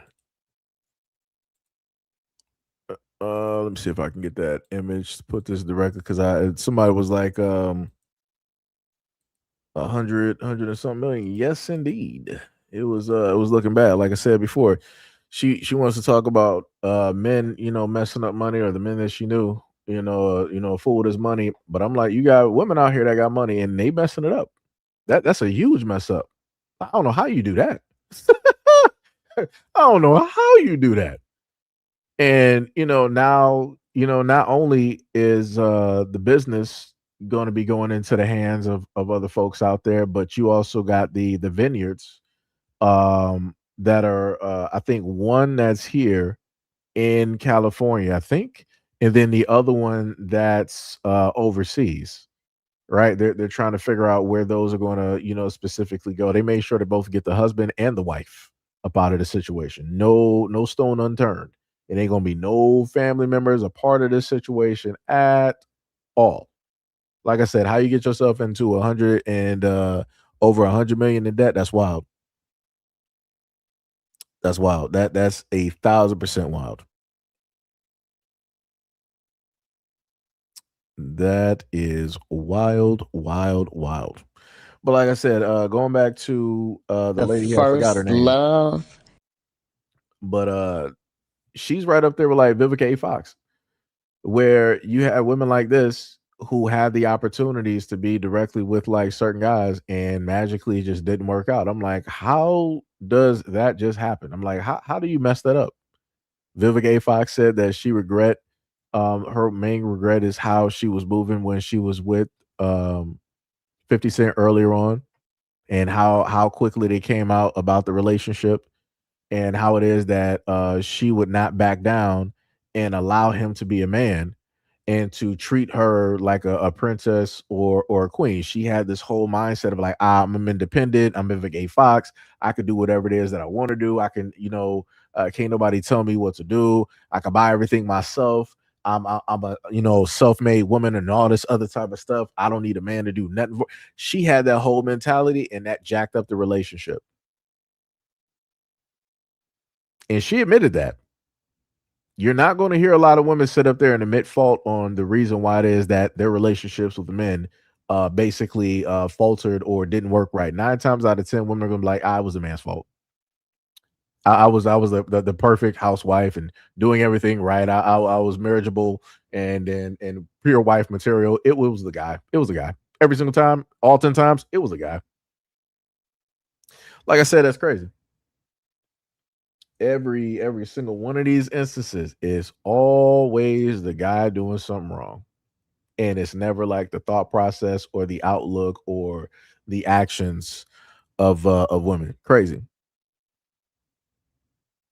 That is crazy. And the other thing I want to sit up there and state to women out here that don't have the same money as these women, please stop listening to these women.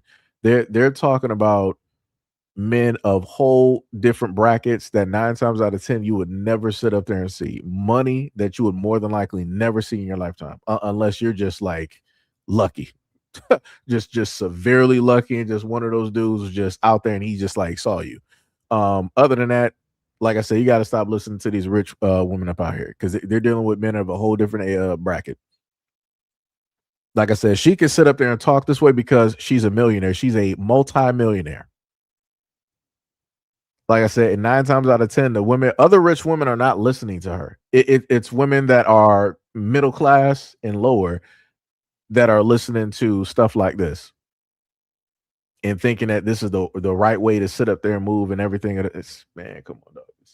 Like I said, it's not, a lot of the stuff is not going to be beneficial. A lot of women are going to lead to and enable and make other women single. And this is something that was talked about before in a variety of instances. Let me see. Oh, matter of fact, let me bring up the South African video. Where did he go? Let me see. Let me get that up here. Africans are saying we've had enough. We don't want anybody else in our country who is not South African, which to me is ludicrous because we all are Africans. That's right. But my thing is, you should give that same energy to the white South Africans that own 80% of you. The only person who's saying that is Julius Malema. But is he sentenced to prison? Yeah, he got sentenced to prison. I think he's supposed to do 5 years. Why? What was the reason? Of just him being, with his EFF. They found a case. Of course they did. Years ago, he shot a gun at a rally. And then he had that big rally in the stadium where they were saying, they talking about kill the boys. It's phenomenal. I watch it. Yeah. So he has everybody's picture.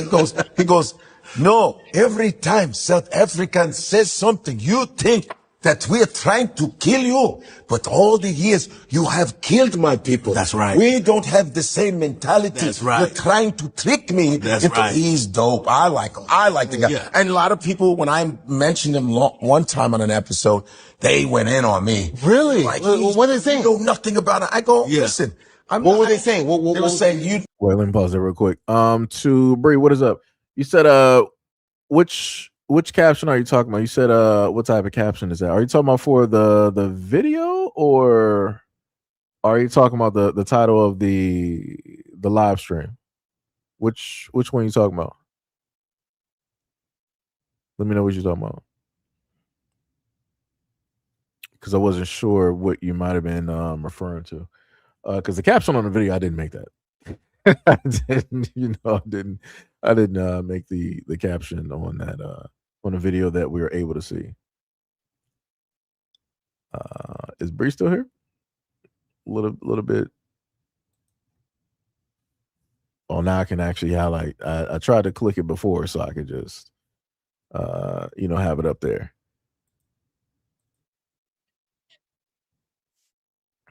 So let me know if Bree is still there. Slick said these dudes be flip-flopping. You also said they want to be pro-black, but they play FBA versus the African card for use. I mean, hey, that's if that's what tends to work, and they know it's gonna attract attention. It's the same thing when you think about conservatives and how it is that they want to speak on certain topics, but they fixate and focus on one thing. I mean, if it brings in views, it brings in views. It'd be like that. So I'm guessing that Bree is not here. All right. So let's continue. you don't know anything about him. He's not as good as you think he is. And they were just coming, you know how social media. any little thing they come at us, you know. So what's the perspective of Julius Malema? Yeah, what's Julius? To me, he's a formidable opposition. Opposition to the current government. Okay. Right? The status quo. Yeah. He used to belong to that same party that is running the country right now, which is called ANC. But then he broke away because of he did the EFF, Economic Freedom Fighters, right? Yes. He's basically trying to say we need to get the economic power from the colonial hands into the black people. The black, the original people of South Africa. Original And then he people of also said in a speech, we have to treat every African the same. Oh, those are our brothers and our sisters. He's more He bordered us Pan-African. off on purpose to keep us separate. I watch his speeches all the time. They're keeping us separate, which isn't right. The Europeans literally bordered us off. He said, when you go to Europe, you can go on a train to Italy, to France, but we have a passport. He said all of that. Right. To Trying their to unify Africa. Yes. Right. So like I said, this conversation for me, when I sit up there and listen to it, now minus the whole thing that he was saying that all, black people in the world got to unite. We're gonna, just gonna put that somewhere else. Everything else, the other 99.9% where they were giving information about South Africa, Julius Malema, the EFF, and dealing with the Europeans coming directly down there, and how there's a difference in between how there's really no borders when it deals with Europe, but then you got all of these borders and things down there in Africa. Like I said, they were making very valid points. Like, these are the conversations that I love. These are the conversations that I like to hear, because it's directly, in a sense, from the source of people that are of that bloodline of those people. You can really educate the masses with that type of stuff. You can also educate a lot of other Africans out there that may not know specifically what is going on or what has specifically happened, when it deals with South Africa, the government there, and everything of the sort. Like I said, it's a crazy thing when you think about the fact that white folks who came from Europe have they got their hands over the main majority of the land down there in South Africa, and that the South Africans literally have a small percentage.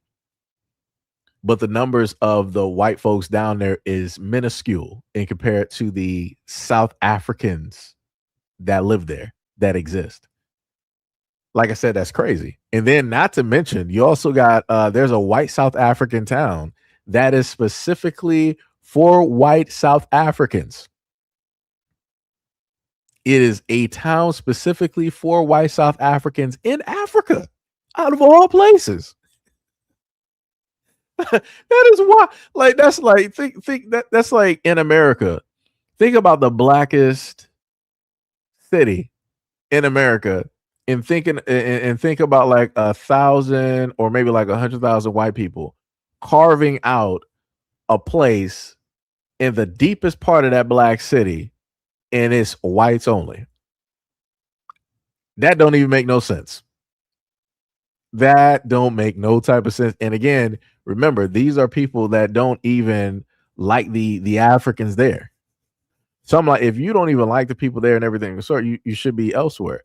But like I said, the reason that they're there is because they understand the minerals and the resources, and specifically what is there. So they're trying to do everything possible in order to, quote unquote, hold on to all of that land there.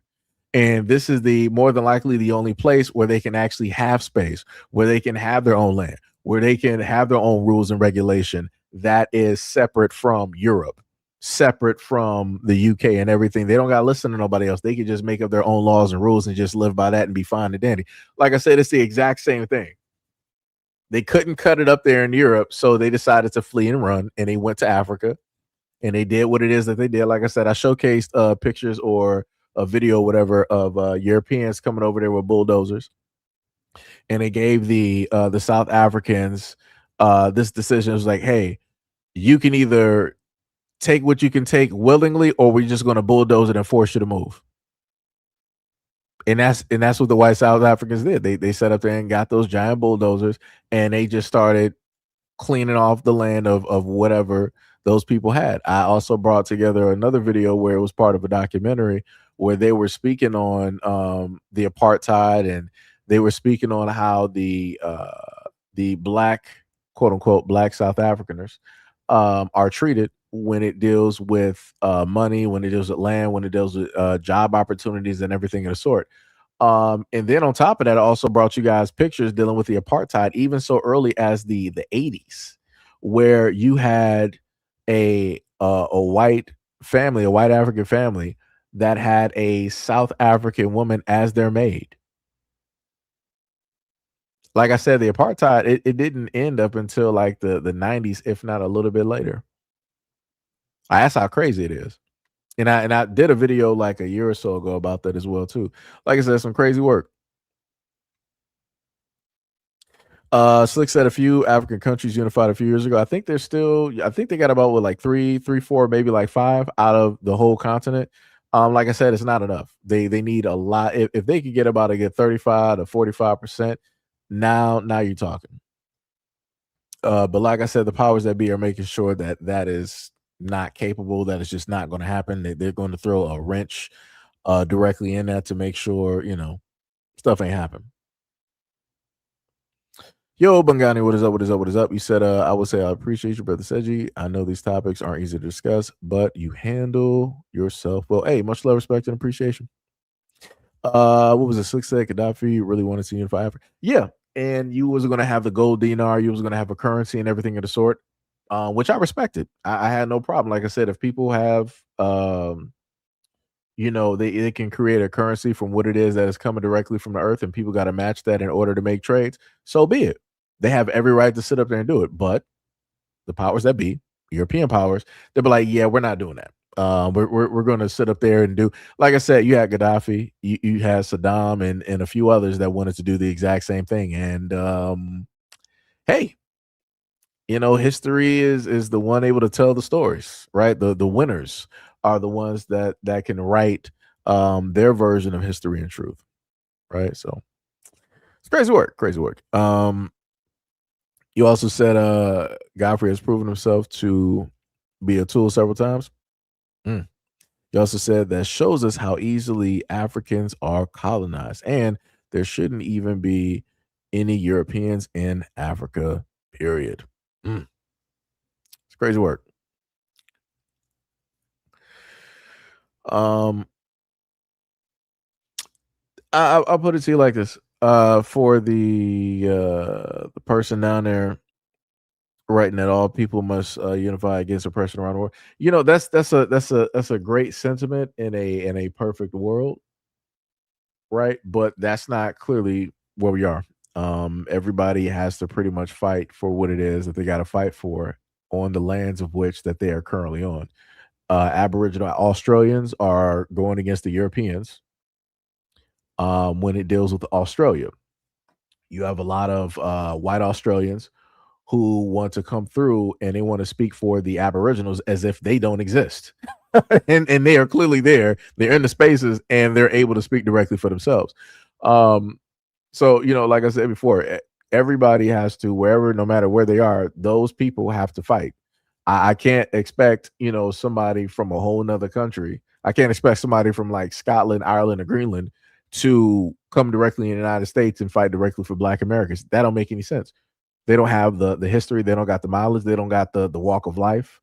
They don't got the bloodline. They don't have the real understanding. You can, of course, understand and study history, but along with that, you have life experience, right? You have the oral stories and experiences that have been passed directly down, right? As the type of history that we have here. So there's a lot of things that go directly into that, onto how a person could properly represent a certain group. I myself cannot go directly over to Africa and represent African people and everything that they've had to go through history-wise. I can't.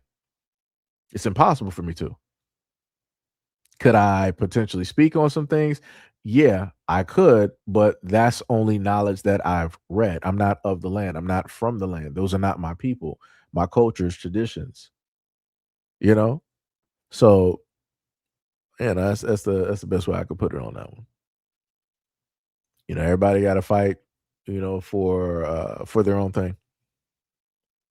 I think that's I want to say that's something that I've stated, time and time again. you know. And this is why when it deals with a lot of instances of videos, I sit up there and tell people, I'm like, yeah, I can't, really worry about, uh, what other communities' children's are, going specifically through because I got to worry about Black American kids. Those are the ones that are going to be left behind. Everybody else is going to be fine. And like I said before, a lot of people don't really care about the Black community at all. They will allow that to fall by the wayside if it means that it's going to propel them forward. And people are only going to care about the Black community as much as they can pull directly from it, or as much as they can, gain from being near it or within it. The moment in time that people are like, I can't really get anything from this no more, it's off to the wayside, and people are going to be going back to attaching themselves to any and everything dealing with white folks. Slick said I read a book about South African issues in high school, and man, it's some rough stuff. Some white people are, yeah, yeah. Like I said, it's tough. Shauna said, please, no spamming. Slick said the Aboriginal people in Australia have been going through sick behavior for years as well. Yeah, I've talked about that. Like I said, I did some videos and some live streams directly upon it because during the time of me speaking on Africans talking crazy about Black Americans, again, people be like, yo, Black Americans, y'all need to educate yourselves and y'all need to read a book and learn about. And I'm like, all right, I got you. No problem. Let me sit up there and do, a little bit of research myself. And I'm like, yeah, it's not looking too good. I'm like, I keep telling people, if you really want people to look, people will actually, especially if they got the time, they will take the time and they will look.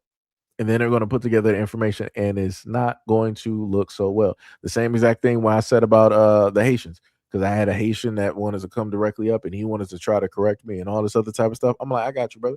You said that I need to do my research and I need to look up Haiti and all this other type of stuff. Got you, no problem. Then I found out that they got several families that are very elite, very wealthy, that pretty much run Haiti. And when I gave the information in the comment section, I gave two video links and titles directly to that guy in response. I never got a response back. I was like, yeah, I bet. I bet, like I said, because there's no way that you're going to be able to argue this. There's no way that you can scapegoat or move the goalposts. There's nothing that you can do because, like I said, the 1804 energy, you got to explain to me how a lot of these non-Haitian looking people are the elites, are the richest ones, are pretty much running Haiti, especially when it deals with Port-au-Prince. Like I said, crazy work. It's diabolical. You also said make a race of people almost extinct is the art and should be studied. Oh, yeah. You also said when I was smoking, I needed. Oh, you need to smoke after doing that research. Yeah, like I said, when you look at certain stuff, the information will hit you. It's going to be some heavy information. Like I said, the pictorial book that I got down there, yeah, it's tough. And that took me a few months to actually get that book. I showed it off in one live stream before, but I made sure to block and cover the images as best as possible because YouTube be acting funny on some stuff. And I think I did a fairly good job. We didn't have no problems, and people were able to pretty much see it. You just saw the collective of individuals that was there and around. Those historical events. I may do it again a little bit later at a certain point in time. May do it again at a certain point. Let me see what else, because I'm technically hyped up on coffee right now. Threw a little bit of espresso in my coffee, so I'm not actually tired. And I just realized about almost close to 5 hours that we actually been doing this. So shout out. And also want to sit up there and say much love to folks that pulled up to the video that I do got up there. Not sure the views that may come from this video, from that video, because I was supposed to have that after. The views may be low on that one. The views may be low on that one. I really wanted people to see that one too. I mean, I did cover it in the live stream, but we'll see how it works out. Like, so we got a few people in the comments, got about a good 9 comments, even though it's not really it says that I have 9 comments up here, but then I only get 1, 2, 3, 4, 5. I only get 5, so I'm not really sure. Yeah, I'm not sure why it's doing this. Yeah, let me see. Go back to this. I'm trying to see why is it not. Yeah, I don't know. Feel like the comment section is a little bit broken on that video. A little bit broken, just slightly. Want to see some real quick. I want to give a quick shout out to those who are a part of the live stream there. We got, what is that? Got about a good 6,500 that pulled up. Let me look at this real quick. Oh, actually, I'm incorrect. Overall, we had about 17K. So, shout out. Even though I know a lot of those folks in here, they just, peered directly in and then they peered out. Shout out to those folks. Had the 17 K that pulled up. Not sure if y'all. I don't think it's gonna show y'all the full. What's the name on there?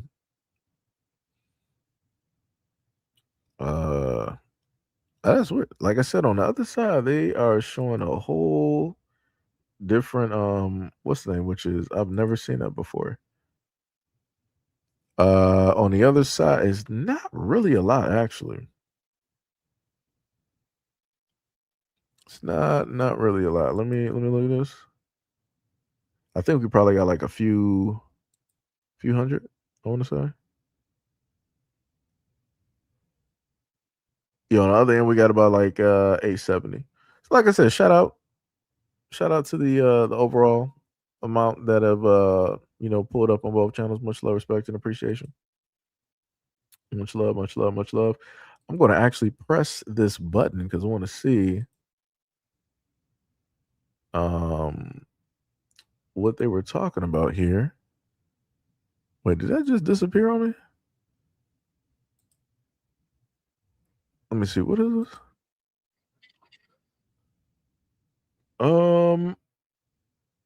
See on the mobile, because they had some up here actually called playables, which I don't know. Live stream playables, media activity, go live on mobile. At the bottom, tap. Where is?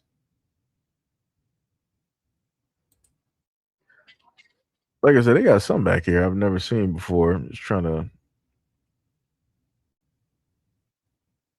Huh. So these are the games. See, I could have just basically did this and Tippy would have been fine. Be like, yo, play a game. Could have sat up there and did that. Like I said, I ain't know nothing about this stuff. Did not see this before at all. Let me tell you something. Some brand new stuff I'm looking at in the background. My bad. My bad. Rabbit said Nelson Mandela could have taken out or defaulted him because Africans have been broken by Christianity. Right. You said Black Americans are losing their technology. I'm not living in the motherhood. I'm highly confused by that one. Yeah, that's what I'm saying, Rabbit. Like, don't even make any type of sense. I'm like, what are you talking about?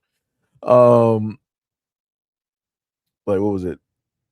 Tippy said, play what? No, Tippy, I was looking in the background and they had something up there called playables, which I've never seen before. And I'm not even sure how that works.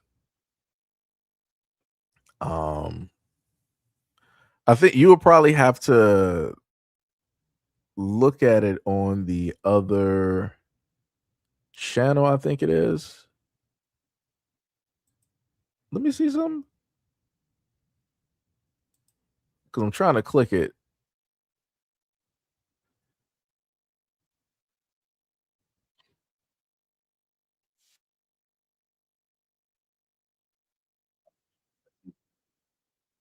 Even showing up on the other channel.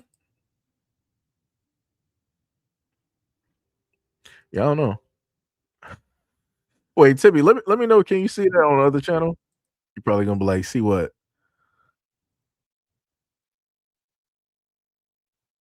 Because I'm trying to set up to see if that's even working. I don't even know. I don't even think it is. Let me see. Let me look on my end. Let me go to the live. Yeah, I don't know how this actually works.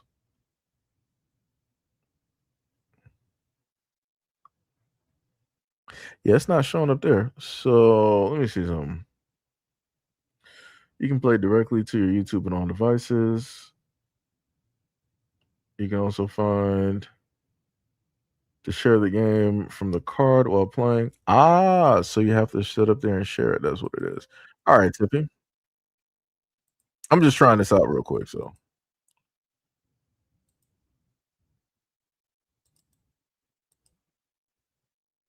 there you go, Tippy.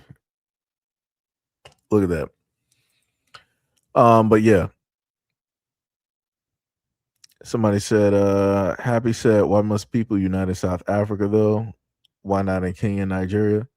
No, Tippy, I sent you the link on the other channel.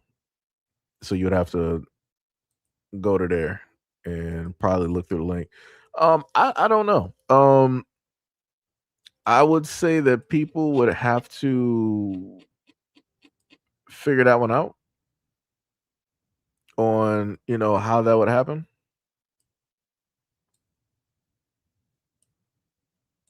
Like I said, I don't know what, Nigerians would do. Why does this have an ad break, brother? I'm highly confused. I don't know how to. Yeah. I don't think I can swap these either, too. That's wild. Ooh, gonna put that one right. Oh, I should have waited. Yeah, I don't know how to. Let me see. Yeah, so technically you should see it directly up there, Tippy. It's like a little Tetris type of game. Like I said, I would like it if it was actually Tetris, because trying to do this is quite difficult. I mean, I get how it works though, but yeah. Oh, let me go back there. Let me see if you saw it. You said, do I need to highlight it? I'm not sure. I'm not sure. What is it? KI said just booked my flight to Cape Town. Oh, okay. You said it won't let me click the link. Oh, that's crazy. Tippy was like, I don't like Tetris. It ain't about what you don't like, Tippy. It's how you do this. You do this every time. Like, I don't like Tetris. It be like that, Tippy. It be like that. Soon enough, Grand Theft Auto will be here. So, it's all good. Grand Theft Auto. Also, shout out to my my gamers out there as well too. That's gonna play some Grand Theft Auto, or those who tried out Gears of War, things of the sort. Much love, respect, and appreciation.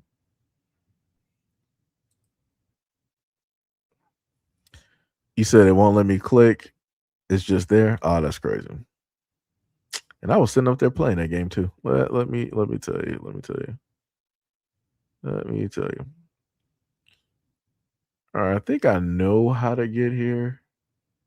I'll probably just have to figure it out. I think maybe because I'm doing a live stream differently, it basically it acts funny and whatnot. I'll just have to, figure some stuff out about that. So I got you. No problem.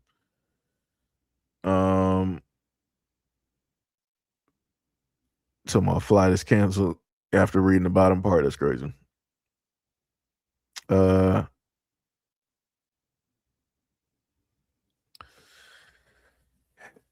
So Brown said all black people will never unite when we take each other out over the most infantile things. Are you actually black? That's what I'm trying to figure out. Because I'm like, that's a pretty generalized statement to talk about black folks. I'm a little bit confused.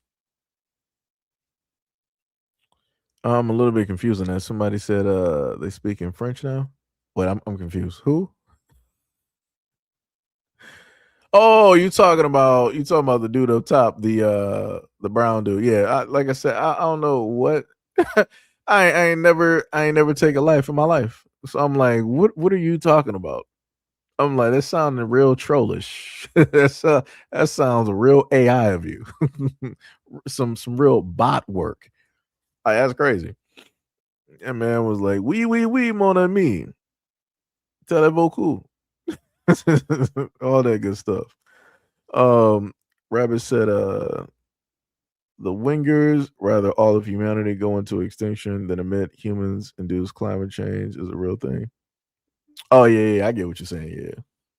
Yeah. Like yo, like I said, when people were just like writing anything, when they were like, "Yo, I'm black and I know for I'm not racist, but the blacks, or I mean we do this." I'm like, well, you just messed up. I'm like, you ain't making no type of sense out here. I'm like, you just did a huge generalization on a whole group of people. I'm like, what are you talking about? You got the minority out there that's sitting up there doing whatnot or whatever, and then you got the rest of Black Americans that are working, raising their kids or minding their business, being entrepreneurs, going to college, sitting up there traveling. Like, what are you talking about? That's crazy. That's crazy. That's crazy. I mean, within the same vein, I believe that all white folks should go to Europe. I think that's an even trade, but we all know that that's not going to happen. And just like I showcased in videos, Caucasians over there in Europe do not like white Americans. So, so where are we at again? You talking about the blacks should go to Africa? This is my thing though, right? Because chances are you're white. So I'm just trying to figure this out, right? It's crazy how white people always say go back to Africa. If you don't like America, you don't want to be around white people, go to Africa. But how do you tell Black Americans to go to Africa and you're already there? We can see you in Uganda. We can see you in Kenya, Rwanda. We can sit up there and see you in Nigeria and all these other places, Zimbabwe, South Africa. We can see you in a lot of places, and a lot of y'all are American. Somebody, it's crazy. You tell Black Americans to leave America and to go to Africa to be around quote unquote our own people, but we leave and still find you there. How does that work out? I'm a little bit confused. I'm a little bit confused. That like y'all still can't even make that make sense. And y'all the main ones that say that y'all don't even like to be around black folks or anybody that's melanated. And y'all the same ones that sit up there and say that there's nothing over there in Africa, but yet you're in African countries. And the African countries that you're in are controlled by Africans. I'm a little bit confused.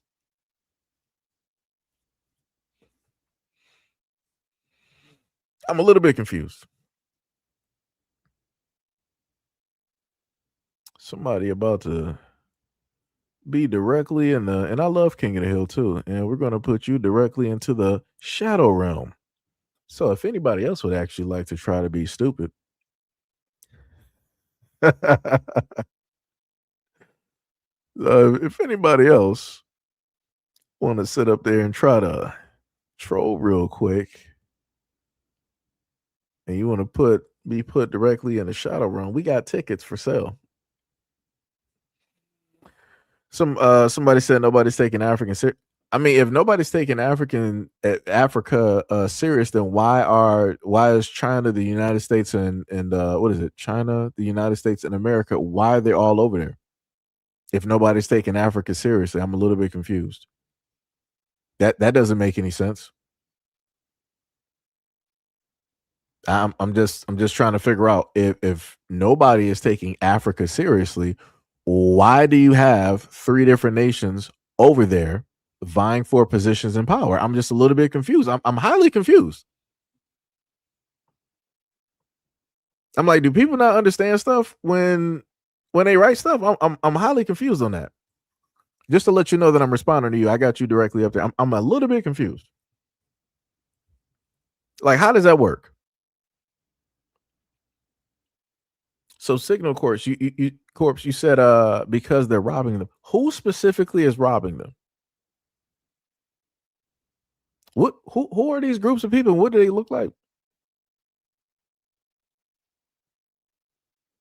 That's what I'm trying to sit and figure out. You know, like I said, that's you can't. Like I said, you can't sit up there and tell me that folks are not taking them serious. And especially, I said, who's robbing the Africans? That's what I said. I said, who's robbing Africans? So let me. I'm just going to give you a minute to retype that, because in the response that I just seen you right, you said African, and I'm going to assume that that's not what you meant. I don't think you meant that Africans are robbing other Africans. I don't think. I don't think that that's what you meant to write. So that you did mean that. So the African people are robbing other African people. So it's not the United States robbing the minerals and the resources. It's not Russia trying to implement their ways and take minerals and resources. And it's not China by way of establishing a foothold and also getting African women pregnant in order to establish a foothold in area so that they can later on claim those half African children as their own. Some crazy work. When you're expecting people to basically highlight and just give the obvious answer, people just want to sit up there and just run from the whole thing. It's crazy work. Like I said, Africa at a moment in time was running completely fine and dandy. Again, they have their own internal problems and everything in a sense, but again, towns, cities, monies, all of those things, they had all of that stuff running before European intervention. Had libraries in cities. Like I said, you would have to explain to me why was it that Europeans needed to go through several different areas in Africa and burn down and destroy their libraries and all of the information that they had directly up there. What there was such a threat that they needed to intervene and destroy that? That doesn't make any type of sense.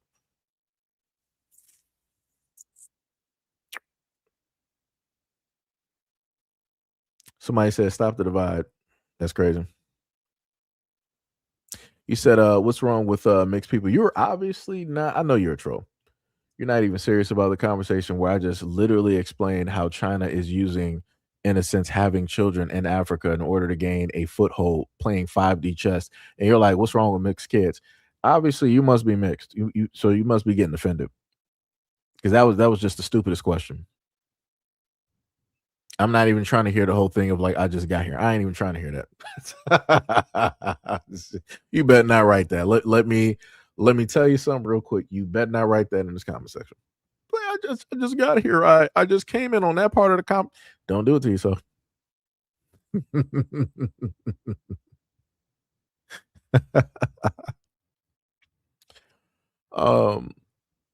You said white people are from Africa. How did they get to Africa?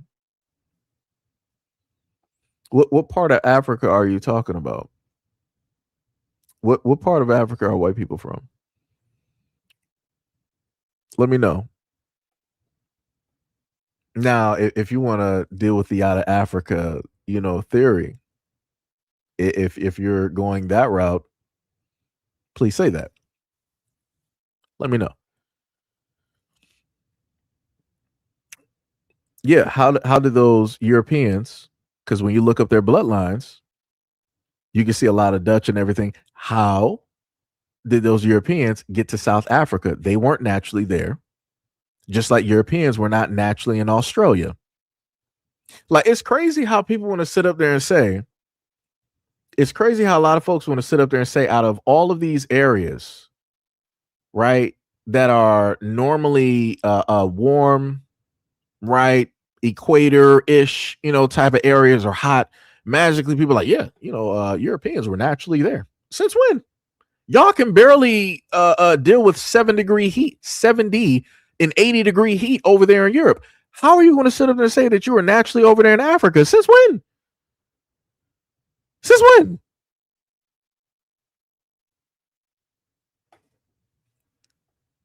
Like, that's crazy. And the crazy part is, remember, we sat up there and just went over the whole thing that I talked about before.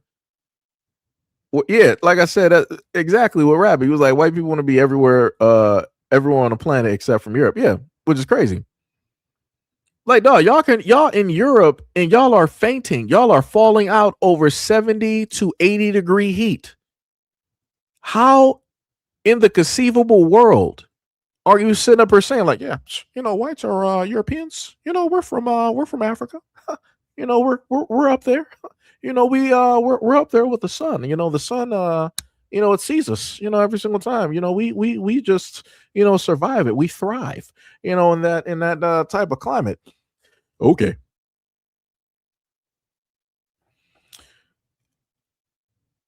What was it? You said white folks been there since the 1600s. Yeah, but that's not the age of humanity.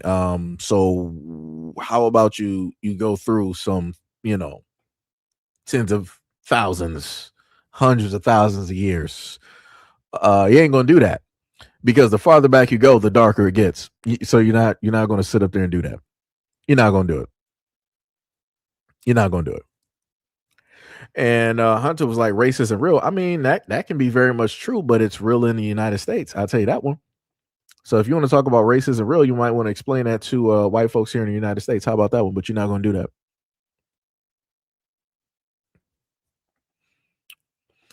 You said we are all mixed in South Africa. Yeah, the craziest part is you're not really going to see a lot of Europeans down there in South Africa that melanate that are reflective in melanin as the Africans that are on the continent. Let's just get that very straight. Let's just make that very clear. Let's make that very crystal clear. This is why y'all tend to use the terminologies as colored.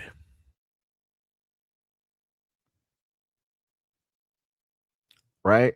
Because like I said, everybody who has melanin, you're not going to claim them to be white South Africans. We know this.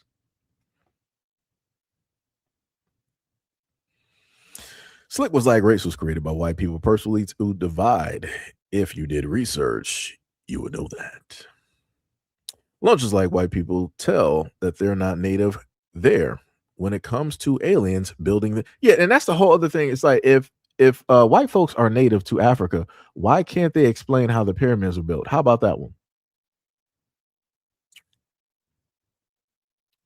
How about that one? Still can't even explain how Stonehenge was built, which is crazy. And that's lighter than the pyramids. That's lighter than the pyramids, and can't really explain how that was even built.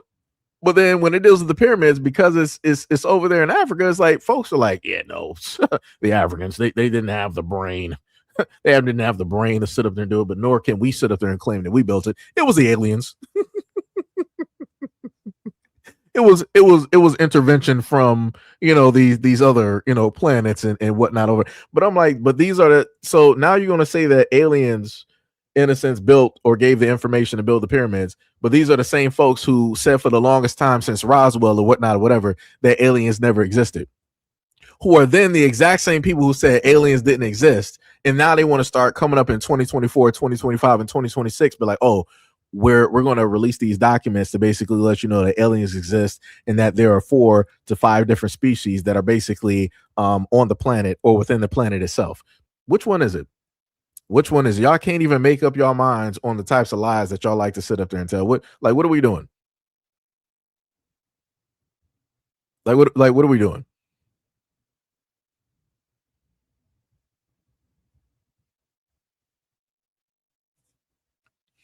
Let me see.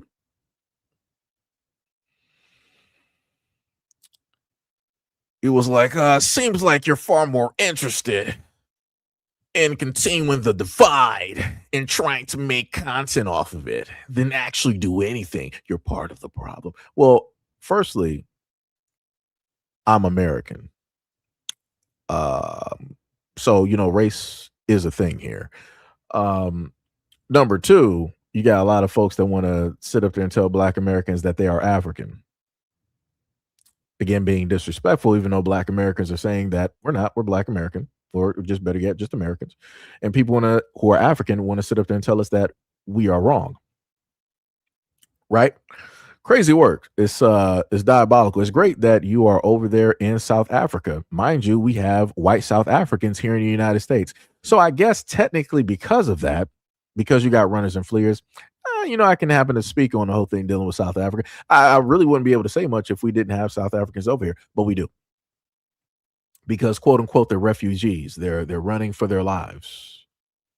Because they've had to really hide in fear, and they really had to defend themselves since they've been there, since their inception, since the 1600s, as you stated before. They just had to fight tooth and nail, and they finally came out of Vault 76 to the brand new world, and now the only safety that they could go directly to is the United States. So yeah, okay, all right.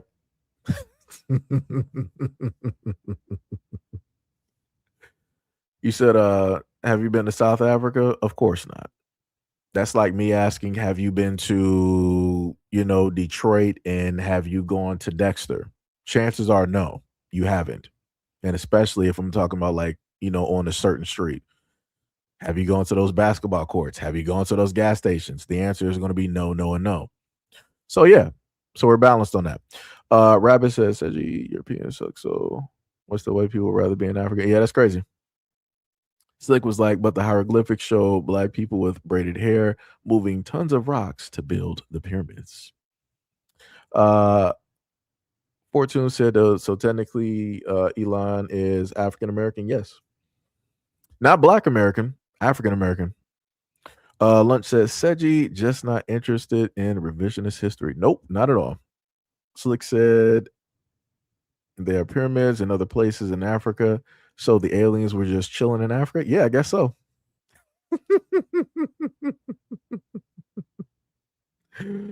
Yo. Let me see. All right, man. Stole the land for South Africa. Somebody said Lansing is nice. I guess so. Bagani said, I don't believe was an addition to the planet. I don't know where they came from, but comes to mind after the devil is here to steal and destroy everything. Arabic. What race was the Sumerians then? Somebody said, then how do you know here are whites are living in fear? Oh, how do I know that whites are living in fear in South Africa? Because I watch TikToks of white South Africaners or Boers, whatever you want to sit up in, whatever the description is. I watch them speak just like the right wingers here in the United States, and they're directly of the land. On top of the fact of looking at the all white town out of the whole continent of Africa, they built an all white town that excludes Africans, right?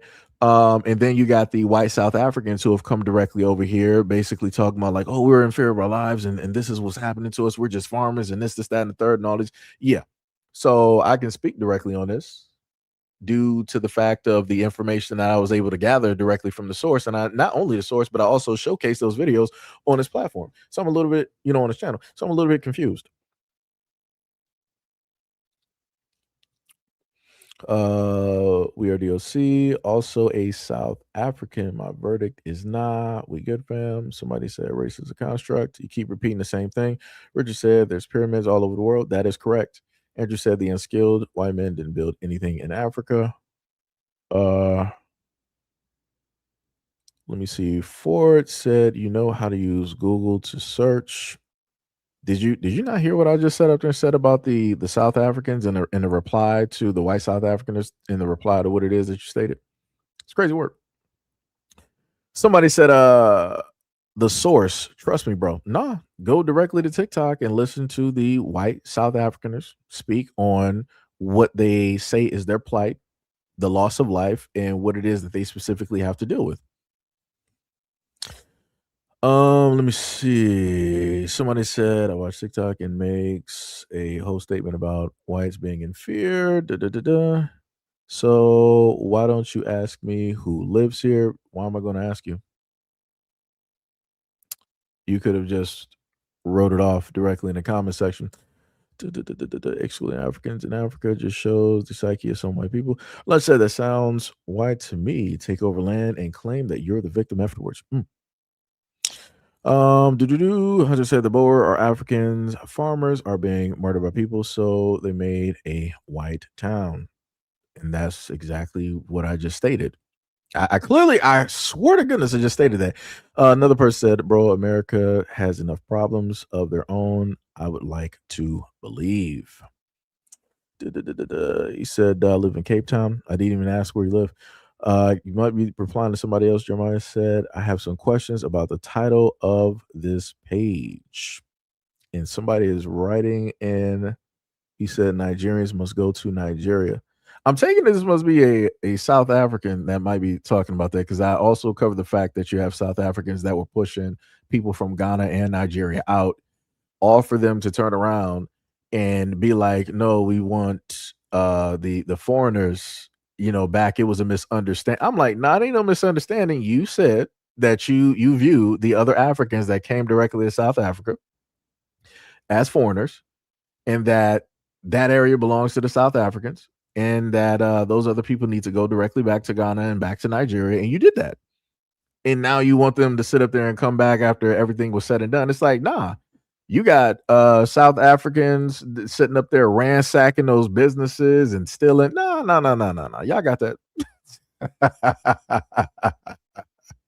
I got that. Yeah, like I said, that's some wild work.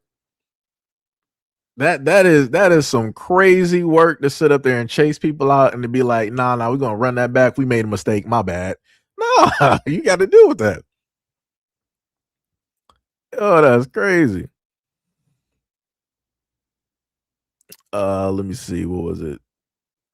We have the DLC. You said how many white farmers are in South Africa versus the entire population? You need to rethink your logic, bro. Murders take place all across the globe. Think logic. DLC, who are you replying directly? Are you replying to me or are you replying to somebody else?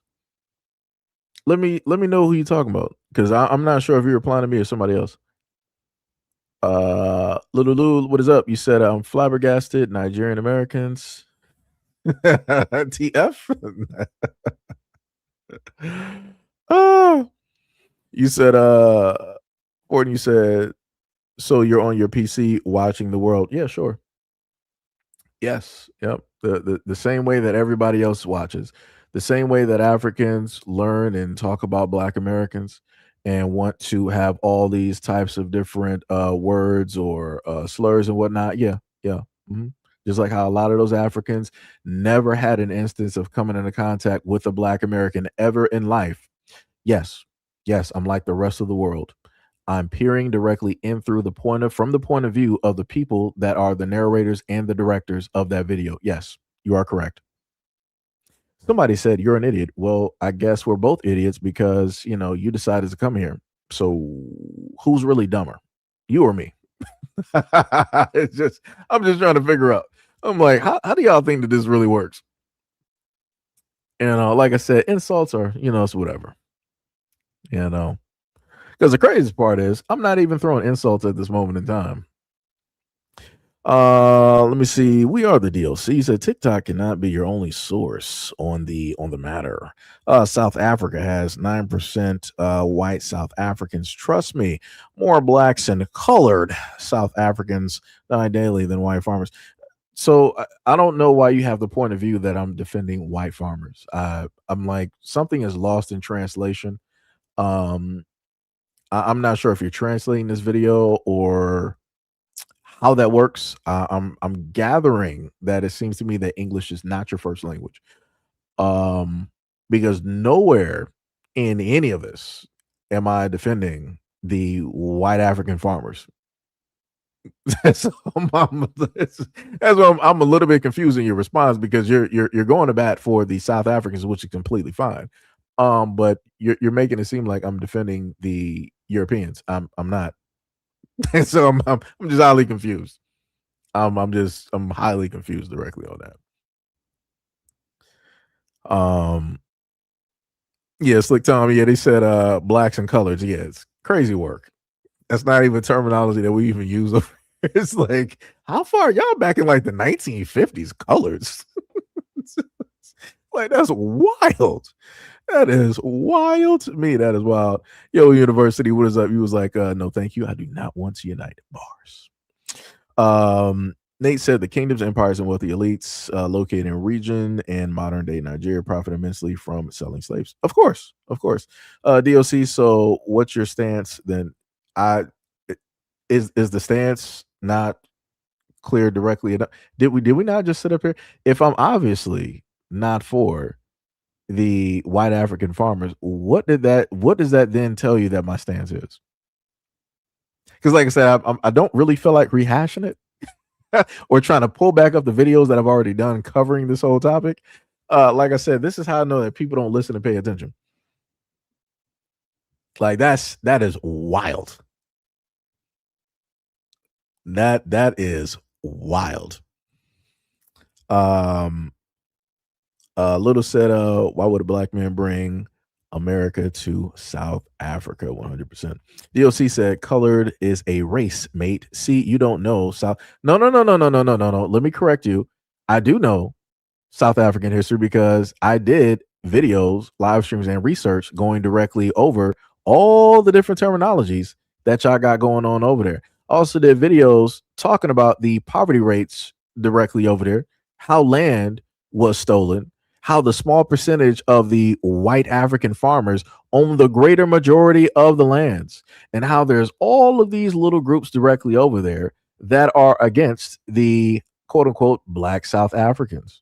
Trust me, I've gone over this now. Of course, I don't have the bloodline. I don't have the walk of life, right? But I'm able to view historical footage, data, information, documentaries, and I can come to an understanding of what has taken place directly over there, including the fact that I've covered the fact that the apartheid pretty much ended in the early 90s to, in certain instances, depending on what was happening and the laws that were there, to the mid 90s. So no, I do know. I do know.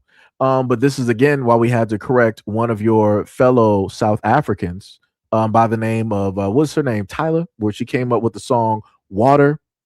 And she wanted to come to the United States and refer to herself as a colored girl. And we had to tell her, as black Americans, don't use that term because we have history directly with that.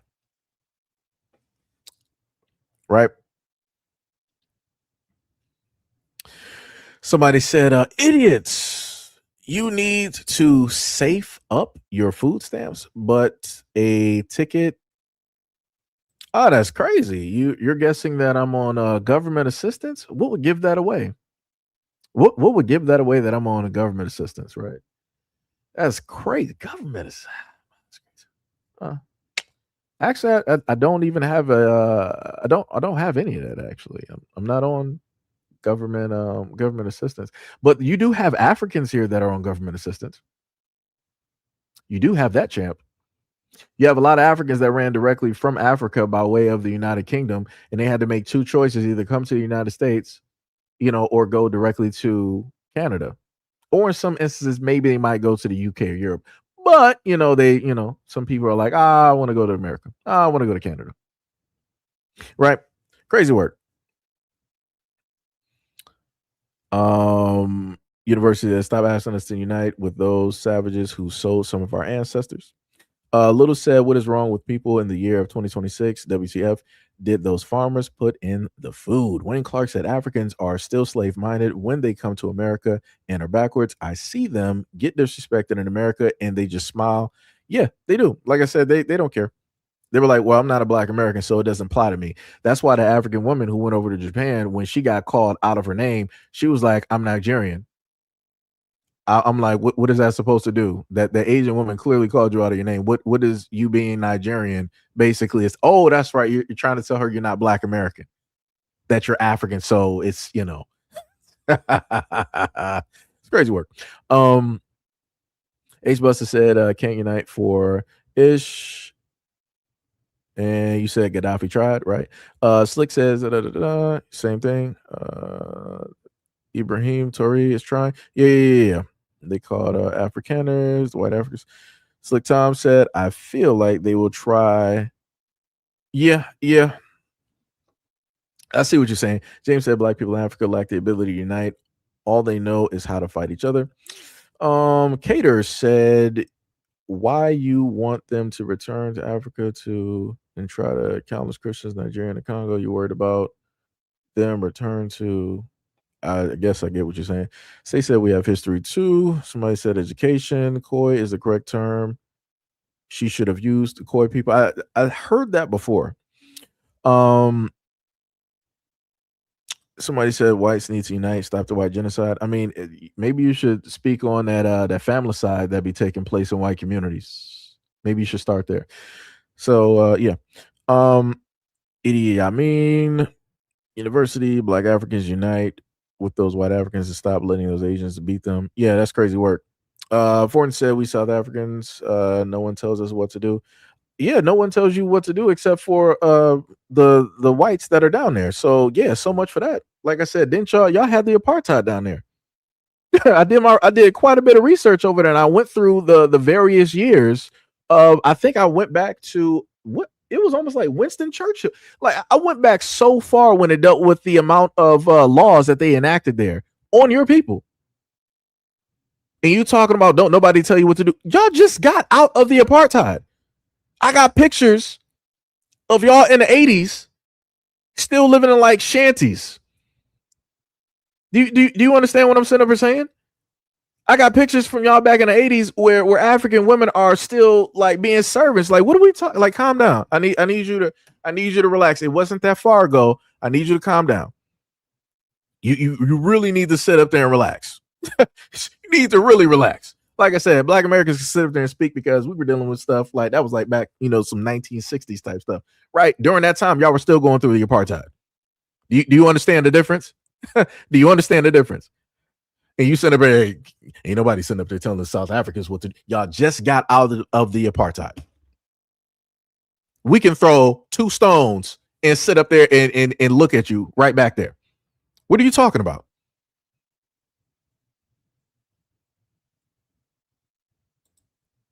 Oh, that's cute. You said Black American slaves was the weakest ones who got caught and sold. The weakest ones are the Africans that allowed the Europeans to colonize them. How about that one? Oops. Oops.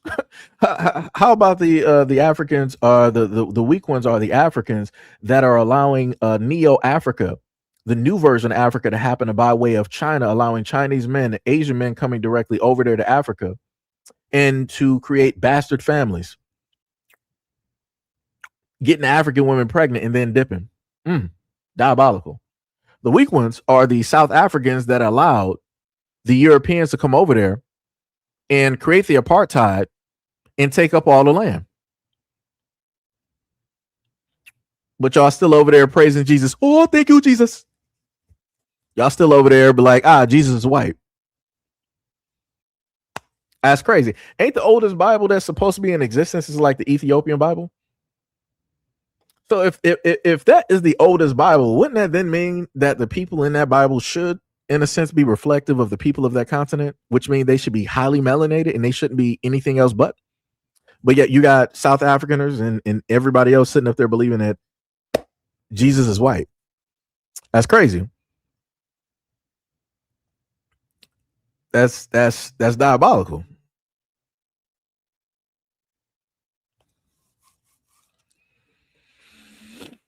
You said, yes, you had slavery. That doesn't even make any type of sense. I need you to, fix how you're writing. I need you to restructure that sentence for me real quick.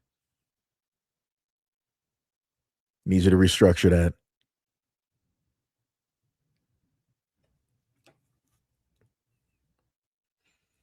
Like that's crazy. You said, no, you got it wrong. The weakest tribe got so, but see, that's the whole problem. That's the whole problem. There's melanated people all over the planet. And the main problem with a lot of Africans is that they can't fathom a group of melanated people living in North America that have no connection to them at all.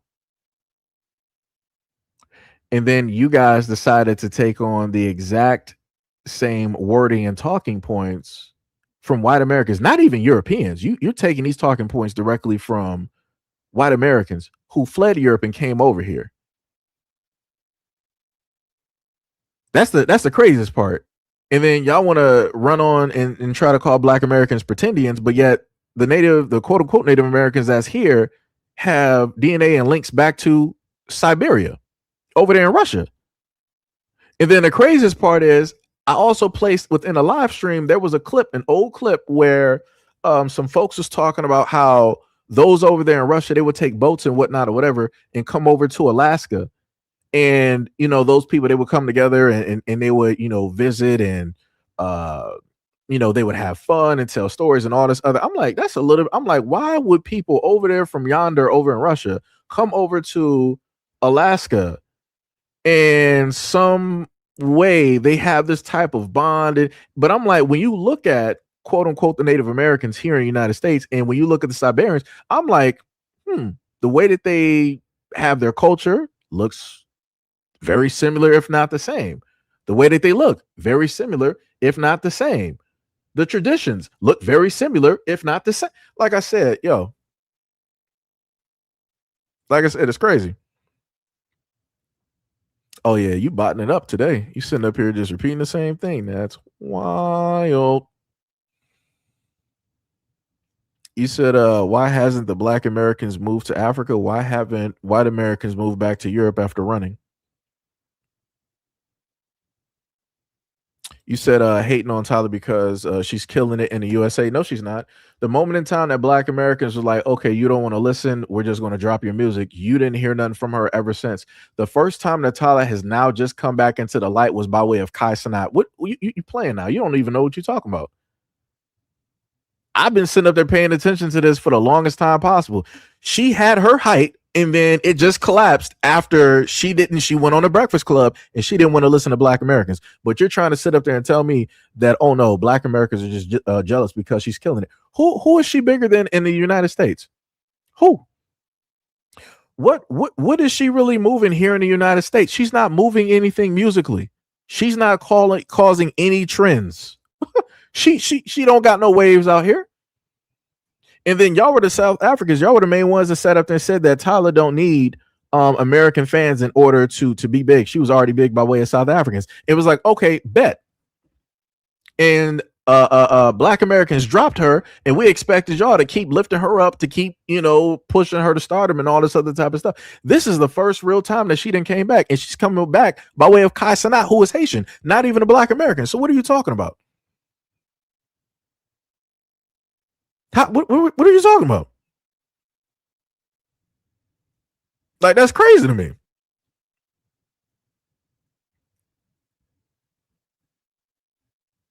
Like that is wild to me. Y'all just be making up stuff as y'all go.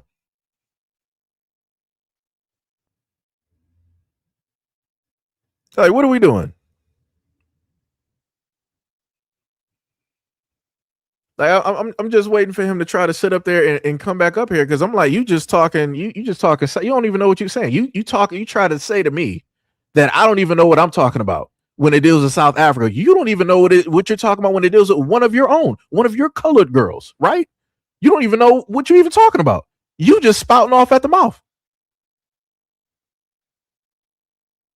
You allow Europeans to sit up there and take over your land where they got the lion's shares of it. And then on that land, they did a big one. And it was like, hey, we're creating a whites only town. You can't even come there. And there's nothing you can do about it. Nothing you can do about it. Not only that, but also in other places in Africa, you had Indians create schools, create markets. And it was like, no Africans allowed. Ooh, that's diabolical. That's crazy.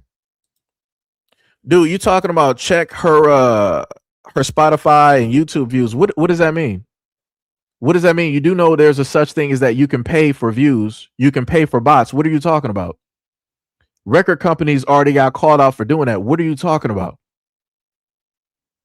Like you have to be dense in order to believe that a lot of things are basically natural directly out here. They're not. A lot of things can be bought and paid for. You have a lot of artists out here that are plants where record companies will just magically put this artist in front of people and then they will run advertisements, run commercials. They'll put them on these media circuits and junkets in order to get them in the view of the public. And if that doesn't work, it's like, all right, we're going to start buying a lot of views. We're going to put out this song. And if people don't basically go for it, we're going to pay to have them at these award shows. We're going to pay to put this directly on the radio and everything of the sort. Like, what are you talking about?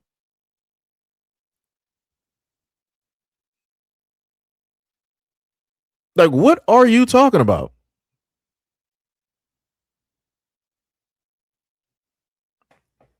Like, that's wild to me. What was it? This person said, I'll support sending all blacks to Africa. You know, people who have suffered from the plague and who caused it themselves, people who ran and fled from Europe should not be the ones talking about sending somebody back. You shouldn't be doing that. You shouldn't be doing that. You're the wrong person. You're the wrong person all the way. Don't do that to yourself. Don't do that to yourself. Like I said, your own people originally from Europe sent you all over the world because they thought that you were not going to sit up there and make it back. And by some sheer luck, by some sheer chance, you made it back. I'm not sure what God that you believed in. I'm not sure who you sacrificed in order to make it back, but somehow y'all made it back. You should not be the one sitting up there saying that somebody needs to go back. You shouldn't be the one.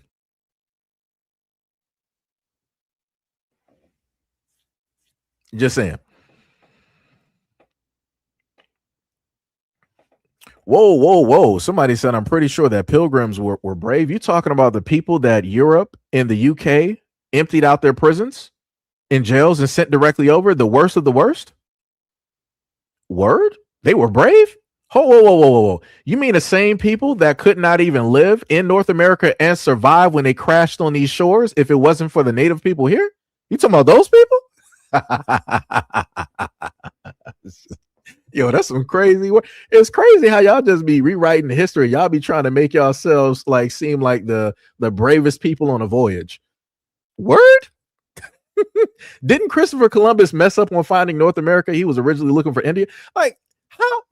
You can't even read a map correctly. What are we talking about? What are we even talking about at this moment in time? That's some wild work. That is crazy. Like I said, y'all can barely survive 70 to 80 degree heat over there in the UK. You almost knocked out your whole population by the plague. Back in the days of kings and queens, y'all were, throwing the feces and everything else outside of the castle or sometimes in the interior of the castle. You didn't know how to separate your dead from your living or from the livestock. And then you had, the plague, which happened, and you had a whole bunch of fleas and rodents and everything. Like what? What are we talking about? In certain instances, looking at history, you didn't have queens that took 3 baths out of their whole entire lifetime. So you mean from birth all the way up until you were probably like 70, whatever the medium age was. Let's just put it at 70. From birth to 70, you mean to tell me that you only took 3 baths? And then I learned that the reason that high heels were, in a sense, created was so that you can step directly over the feces that was on the streets and the land that wasn't cleared. Are you serious? That's what we're doing. Those are the folks that you sitting up here talking about. That's also brave.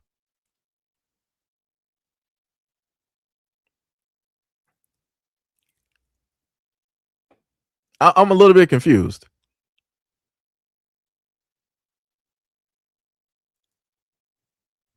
I'm highly confused on that. You talking about the same exact people who came over to the United States, well, to North America at the time, and their main plan in order to take it over was to eradicate the natives, quote unquote, walk of 1,000 tears, dismantle and destroy and erase any type of history that is specifically there. And then while doing that, they created the Dawes Rolls to be $5 Indians. Put your name, pay $5, put down your name, and now you're a Cherokee. Now you're a Blackfoot. Now magically, all of a sudden, Europeans got Native American blood. Are those the same people? The exact same people where the term American was for the indigenous copper colored folks that were here. But because you did what it is that you did, you then took over that name and that branding as your own. Those same people? That's crazy. That's crazy. Like, folks didn't even want to be European no more. It was like, no, we're not European no more. We're American. Wow, that's crazy. That's so much for being proud to be Caucasian. So proud that you ran away from it. That's wild. That's crazy. Oh, somebody said that I'm stupid. Word? Hold on. Hold my beer. Oh, this like I said, mods, do not block this person. Let me get this book real quick. Hold up. Hold up, brother.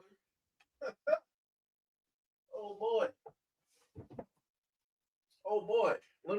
Let me go back to this book real quick. Somebody said that I'm not a good teacher. I have no problem with that. I never said that I was a teacher, but I have no problem giving information. Right? So to the person who is that? Who is that? Who is that? Kimberly? Gotcha. Kimberly, you sat up there and said that I'm basically stupid, right? So let me read the definition. This is, anybody can look this up themselves. This is from a Noah's Webster dictionary. Again, the blacks didn't write this. Let me repeat this again. The blacks did not write this dictionary. This is a Noah Webster's dictionary, 1828.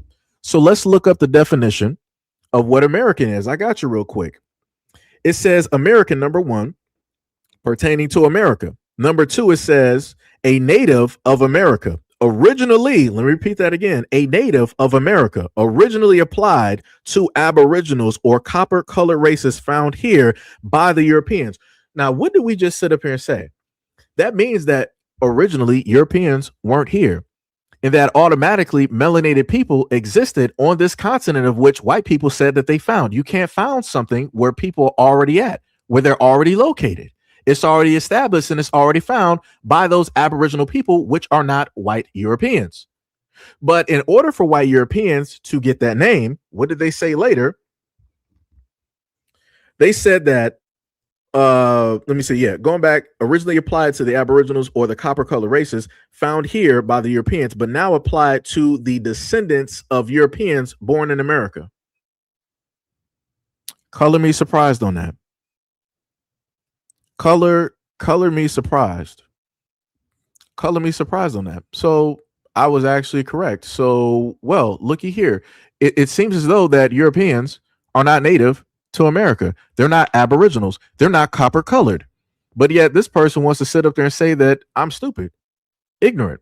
But I went directly to a source, black and white dictionary, which anybody can buy, anybody can look up. Remember, the blacks did not make up this information. The blacks did not write this dictionary. So you can't sit up there and say that I'm just, speaking from whatever. This is not me. Just saying. Just saying. That's some wild work right there. Like I said, I would love for somebody to refute that definition that I just gave. If you really feel that I'm stupid and ignorant, I would love for you to use that exact same dictionary that I'm using and refute that information. Just trying to figure out. Like I said, this is why I love when people want to sit up there and pull directly up and try to say that I'm stupid. Like I don't know what it is that I'm talking about. Like I just don't have books sitting around. Like you got Google, you got ChatGPT, you got AI. You can do anything that you want to sit up there and do. I went directly to a physical book. No AI needed. I didn't need ChatGPT to get shortcuts and all this other type of stuff because I'm lazy and I can't turn the page. I didn't do none of that. I got the book. So try again.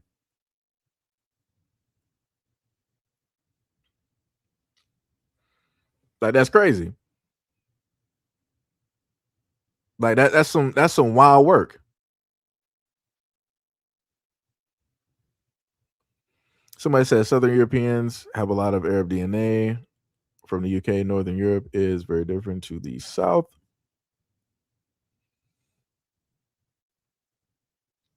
I'm waiting for the Kim person to sit up there and pull directly up. I'm looking for all the racists and whatnot to pull up. I know they're here. We got about like 231 people. I know we got racists here that like to troll in the background. So again, from this white, let me paraphrase it or say it differently. From the white man's dictionary, that is the definition that I got. So it's either that I'm a liar as a black because I'm trying to claim everything to be black. I'm trying to claim America to be black, or the white man is lying. Which one is it?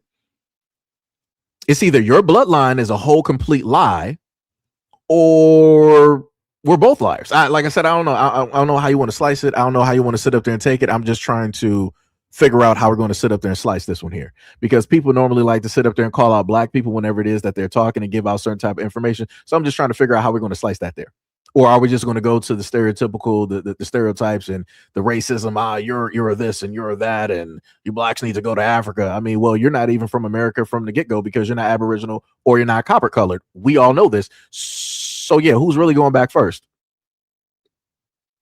My hand is not raised, so I'm just saying that. Just saying. Whoa. I'm pretty racist against white people?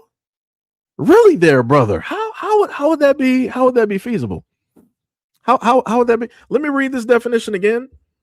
The definition of American from a white dictionary: pertaining to America. American, a native of America, which is not European, originally applied to the Aboriginals, not European, or the copper-colored races of North America, not European again, found here by the Europeans. If it was found by the Europeans, that means that the Europeans came from a whole nother destination in order to arrive at this point to find these people. Correct? Correct. So I'm a little bit confused on me saying these things. How within that would I be racist? How would I be racist? Take your time.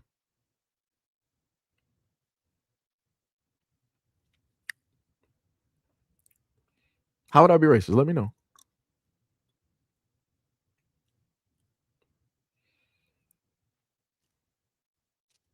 Like, that's crazy to me. And like I said, this is coming from a white man's dictionary. It's not coming from my own words.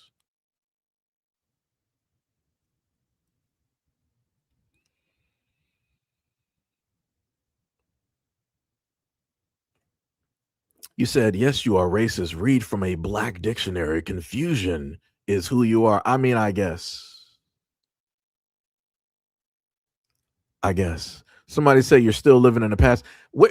How is that the past? Don't white Americans call themselves American? And I just told you that originally the name was applied to the indigenous copper colored folks that were here. The reason why that name no longer applies is due to the fact of what the Pilgrims, aka the Europeans, did directly throughout this land, which was go directly through and pretty much take out the greater population or the residuals of what was. And then whatever was left, they decided to intermingle, intermix, and all this other type of stuff, and yada, yada, yada. And, like just like the same thing that happened with slavery. But like I said before, in order for the Europeans to even be here, they were saved. The Europeans didn't save themselves, right? So much for that European ingenuity. So much for the high IQs. Europeans were so smart that they couldn't survive in a brand new land that they weren't even prepared for. It took for the natives in order to rescue, save, and teach them, because they were too deaf, dumb, and stupid to actually understand what was going on. They had to learn from somebody else. And these were the people that were supposed to be know-it-alls. Masters of the universe, right? Yeah, so much for that. So much for that. I mean, I'll take that. Shout out, Uncle Alert. You are 1000% correct. The way that I like to sit up there and put it is people got to live long enough in order to be there. Like I said, hopefully People will live long enough in order to be up there. You know? Slick Tom was like, how can you be racist when you don't control the outcome of white folks? And I've said that so many times. I don't have power over white people. I don't have the monies. I don't have the power structure. I don't have the law behind me. I don't have police or the military or a government in order to enact quote unquote racism. I don't. Can I be prejudiced? Yes. Am I prejudiced? Correct. Racist? No. See, there's a difference. And the way that I was raised in my household was to treat people the way that you would want to be treated, that you see people on an even playing field. That's how I was raised in a Black American household. Obviously, for a lot of other folks out there that are non-Black American, that's not how they were raised. So this is how we have the problems and issues that we have currently in these United States when it deals with race relations. Again, has nothing to do with me, but it has everything to do with history, in a history of which that I did not create. So yeah. You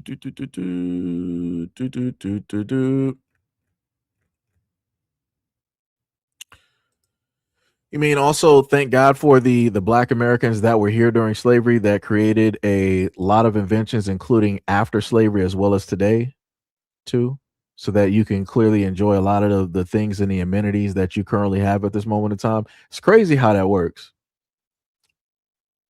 It's crazy how that works where people want to, sit up there and lay claim to certain things and make it seem like they're just the masters of the universe. Like I said, the same group of people that instead of trying to be diplomatic to end the war, they decided to, drop, 2 items directly on, Japan to have people to stop. Crazy work. And was potentially going to drop a third one. But, the same group of people that always enact and that are a part of wars all across the world. The same group of people that can't even defend their own country, aka the United States. The same group of people that sat up there and put the United States in $40 trillion worth of debt. Yeah, okay. All right. Word.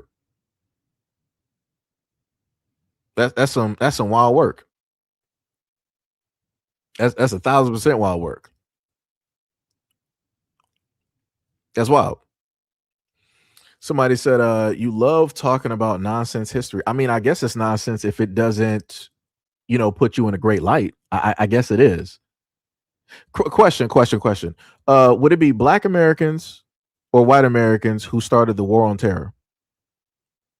I know you're old enough to know who that was. Who was it? Was it Obama? Let me know who it was. Who was the main one for about a good 8 years going after the war on terror? And sat up there and said that we have an enemy that we can identify when it deals with the war on terror. And then after that, they was like, yeah, we're in a war. We're fighting an invisible enemy. Huh? Was it Black Americans that did that? Let me know.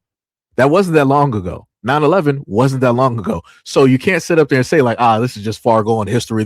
You're talking about some stuff that you didn't even live. Nah. Everybody here at this moment in time was around during that timeline. Whoa, brother. You sat up there and said, you said the blacks can't even keep their own community safe. You can't even keep schools safe in your community. How about that one? You can't even sit up there and keep your own populace from ODing off of drugs. How about that one? You can't even stay to yourselves long enough to not be in a war. How about that one? You can't even stay to yourself just to mind your own business. How about that one? Like, what are we talking about? Where are we really going with this conversation? It's not going to fare well. You have way more of a track record than Black Americans. This is not what you want to sit up there. It's not going to sit up there and fare well when you look at this from a historical stand. It's not going to fare well. The decimation, the loss of life, the blood that is directly on your hands, it's not going to fare well. It don't matter what type of per capita. It don't matter how many times you want to bring up Chicago. The blood that is on your hands, you cannot erase that. Don't matter what you say.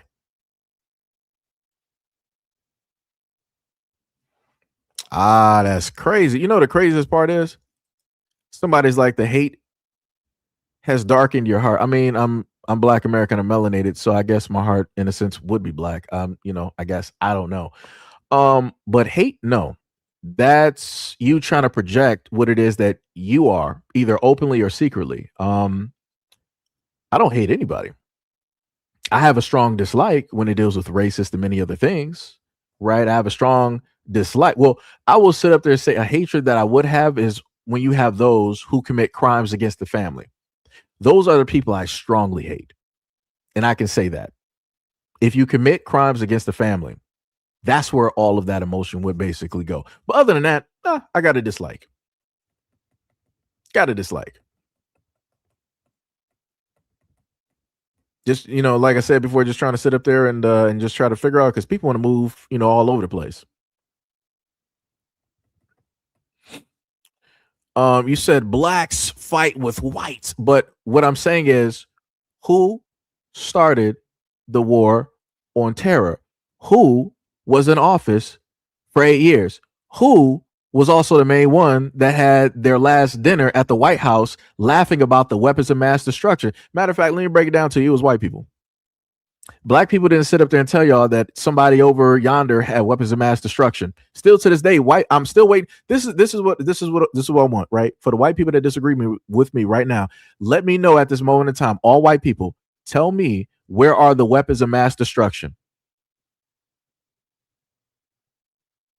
Y'all voted for Bush. Y'all were there around that time frame. Y'all also probably went for the Patriot Act. Let me know, where are the weapons of mass destruction? That's all I'm asking white people. Y'all can be as racist as you want to be. You can be as stereotypical. Oh, blacks this and blacks that. Chicago. Oh, trillions of people died.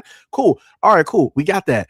I'm just trying to figure out. Let me know, where are the weapons of mass destruction. I'm still trying to figure that out, because y'all done had y'all families in some instances slaughtered, never to be seen ever again. You done sent your white children, both male and female, directly over there. You sent your husbands, your wives, your uncles, never to be seen again, or come back half a man or half a woman. I'm just trying to figure out, after all of that sacrificing of those white bodies going over there for that war for America to defend this country, where are the weapons of mass destruction? Where they at? Where they at? And this is what I be talking about every single time I bring this up. Y'all never had nothing to say. Y'all can always be stereotypical. Y'all can always be racist and do all of this other type of stuff. Y'all can try to move the goalposts. When I bring this specific thing up, y'all always stay dead silent, never have nothing to say. Or better yet, y'all be like, oh, but what about Detroit? Let's look at Chicago. Let's look at these Democratic run cities. Right. That's what y'all per capita. That's what y'all like to do. But you can't per capita your way directly out of these wars.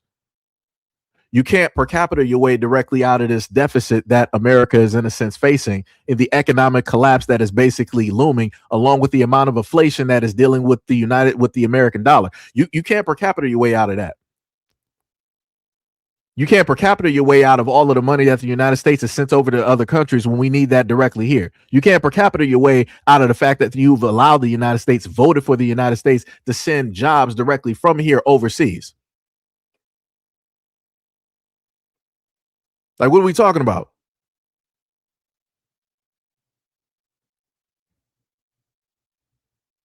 Like I said, y'all always sitting up here talking about y'all care about like white lives and y'all care about your white families and kids, but y'all always be immediately ready to sacrifice them over when it deals with a war. Y'all be real quick. Y'all be throwing those kids away, but y'all talking about y'all population is dwindling. I wonder why, because y'all keep going to war. You keep throwing your kids directly abroad. You be like, oh, I'm a patriot, I'm this, I'm that, and da da da da da. But what does that mean for your population? Along with the fact of the alcoholism and the use of the DUIs that you sit up there and get, on top of the family side that sit up there and happen, on top of the ABs that be taking place amongst the women, on top of the trafficking that be sitting up there happening, and the heavy drug use and ODing. And I want to sit up there and remind a lot of you white folks out there why you want to sit up there and be racist. Y'all trying to deal with a comeback. It was white people that created the opioid epidemic. It wasn't the blacks. It wasn't the thugs. It wasn't the gang members and the gang bangers. It wasn't the pimps.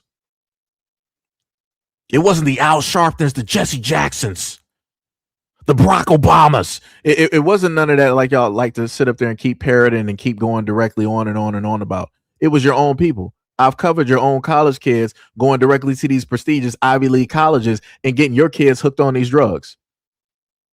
You got these meth labs hooked up in these suburbs, in these quiet, quaint little suburbs. In some instances, things go wrong. And somebody try to think I can't get my words right, that they could create the Incredible Hulk. And that didn't happen. The house and everything else was just gone.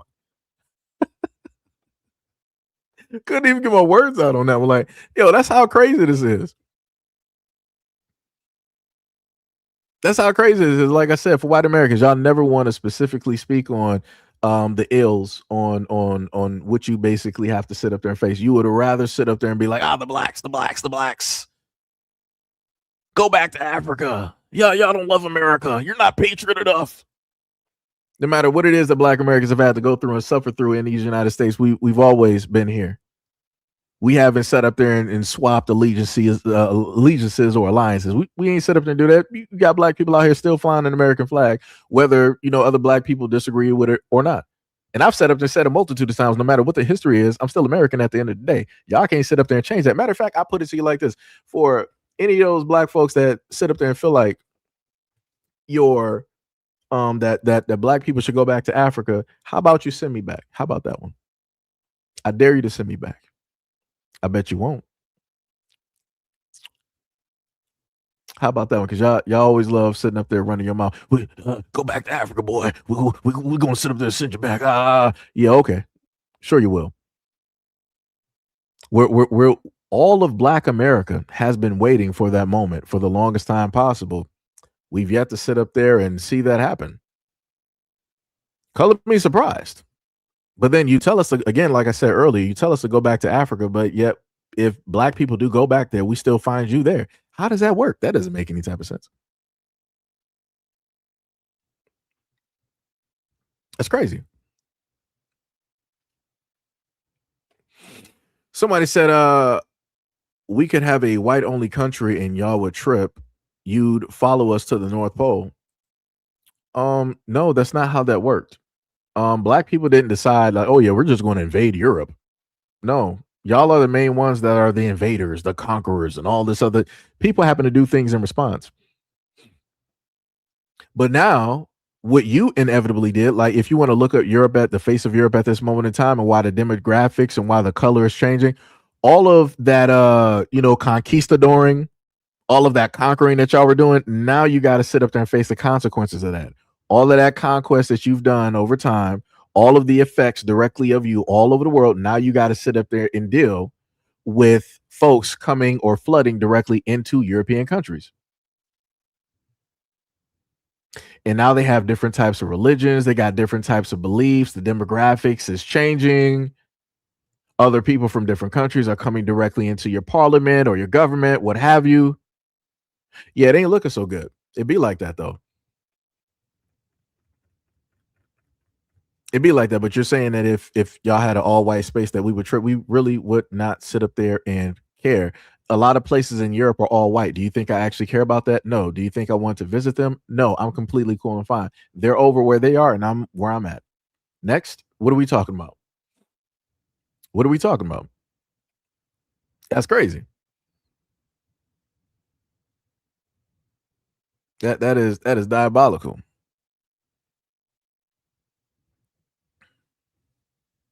Let me see here.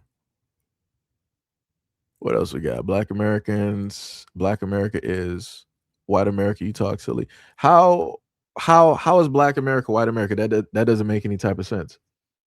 We literally grow up and live two different lives. So how are you saying that both of those are the same? Are certain things shared? Yes, more so on one side than the other, but it's not the same thing. So what are you talking about? You're not even making any type of sense. You're making zero type of sense.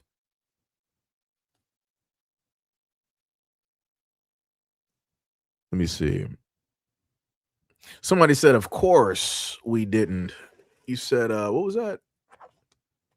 We could never have caused the drug epidemic by ourselves. Our most important members are the thug, dealer, foot soldiers. I'm not even sure who explain to me who is that?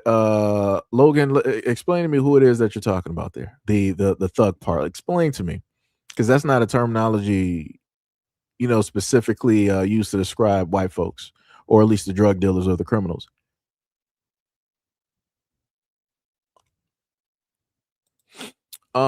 Victim mentality. The victim mentality comes in where in 2026, white people are stating that they are under fire and that they are in fear of their lives from all demographics of races around the planet. That's the victim mentality. Also noting the fact that a lot of Europeans or white folks don't want to admit fault in what it is that they caused. One of the main things going back to Africa I like to bring up is King Leopold of Belgium II, and how it is that it was stated that he slew anywhere in between 15 to 25 million Congolese dealing with rubber plants or rubber farms. He cut off arms, he cut off limbs. He also did this in front of kids in order to train them, to make them understand that if they don't hit that quota, that they're going to end up like this or worse. So I'm a little bit confused on how it is that, having that history, that quite European, history, and that's just one instance, something that doesn't get taught in American schools. It's crazy having that type of history directly out there, and then you want to turn around and play victim as if history is not going to catch up with you, as if people, the old adage or whatever it is that people like to say, where the son is going to pay for the father's sins. Right? Like I said, people feel as though that karma is not going to sit up there and catch up. That's diabolical in nature. Shout out to Pep for the 10 jewels. Much love, respect, and appreciation.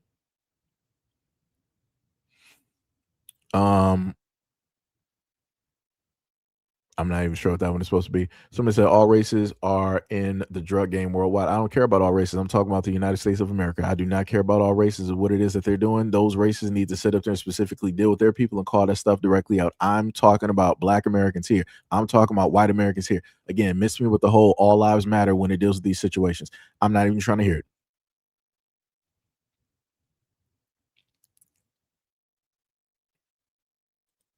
Somebody said, would you want segregation? At this point, it's whatever it is. It's whatever it is. It's to the point at this moment in time where I think I can probably put this dictionary directly to the side. It's at the point where you got a lot of white folks that, in a sense, they're saying it to an extent, but in order for white people to say it, they need Black people to, in a sense, co-sign it, because they're like, hey, if we sit up to say it, we're going to be deemed as racist. But if the Blacks say it, then nobody's going to say anything, right? So again, I put it to you like this: at a moment in time, Black folks did because of the situations that were going on. Black folks are actually doing pretty well. We had banks, we had hospitals, we had schools, we had our own blocks and towns and cities and everything of the sort. But even no matter how well we did, white folks still found a problem even during segregation. So it's weird to sit up and ask, like, hey, you Black, do you want segregation? The only thing that's going to sit up there and happen with that segregation is that the exact same thing y'all did in history prior, you're going to do that again.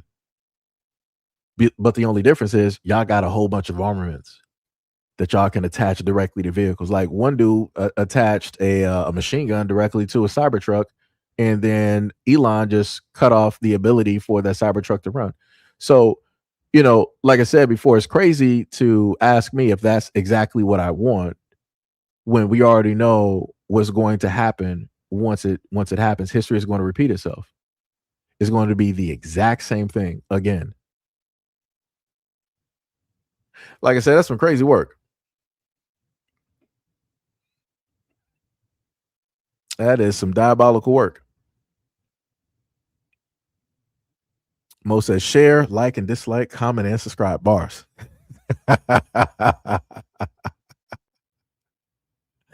You said that seems to be what so many of you guys want. The craziest part is you're on that sort of kind of thing where it's like, I really want to say something, but I'm not, so I'm just going to use you guys, or I'm going to use the Blacks, so I'm going to use they.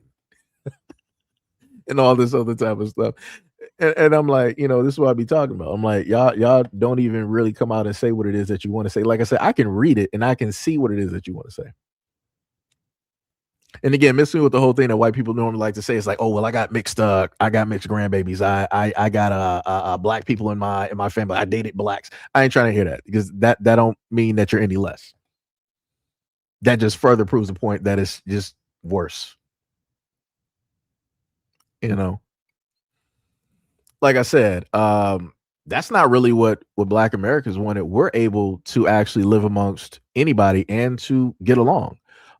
It's the fact that a lot of other people wanted to spin this the other way and make it seem like Black people are just tearing apart this whole country. Like anytime that I hear about the downfall of this country, people are like, yeah, the most divisive. I put it, even though he's not really Black, he African. But going back to the main comment that I would normally sit up there and hear from folks is that they would be like, oh yeah, the worst thing that happened to this country is Obama. Yeah, he was the most divisive thing that happened to this country. Before then, nobody was talking about race. This wasn't even a thing. We were so harmonious and unified. No, we weren't. No, we weren't. It's just for the simple fact that it just wasn't staring you in the face, where it's to the point that you couldn't ignore it. Before Barack Obama, you could sit up there and try to ignore make it seem like things are invisible, right? Cool. When you had Obama as president, you had to acknowledge that there's a Black man that's directly the face of the United States. Y'all didn't like that. Or I'm sorry, you had somebody that resembled Black American men who was the face of the United States. And the craziest part about his family, his kids never got into trouble. Now, mind you, Bush Jr., both of his girls got into trouble, drinking and doing all this other type of stuff. It got to the point where during the presidency of Barack Obama, where they wanted to find something so bad about his daughters that they were really just trying to, oh, look, after the presidency, look, we caught somebody having a joint. Somebody was at a dining restaurant having alcohol. I'm like, really? That's what you're doing? That's the best that you got? Like I said, in comparison, those girls, they were doing the Lord's work. They wasn't doing nothing wrong. But comparison to Bush Jr.'s daughters, Lord, they was outside. When they sit up there and say, we outside, those girls were outside. They were outside. Let me tell you something. They were outside. That's crazy. That's diabolical.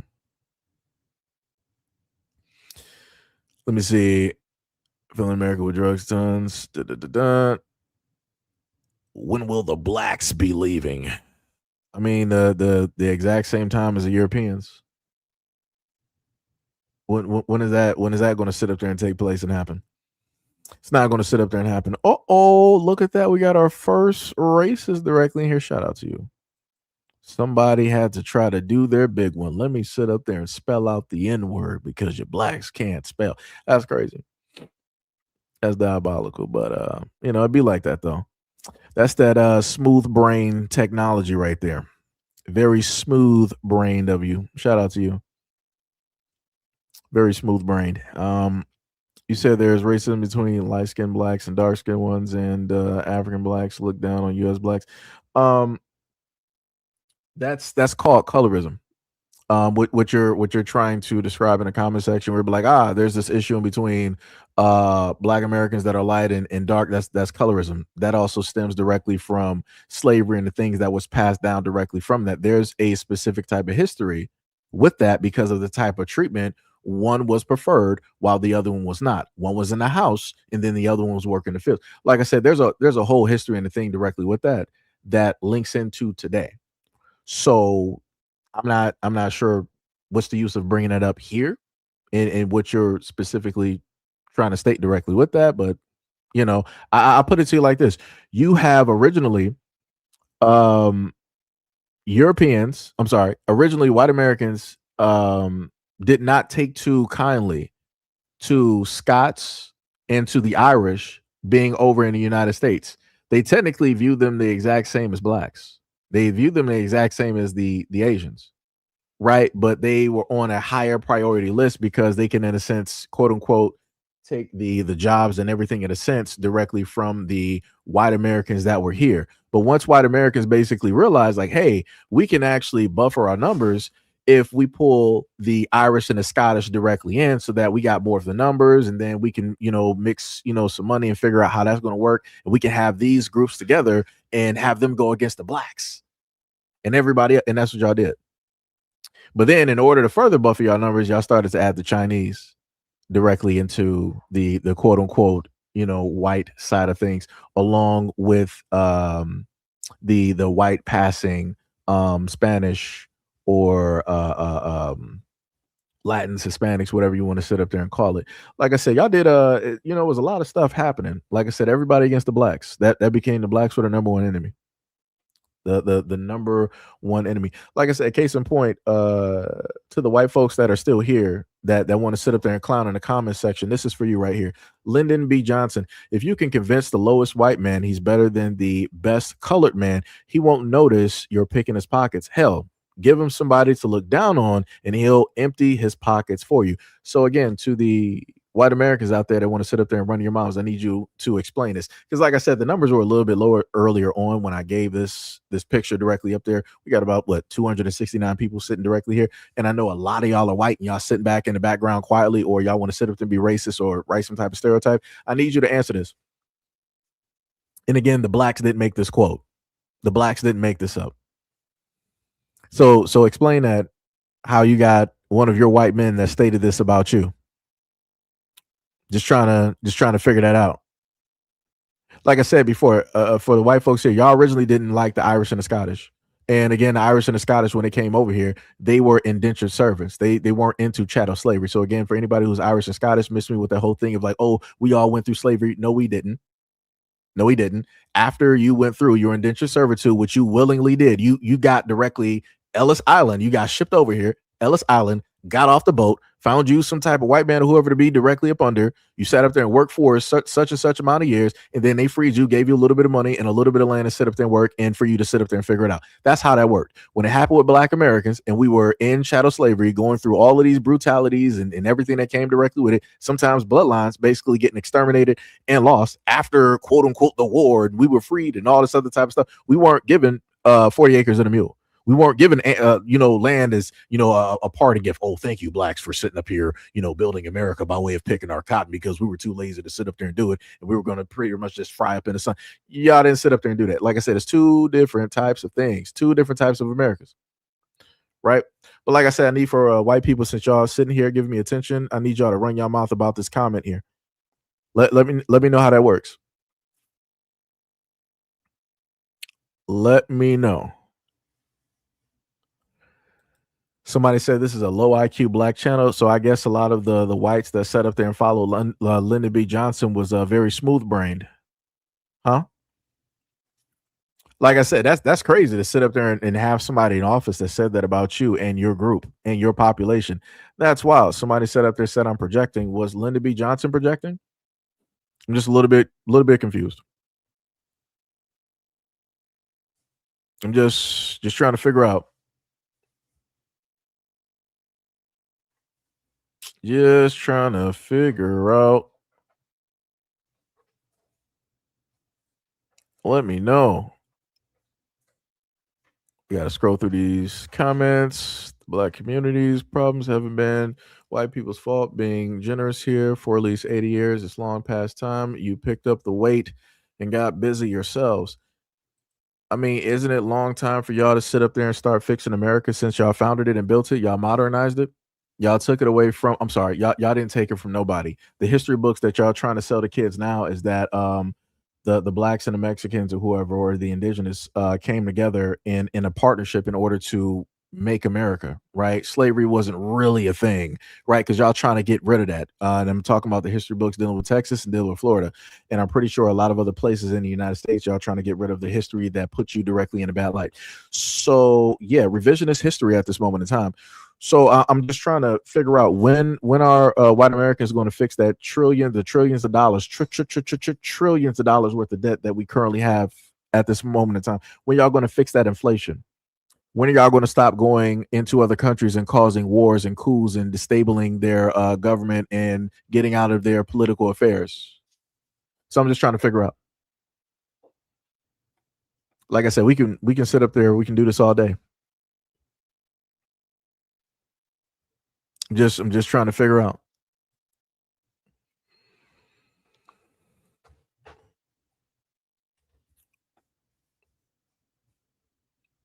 Somebody said I'm in Detroit now. I mean, that's cool. That's great. Shout out to Detroit. Detroit versus everybody 3-1-3. That's great.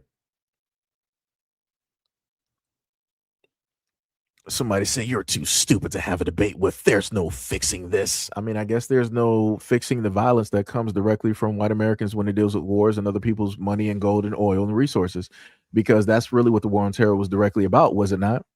It was about the gold in some other places, and it was also about the oil, was it not? Because like I said before, I have not seen not one white folk directly up here pop up and tell me where are the weapons of mass destruction. I've yet to sit up there and see it. But y'all, like I said, y'all know exactly what that war was about. You knew exactly what you sacrificed your kids for, but you just don't want to admit to being wrong. Just like y'all don't want to admit to being wrong when it dealt with the Vietnam War. And y'all lost that, white people. You lost the biggest L. And y'all never want to bring that up. I'm not even sure if they even got that in the history books today. Y'all be like, oh, it really wasn't even a war because, Congress, whoever didn't even, sign off. Well, it just happened. Okay. And then you also had the Gatunkan incident. Like I said, y'all be having all of these things that just be happening. Y'all just be taking L's. What's really good? Like, do y'all just like having L's out here? Y'all just like doing this. Y'all just like doing this. Shout out to You Can't Make This Up for the 200 jewels. Much love, respect, and appreciation. Much love, respect, and appreciation. Slick said, just like the 4 black church girls that had their lives taken, by an explosive device that was set up by a white boy. Yeah. Yeah. Yep. Let me see. Somebody said if there wasn't for blacks, there would be no hate.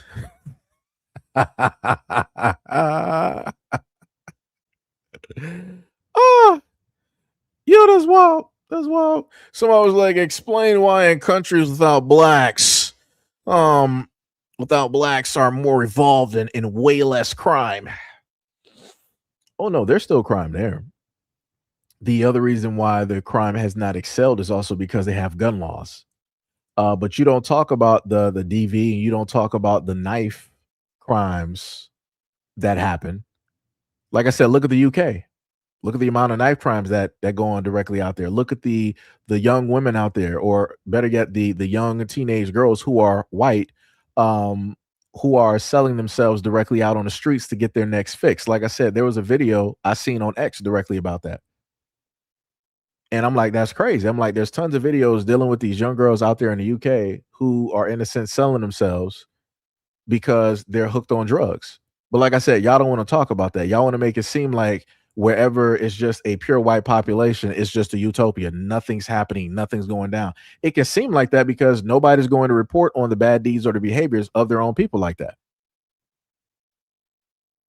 So yeah, you can sit up there and run your mouth online and sit up there and say like, yeah, white only areas is a utopia. There's no crimes. We can have our doors directly unlocked and leave our keys directly in our cars. But mind you, back in the 1960s, you had white men who were committing crimes, jumping on trains and going from town to town, and they were taking lives, kidnapping kids, and all this other type of stuff. Oh, but I guess y'all forgot about that, or I guess y'all gonna oh, that was the few. But let's talk about the blacks back then. Let's look what the blacks are sitting up there doing to these white towns. Right. Okay. All right.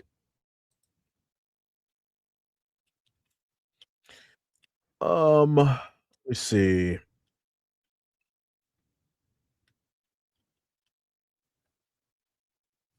Let me see if I can go to the actual picture.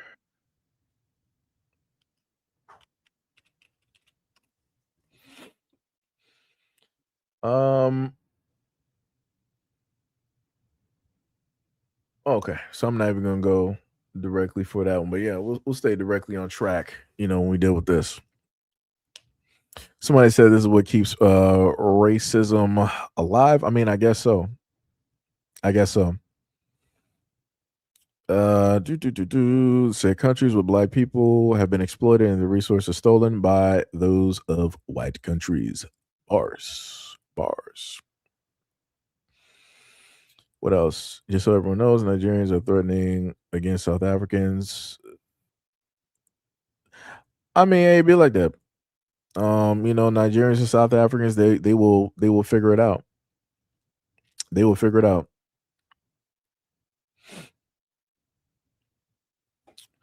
You said Lyndon Johnson was a Democrat or racist. What makes you think I need to account for him? He's not black. What are you talking about? What are you talking about? What makes you think that you need to account directly? He's not a part of the black community. He's not one of the blacks.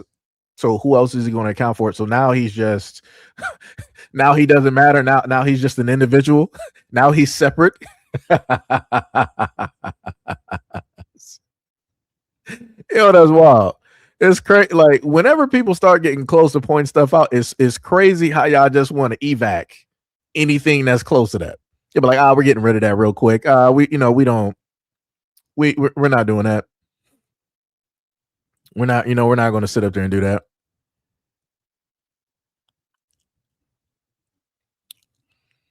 Let me see. What else we got? Why is those? I doubt that's slick. Fighting just for fun too. Getting out for nothing. Kidnappers of souls. Civilizations. Muslims are today enslaving black folks. Nobody didn't say that wasn't happening. Somebody said a racist echo chamber. Racist echo chamber, brother. Have you not seen all these white streamers going out here trying to go to these safe multiracial areas, and they're trying to provoke and antagonize black people by using racial slurs? You talking about a racist echo? That's crazy.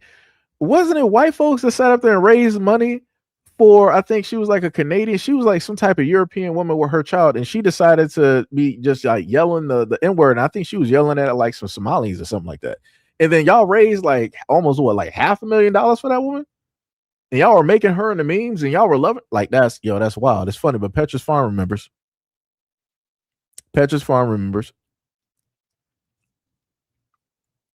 Like that's crazy. That's crazy. You said who sold Africans? Don't you mean Africans? I think that's what you meant. You said who sold Africans to white folks? Africans sold Africans. What's so hard to understand that? But the crazy part is, because you don't want to admit any type of guilt, who sat up there and told you to partake in that slavery? Genius. Oh, I guess you were like, well, when in Rome, do as the Romans. No. You had the choice to be like, okay, this is wrong. Let me diffuse the situation, or let me do something in order to help out these people who obviously can't help themselves. You opted not to do that. You were like, nah, we're going to join directly in this too. Oh, we can get some money directly from this. All right, no problem. Let me give you this Coca-Cola bottle and a mirror, and then we can trade some slaves. For 60 to 100 slaves, I'll give you this mirror. Right, you've never. It's like voodoo. Woo, it's magic. Africa's magic. So since I'm giving you this magic mirror machine, give me 60 to 100 of your people, and then we can call it even. If you want more of these, you know where to come and get those. Like that's crazy. So since we're talking about who sold Africans to white folks, and like I said, Africans are sold other Africans. Africans are still selling Africans to this day. Who sat up there and almost eradicated the European population? Who would be the cause? Are we going to say the blacks? Are we going to say the Africans? Who are we going to? I got to sound like an owl out here. Who is the cause for that?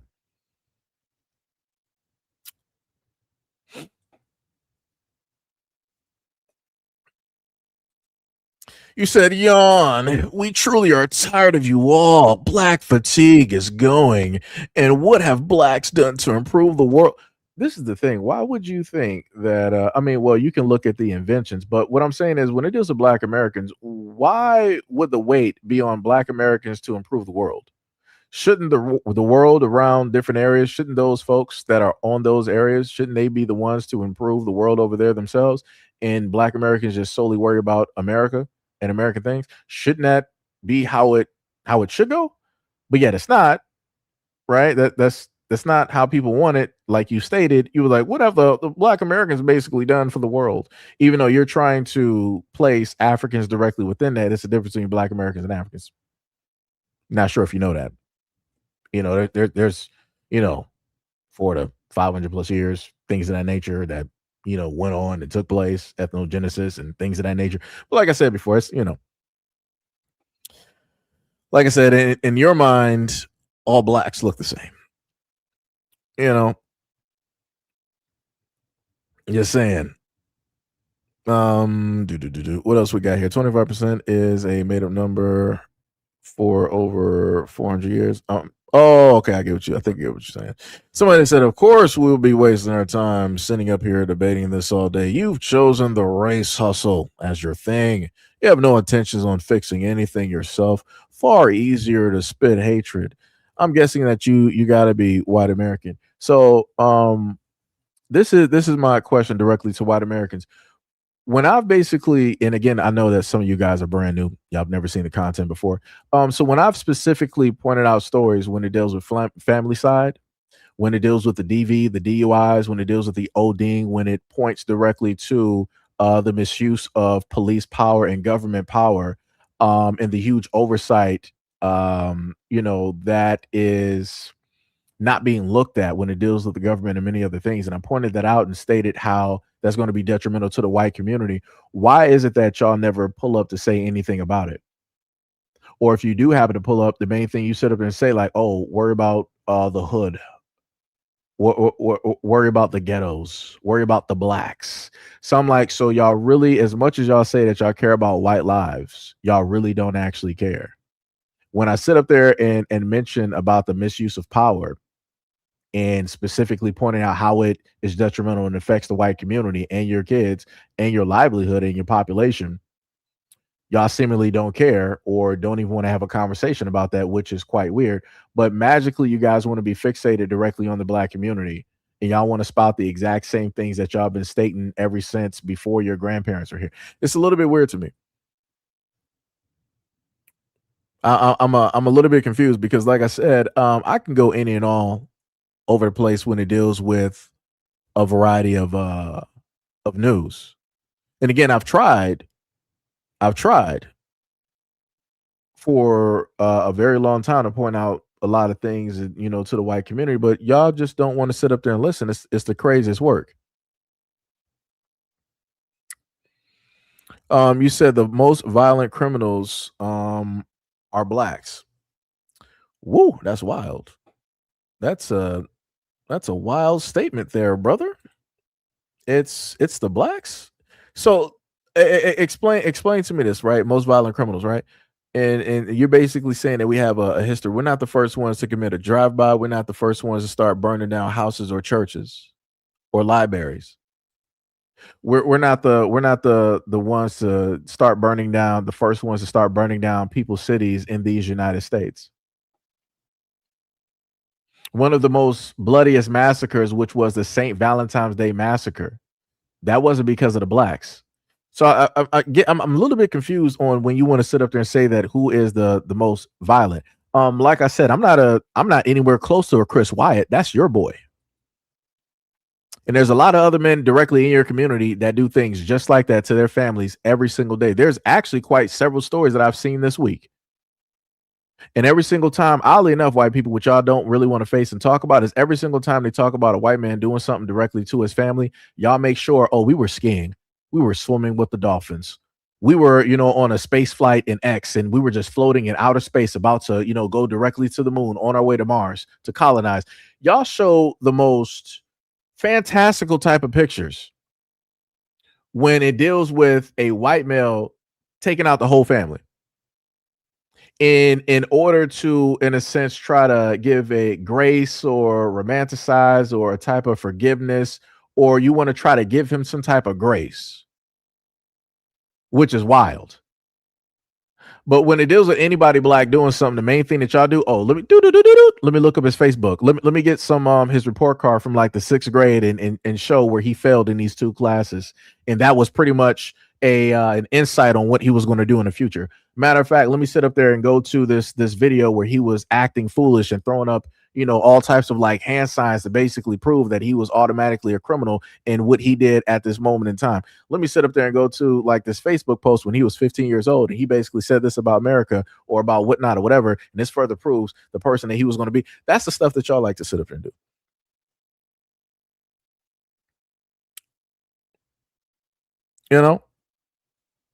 Like I said, as wild.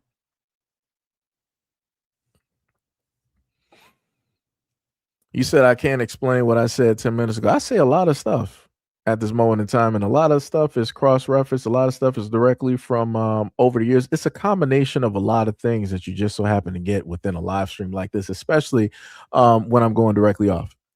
So it'd be like that. So okay, fine. Let's put it right there, right? You said that I can't remember what I said 10 minutes ago. Fine. Let me go back a few hours ago, or even like 30, 40, whatever minutes ago, or even just recently. I'm still waiting on an answer from anybody white to tell me where in the world are the weapons of mass destruction. Y'all still have not answered that question. Y'all supposed to be the most knowledgeable and have all this information. Where are the weapons of mass destruction? Y'all sacrificed y'all white families, y'all white kids, y'all white loved ones, and they either didn't come back, they came back as a fingertip or a thumbnail. They come back just with dog tails or even half a person. I'm trying to figure out, what did they sacrifice for? Where are the weapons of mass destruction? That's all I'm asking. It's a simple question. Didn't somebody just ask me a simple question? They were like, who was selling the Africans to white people? I clearly answered that question. I said Africans. Africans were selling other Africans. Correct? Correct. So again, for white people, where are the weapons of mass destruction? It's a very simple question.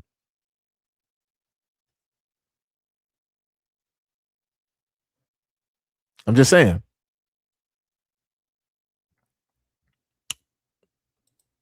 You say you do realize that Caucasians are a minority, right? Yeah, they are a minority when it deals with the whole scope of the world, correct. But when it deals with the United States, no, they're not a minority, at least not yet. It's getting there, because that population, that birth rate has been declining for a very long time. It's been in the negative, and the feminist talk and all of this other type of stuff is not really helping the white population in the birth rates. It's not really helping that at all. On top of the fact of, the white man versus white women and all this other type of stuff that's going on TikTok and every social media that everybody's able to watch. Yes, a lot of stuff that's really not helping that, on top of the fact of the stuff that's being thrown directly into the food that's not really helping the population efforts. So there's a lot of things working against the white population, but all of that is coming directly from the white population. Black folks do not own any of these food plants or these factories of which GMOs and bioengineered things are basically happening. That's not us. So like I said, y'all be looking in the wrong direction when y'all want to have all of this animosity and anger. But I get it. Y'all can't decide to actually be angry directly at yourselves. That's the hardest thing to do. That's the strongest enemy that you'll ever have to sit up there and face, which is truth, which is yourself directly in the mirror. So the best bet for you to do is to look directly at Black Americans. That's why I still got this LBJ quote directly up there, because it's factual. He literally told you. He was like, instead of you being mad at him or the government, which is basically representative of you vote for the government. All the white people that are there, you place them there. Instead of you being mad at your own choices or lack thereof, or your lack of due diligence, all I got to sit up there and do is basically tell you that the blacks, you're better than the blacks, or the blacks did something. And that's all we got to sit up there and do. And we can sit up there and call it a day. This is how the rich get richer. This is how the elites are still able to run. This is how these corporations are able to get away from paying taxes to America, and they're able to outsource and sell jobs elsewhere. So, like I said before, keep feeding directly into the exact same thing.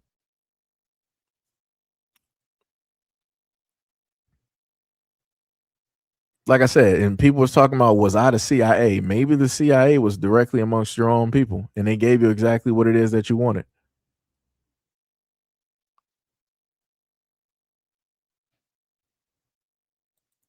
The funny thing, and you, I put it to you like this, right? I'm fine with sitting up there being even directly on it. You said that blacks commit a lot of murders. You are correct, but that's also directly within the black community, which means that we're dealing with crime within proximity.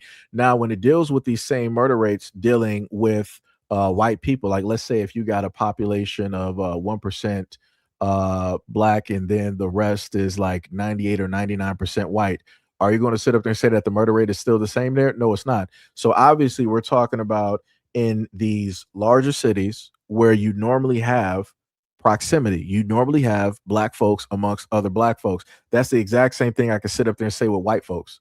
White folks commit the most crimes when it deals with being amongst and around other white folks. That's a true statement. Just like it would be true for a lot of other people directly out here. But people want to sit up there and still stick directly with this 13% because that's the only thing that they have to go directly off of. But when you look directly at the stats when it deals with the FBI, we got 3 directly on the board. Our numbers are directly in the rafters. We got jerseys hanging in the rafters when it deals with only 3 areas. The rest of those topics have to do with Caucasian. So what are we talking about? Like I said, I have no problem sitting up there admitting fault, admitting wrong, admitting that things need to be fixed directly in the black community. I have no problem with that. My problem is that within the white community, y'all never want to admit fault or where it is that you're wrong. Y'all always want to talk about when things are wrong, when it goes too far, when your people are overstepping boundaries, when they're overstepping your rights. Now it's too late. But when they were already doing that to the black community, y'all didn't care. Y'all overlooked it. It was like, well, it's the blacks. We don't care about them. They wouldn't have to deal with this if they were just over there in Africa. But like I said before, and it's going to come to, for all the white people that are here, it's going to come to a moment in time where your dragons that you done sent everywhere else, so that means your military and all this other type of stuff, y'all done sent these all around the world. Y'all done sent them all within different communities, especially black ones. All of those dragons are going to come directly back home. Because it's going to get to a point in time where all of these right wingers and all this other type of stuff, they're going to get bored. They're going to get tired of just sitting up there dealing directly with the blacks. They're going to get tired of dealing just specifically with the Indians, with the Muslims, with the Latins and the Mexicans. They're going to get tired and they're going to sit up there and go directly to you. That's going to be the end result. So all of these movies that y'all got about a quote unquote war happening, that's going to be because of you. That's going to be the different sections of white Americans fighting amongst themselves. Because obviously the only way that y'all can do that is if there's very little of the other groups or races left in the United States. So now you got to sit up there and fight and go back and forth with each other to basically say who's going to be the lead of his, who's going to basically have this section of California, who's going to have this area of Texas, who's going to have this area of Michigan and all. Like I said, y'all going to have all of these militaries and all these other types of splits and whatnot or whatever. Just how America's quote unquote together, where the United States is going to be divided. And then the moment in time that happens because of you, this is when you're going to have these other countries come in directly in and swoop in a further dismantle what's not already dismantled up until there's nothing left. Like I said, I already see how this is going to sit up there and happen. I can see the writing directly on the wall, and you're not going to be able to per capita, and you're not going to be able to sit up there and blame the blacks. You're not going to be able to do none of this. And y'all know it is in your at your core, no matter how racist you are, you know exactly what's going to sit up there and happen.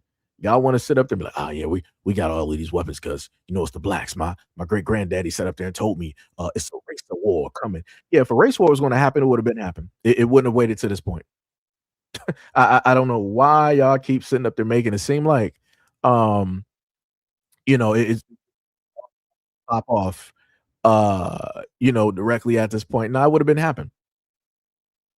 It would have been happen. Like I said before, you guys always want to pull up to the scene and make it seem like y'all are the saviors when you are going to be the reason of your own defeat by way of your own hands. I keep saying this 99 different times. You really think that black people really care about y'all that much? We don't. Y'all want us to because y'all able to feed directly off of that energy, right? Because beyond that, a lot of folks really don't sit up there and care. We can just bypass and do whatnot or whatever, all this other. We don't have to sit up there and do anything. Like I said, black Americans can sit up there and coexist with anybody. It's a lot of other people that are not able to do that. It'd be like that though. Simply have no clue. Oh, why did I sit up there and leave that comment up there? I forgot. Yeah. So I left that comment directly up there. And this is pretty much the same thing that somebody said on Twitter. Y'all might not be able to see it, but I'm going to go directly over this as well too. Let me just scroll directly through a lot of these comments so I can Let me see. Go directly through. Do.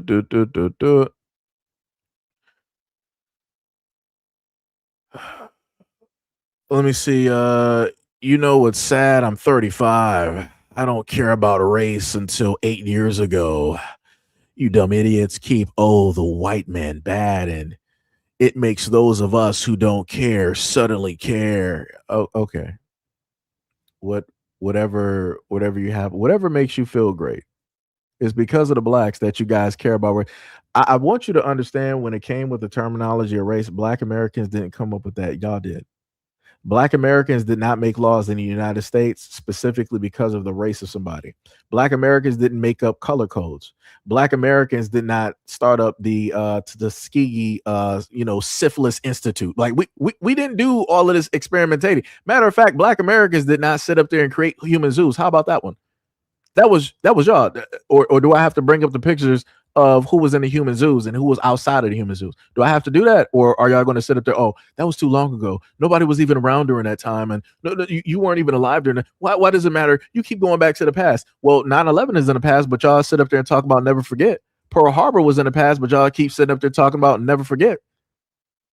Like, it's crazy when it deals with your history and stuff that's far gone in the past. Like, a lot of kids of this generation don't know nothing about 9/11, but y'all trying to sit up there and teach them. A lot of these kids of this generation know nothing about those previous wars, but y'all make sure to sit up there and teach them. But ain't that the past? So why are y'all still hooked up on the past? That's all I'm trying to figure out.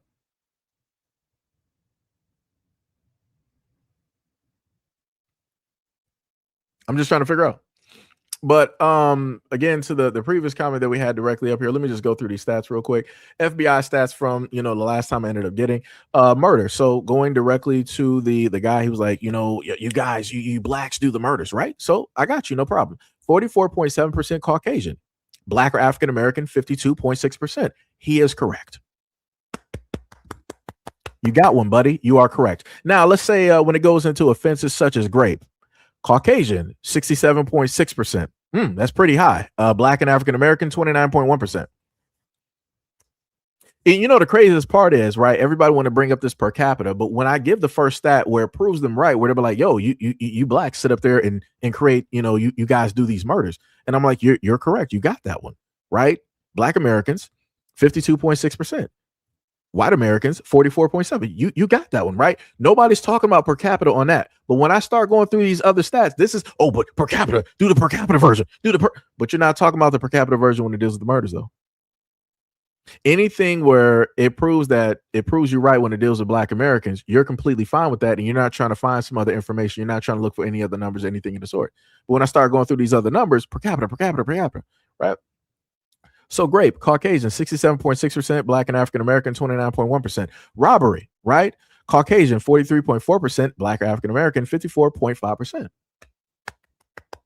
Two directly in the rafters for Black Americans. Aggravated assault, Caucasian, 62.8%, Black American, 33.3%. Burglary, Caucasian, 68.4%, Black American, 29.1%. Larceny theft, Caucasian, 69. You might as well almost pretty much call that 70%. Caucasian, Black American, 27.7%. Motor vehicle theft, Caucasian, 66%.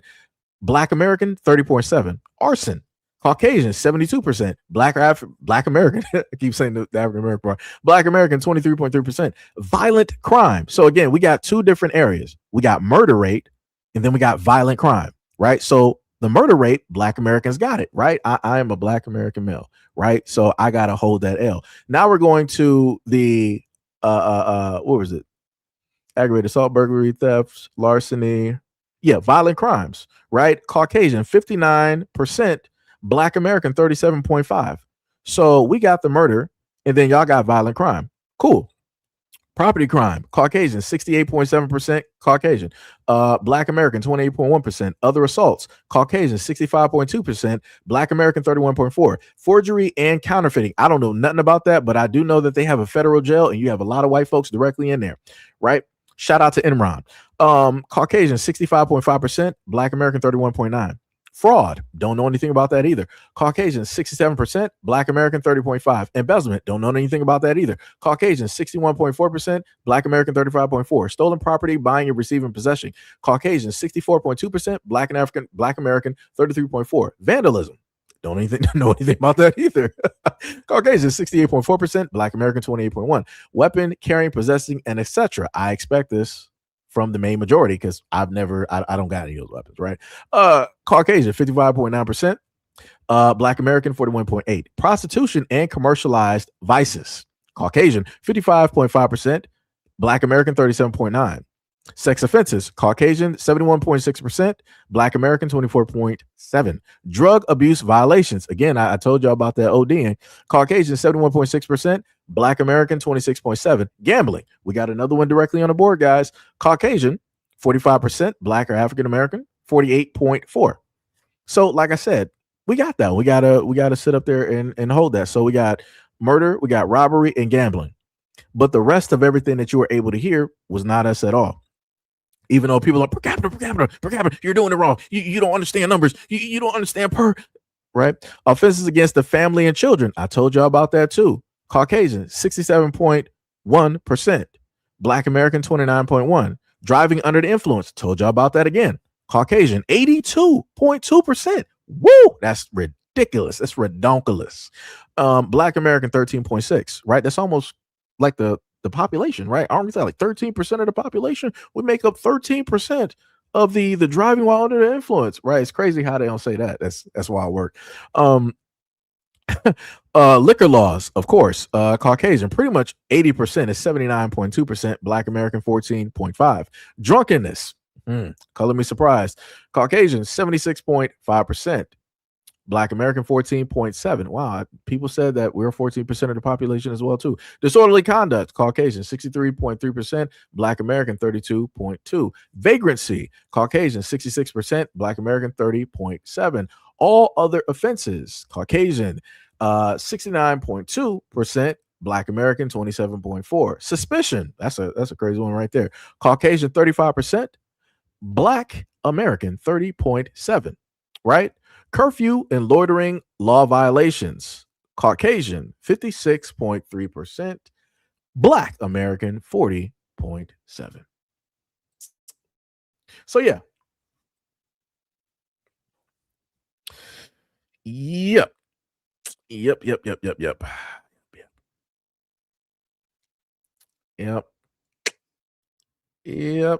It's crazy. That's some diabolical work. That's some diabolical work. Wait, somebody having yo, Renan, what is up? What is going on? What's going on? Let me see. Dun, dun, dun. Somebody was having a problem with their comments. Somebody said we could just stop hating each other and living life. Somebody was like, I don't care for stats. The eye test says it all. I don't even know what that means.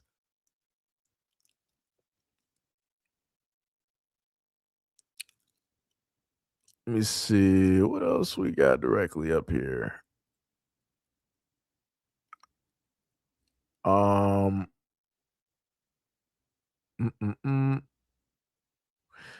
Yeah, exactly. D Money was like, it's funny how they know stats dealing with black folks, but they don't know their own. Yeah, of course.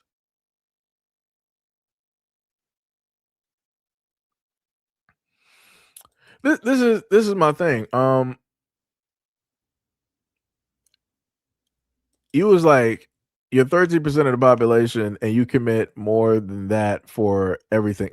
Did you not just hear it? In some of these stats, we don't even have a shot in the dark. So you got the murder stat, right? Cool, fine. You don't have no per capita problems with that one, right? Robbery stat, because you believe we're all criminals anyway. You got the stat directly on that. Y'all don't mention gambling because y'all don't really care about that because it's not really affecting anybody. And we got the stat on that, right? So you can clearly see we got 3 stats. All of the rest are pretty much directly within your area, but yet that is still problematic for you. You got the murder stat. That's what you wanted. That's the only thing that y'all care about. but you're stating that all these other stats are pretty much pointed directly in Black Americans' favor. Come on, dog. Like, this is what I be saying.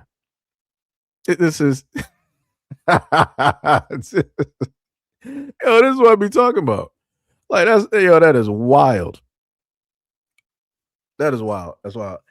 You said an impressive rant. You really showed us. I mean, it doesn't matter. I mean, for me, it doesn't matter at the end of the day. Like I said before, everything that has happened in the past, you're going to have to sit up there and pay for your father's sins, whether you know it or not. You're going to, those who placed others, right, into cages, into slavery, shall they themselves be placed in the exact same thing. Correct? So when you look directly at, let's say, the Africans, you got Africans over there that's being placed in slavery, the exact same slavery that they placed others in. Now they're being placed directly into slavery. When it deals with white Americans, right, who are European descendants of those from the 13 colonies and everything of the sort, how it is that y'all treated Black Americans and what it is that y'all did, the known and the untold history, you yourself are going to sit up there and suffer, but it's not going to be, again, at the hands of Black Americans. It's going to be by your hands. Matter of fact, you can sit up there and look at what the United States government is allowing directly in your food. You don't got to listen to me. I don't even care. You don't got to listen to me. You do not. You can go by all of these stats and you can try to dissect that and you can try to point it directly in the way of Black Americans. Cool, fine. Like I said, we can take the whole stat board. At the end of the day, what's going to happen to the United States, you're not going to be able to per capita that. Like I keep saying. And y'all don't have nothing to say against that. Like I said, when the country ends up in a very sharp decline and it starts separating and you got these different militant groups directly out here roaming and going through different states and cities and communities and doing this, that, and the third, you're not going to be able to per capita yourself directly out of that situation. You're not going to be, oh, but the Black. Nope. We don't got nothing to do with that. That's going to be y'all.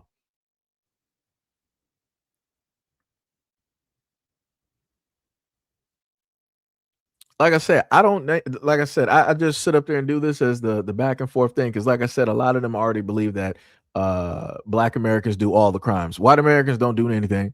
Right. Like I said, we got Enron and what was that other billionaire that sat up there and stole a whole bunch of money from white folks? Like I said, it don't matter how much money other white people steal from white people or how they collapse their families or affect their families negatively. It's always the Blacks. The government is sitting up there robbing white folks of their freedoms and everything of the sort, but y'all up here talking about, oh, per capita, and it's the Blacks. Your liberties and freedoms are getting stepped directly on, but y'all up here talking about, oh, it's the Blacks. Focus on the Blacks. Talk about Chicago. 5 trillion people just sat up there and died directly overnight. But yet you got these surveillance cameras directly up that are not even meant to capture your license plates, but they're meant to sit up there and read you. You're basically at this point in time, white folks living in Minority Report. But what are y'all still doing directly in this comment section? Oh, it's the Blacks. That's what y'all doing.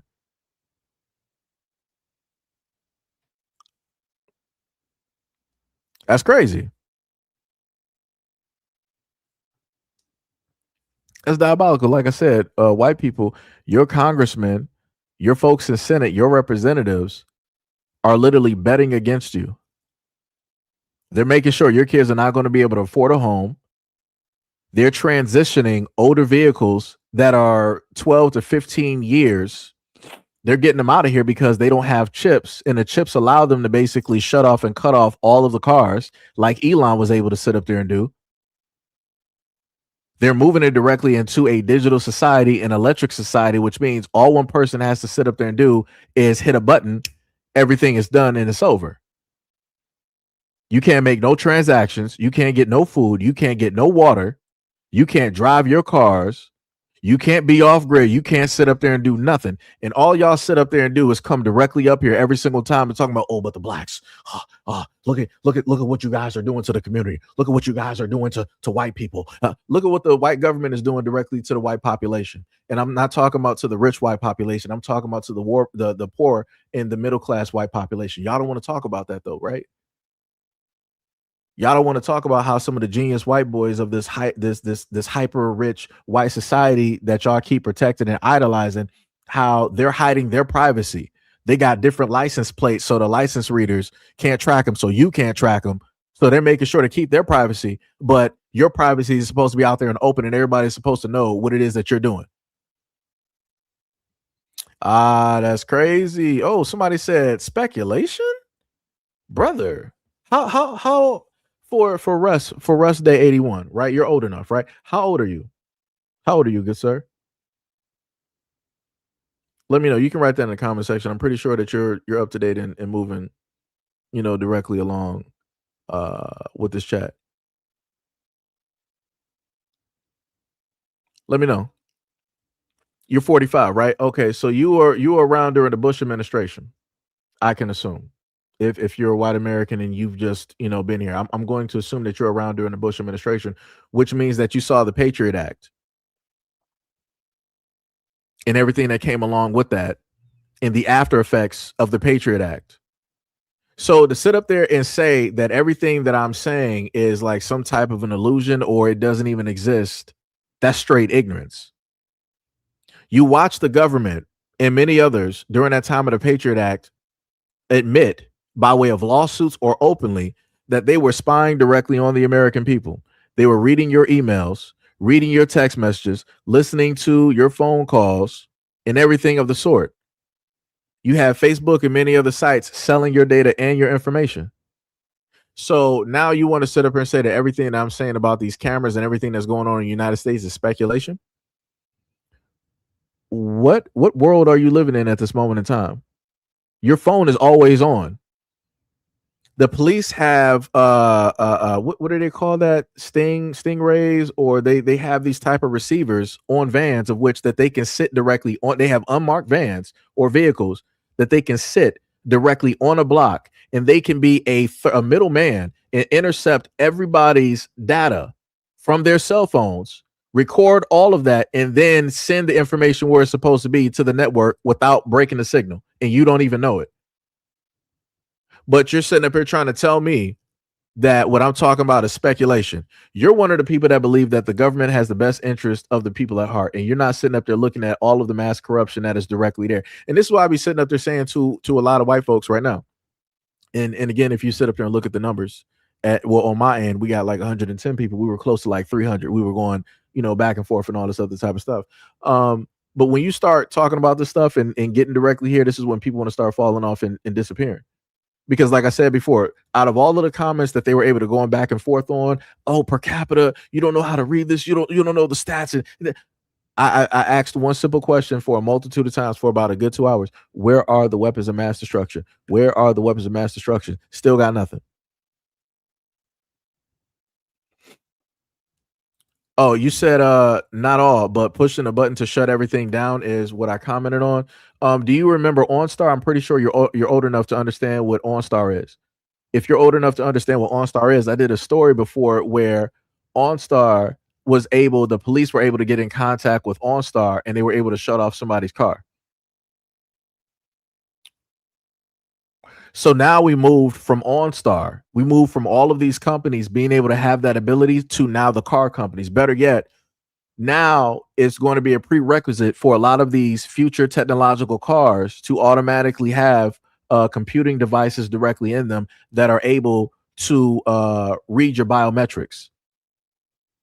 The newer cars right now that have a lot of this technology installed are installed to the point of where if you're not sitting up properly, your car will start to slow down. On top of that, they send the information to a third party of which you don't know who that is or where the information is going or if it's getting sold or not or what purposes it's being even used for. So like I said before, it's crazy when I sit up there and bring up a lot of this stuff and I point out to how a lot of these corporations and whatnot are actually anti-American people. This is the type of stuff that I get. And that's why I said before, for a lot of white folks, y'all just don't want to listen. Y'all want to live in this type of illusion. Y'all don't want to actually pay attention to reality. You rather live in a falsified reality, something that's made up. You rather cover yourselves directly in lies because that's more comfortable. That's your shelter. That's exactly what it is that you're used to. Because your parents or whoever it is that placed you here never allowed you to actually develop to a fully grown adult that's actually capable. So yes, you are in adult bodies at this moment in time, but mentally you are still that of a child. So this is why you're comfortable in lies. This is why you're comfortable in these slanted stats.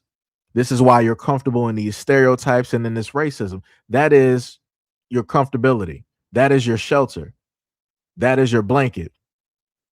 That's the thing that protects you from the things that go boom at night. That's the thing that protects you from the monster under the bed and in the closet. That's the problem. In the moment in time that that blanket is basically ripped directly from you and you're showed to be the child of which you've always been, this is when you want to throw a tantrum. This is when you start screaming. You want to start throwing these attitudes. So in order to basically pacify you, what the government has to do is to give you things that you want to hear. They're going to give you things that are not in your best interest, but in the best interest of the government so that they can manage and control you. Because without them being able to do that, you would just be the spoiled, rotten children that you've always been. Like I said, all this stuff is basically doing is pacifying you. That's all it's doing. That's all it's doing.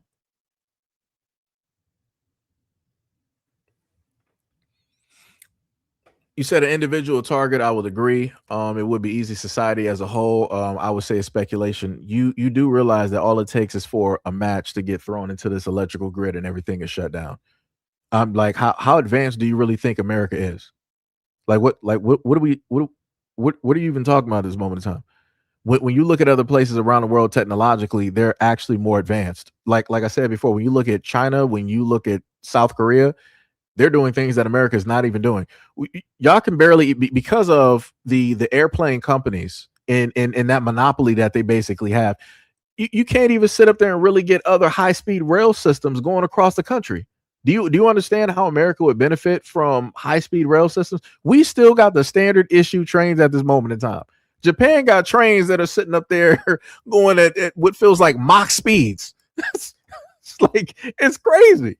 Like it almost looks like you're getting hit with like a sonic boom. Like it's crazy how fast that they're sitting up there going. Right. But like I said before, but because of the monopolies and everything, because of the lobbyists and everything that's taking place, you're not going to really see that technology flourish. A lot of the things that we actually need to benefit America, to benefit the people, to benefit the longevity, to actually educate and uplift America as a society, you will never sit up there and see, because you got the elites and everybody else that are directly in the way.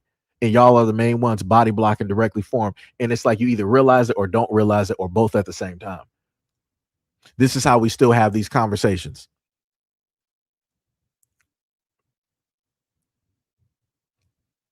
Like I said, that's crazy to me. And again, that's why a lot of y'all fell directly off from this conversation. This is why I went from like 300 in like the mid, high twos all the way down to like 91. This is exactly why that fell down, because once it starts getting to this point, people are like, yeah, I can't take this. Yeah, this ain't this. Right. When people can't sit up there and get off what they normally want to say, when it's not really going to sit up there and work, when they don't really have answers or replies to a very simple question. Like I said, I specifically presented a very simple question. Still no answers. You can give me answers on per capita. You can give me answers on, stats dealing with black folks, the black community, murders, violence, all. You can give all of those stats. But when it deals with stuff that you are specifically in control of, when it deals with this deficit, when it deals with the finances, when it deals with the hyperinflation, when it deals with the outsourcing of jobs that I was able to watch that was at 5% back in the 2000s, when it deals with the trillions of dollars, when it deals with the billions of dollars that's being given to directly to over countries and everything of the sort, nothing. Y'all don't got no replies. Y'all have no stats. Y'all don't got no per capitas directly on that. It's crazy. That's 100% crazy. And like I said, the problem is y'all just don't want to sit up there and be honest and face the truth on what it is that you caused and how it is that it is your fault 100%. Y'all can't sit up there and deal with that. The easiest way for you to rest in the bed that you laid in is sit up there and blame the blacks for why it's messed up. That way you don't got to fix nothing. It's like, well, the blacks did it, so the blacks should sit up there and fix it. Or better yet, the blacks did it, the Democrats can sit up there and fix it. I'm not sitting up there doing it. I didn't have anything to do with this. You the one sitting up to eat nachos and Skittles, drinking Budweiser and everything else directly in that bed. You the ones that put fleas and bed bugs directly up in there, but you want to sit up there somehow, some way. You find your way through the bushes and through the woods from grandmother's house, and you want to blame the blacks. Crazy. We were nowhere even around your house, but yeah, it's in a disarray. It's the blacks. That's wild.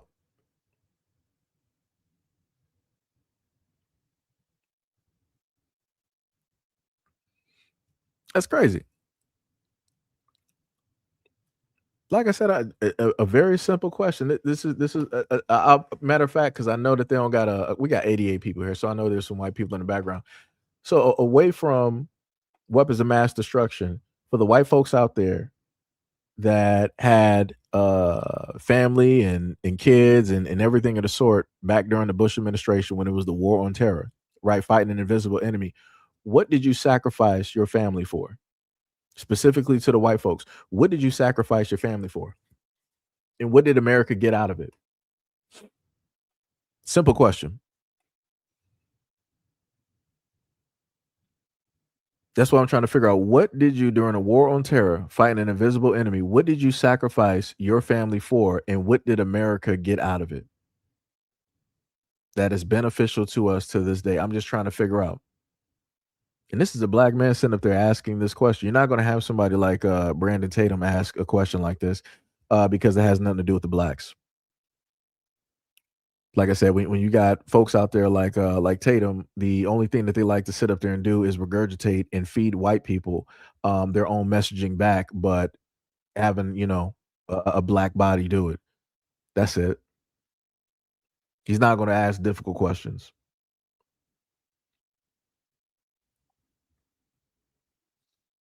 That's all I'm trying to figure out.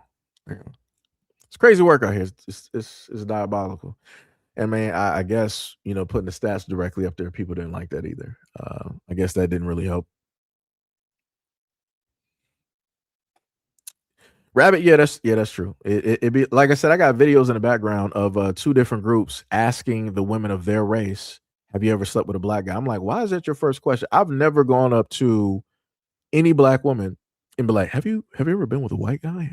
That's a weird thing to inquire. Like, why would that be a question on a date or just being out with a woman of your community? Like, that's a very weird question. Like that doesn't make any like what you know. Like I said, I got tons of videos like that, and I still find that weird, to this day.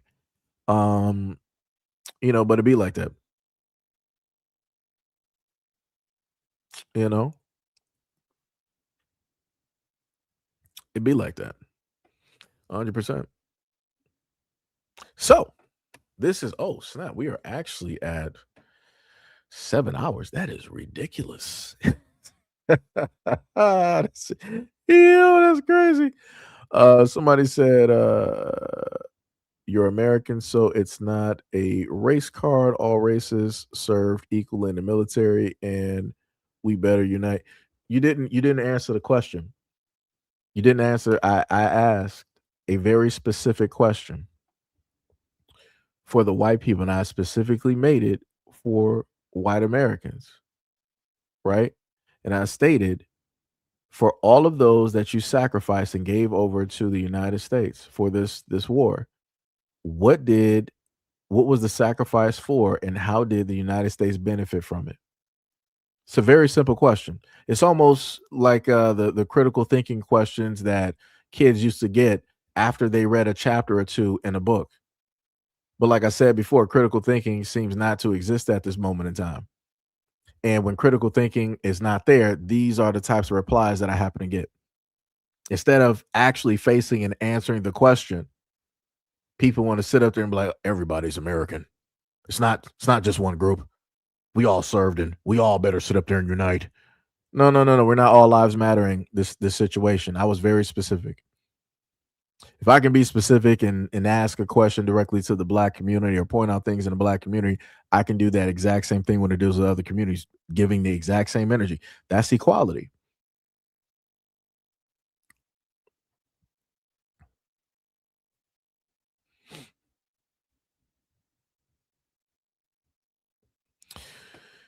Wow, that's a crazy opening there. You said I slept with a black woman. Okay. You said, but I reject race as a concept. It is scientifically falsified. The amount of melanin doesn't make you a different species. There's different cultures, not races. Cool, no problem. But again, Black Americans did not create the concept of race when it deals with the United States. So you can say that. It can very well be true, right? But at the end of the day, we're not the ones that created this. So you're talking to the wrong person. Talk to your white people that are in power. Talk to your white people that made these books, these history that made eugenics and everything of the sort. Go talk to those people before you want to sit up there and try to tell me what is race and what's not.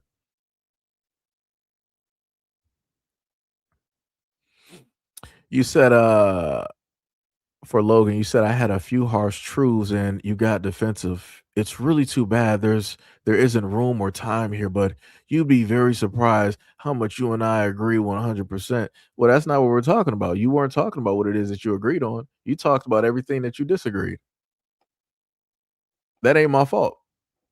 I literally told you what it is that I could sit up there and agree on. I listed a multitude of different topics, especially pointing to the white community on how these things are wrong, but that doesn't matter.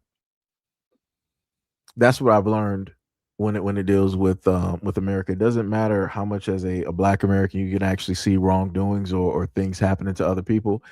People don't care. People are like, focus on the crime rate. Blacks focus focus on Detroit, focus on Chicago, focus on the trillions of blacks that just sat up there and died, directly in Chicago 5 minutes ago. How come you won't talk about that? I bet you the Dems won't talk about that, right? That's what normally happens. So, so much for, trying to quote unquote agree 100% on things. Like I said, that's not how that's going to work in the whole scope when it deals with the United States. You can clearly see that. Charlie said, I'm against government greed of oil, opiates. That's cool. But like I said, that's not the question that I posed. Not the question that I posed. It seems very difficult for people to grasp what it is that I simply stated. And people are running directly from that. Keith said, I'm sorry, Kenneth said the American army does not serve the American people, it only serves the elites. Correct. Just like the police. The police are not obligated to actually save or help out the American people. They're not. They're not for the benefit of the American people. They are for businesses and the rich and the elites. That's what they're here for.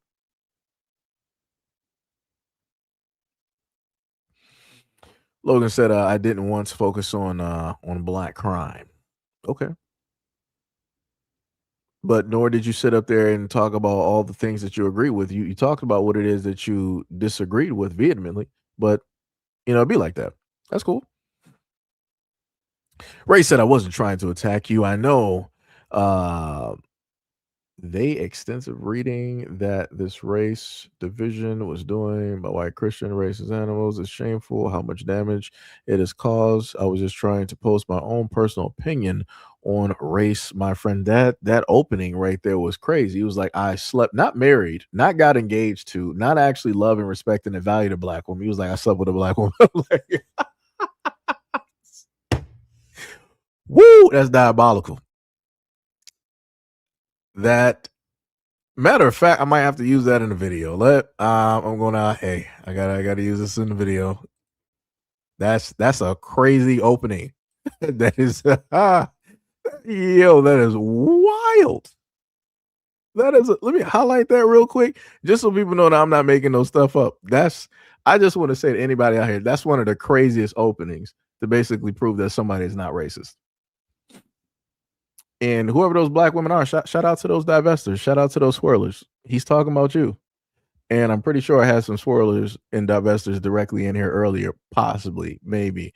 But like I said, if I happen to bring this up in the short form video, I promise you divestors are not going to have anything to say about this.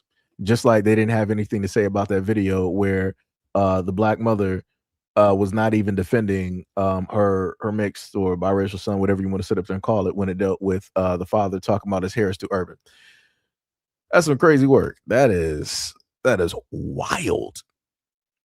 That is, I gotta make sure to post that one as well. Slick was like, the military is very sexist and racist as well. A lot of murders happened on army bases. Yeah. Tippy was like, poor girl.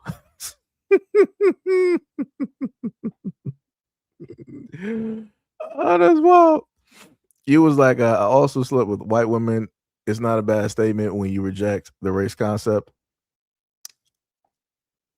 Dog, no, it's no way that you can. No, you can't walk that back. That just sounds crazy. That's a crazy opener to try to sit up there and make a stance. Like who does that? Who? Like I say, you say you are against the whole concept of race, but your main opener is like, I slept with a black woman. You automatically open with race. You told me who it is that you are without telling me, and then to further prove that point, you said I slept with a black woman. I'm a black man at the end of the day. Do I have to really explain who it is that I've slept with? No, I don't. But yeah, like, hey. That is wild. That is wild. You can't walk that back, man. Like I said, for me, it's just funny.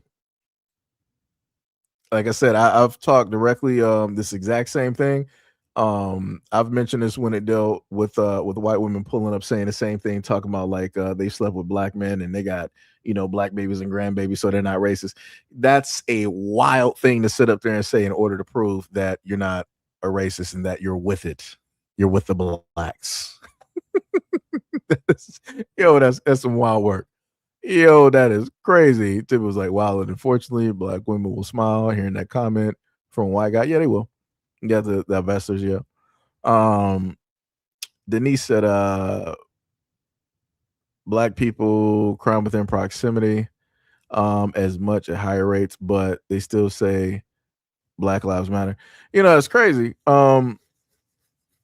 Dealing with Denise, I mean, we've covered that before. You're a little bit late, like back when we had about a good 2 to 300 people in a sense here. We covered the fact, I mean, you could look at the stats. Who was that? Denise? Who let me see, where's that person at? I'm sorry, not Denise. Dennis, right? Dennis Riesman, right? Look directly at the screen. Now, did it make sense looking at the screen? Did it make sense for you to write the comment that you wrote? If we clearly have the murder rate highlighted, right? The blacks, commit the most murders. But again, within that, you got to look within proximity. So again, like I said, knowing that we have this information directly up on the screen, what sense did it basically make for you to write that in the comment section? Are you blind? Like, I know I wear glasses, so this is coming from somebody legally blind, POP mama holding it down. This is coming, from somebody in that area. I'm just trying to figure out, are you blind? Do you need some bifocals? Do you need an upgrade on your prescription? Because I'm a little bit confused. Maybe maybe you're on like a Nokia 2100 or something. Like, I don't know what you're using, but it's a little bit weird to me that you decided to write that comment, even though the information is directly in front of you. I'm confused.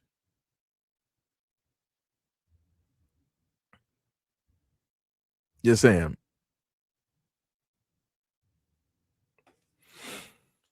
I mean, and then you move the conversation and now you're talking about ABs that's taking place. Either you are a black guy that is interested in white women and women of other races, or you're a part of quote unquote the manosphere, or chances are you could be Caucasian or a male of a different race.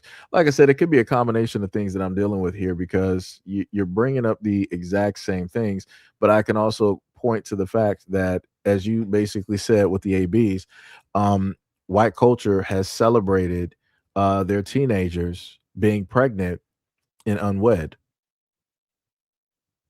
I think, what was the show that that y'all used to have, 16 and Pregnant?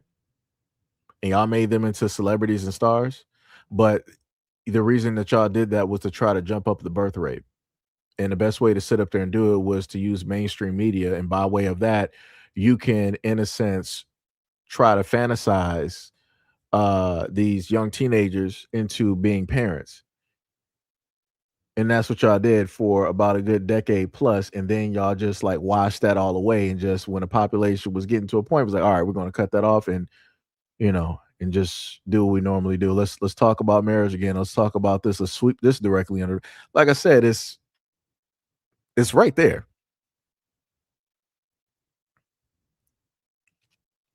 It's crazy. It's diabolical. 100%. Charlie said you're classifying all whites as the same mindset is ridiculous. I mean, I got somebody in the comment section pretty much saying that per capita, blacks are the most violent people on the face of the planet. So what's good for the goose is good for the gander. I mean, fair is fair, correct? If we're going to sit up there and have a back and forth, right? And this is what I told y'all before. Like, it's crazy that when I can clearly see white folks or whoever directly in the comment section listing some stereotypes and all this other type of stuff about Black Americans, y'all never sit up there and say nothing.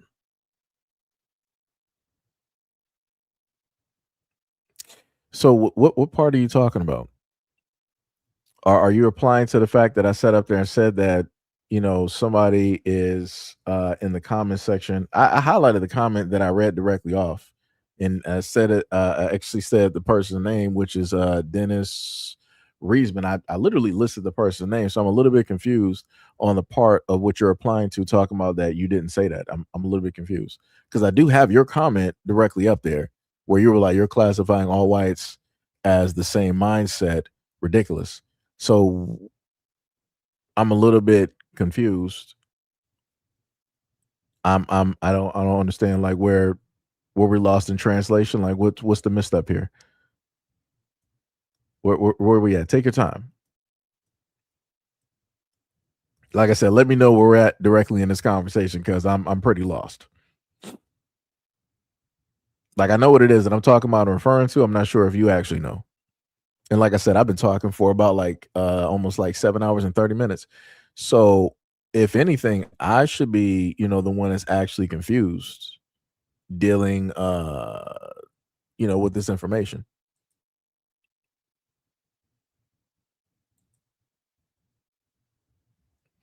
What was it?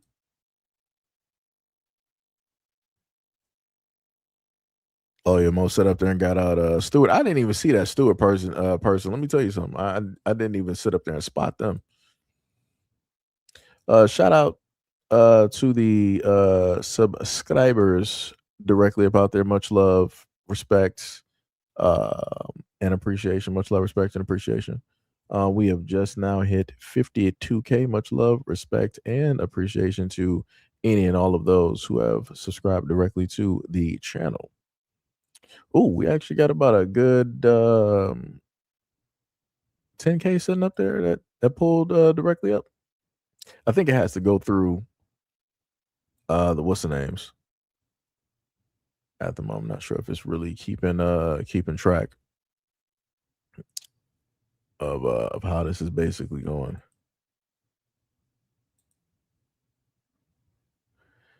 I can't even get the analytics. That's wild, brother.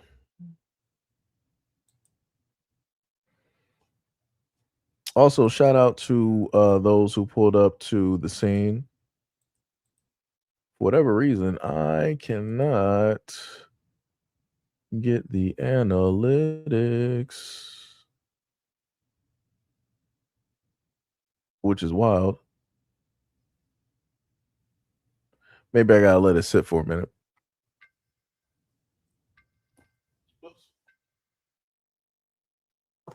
Have my clock going directly up. I'm trying to figure out why the analytics are not specifically showing up, which is pretty weird.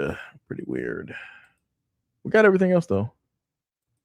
Got the activity and everything of the sort. Stream is looking excellent. I was actually gonna look directly at the. Oh, there we go. Oh, that's why. Because view wise, we had about like passing directly through. We had about like altogether like 72K. That's wild, brother. That is wild. Like I said, shout out to everybody. that's been a part of this. Much love, respect, and appreciation. What was most that live streaming caught a second one? Yeah, I guess. Hardcore Christian, I'm an atheist. Rabbit said you good night. Don't let the angry Caucanites bite. I got you.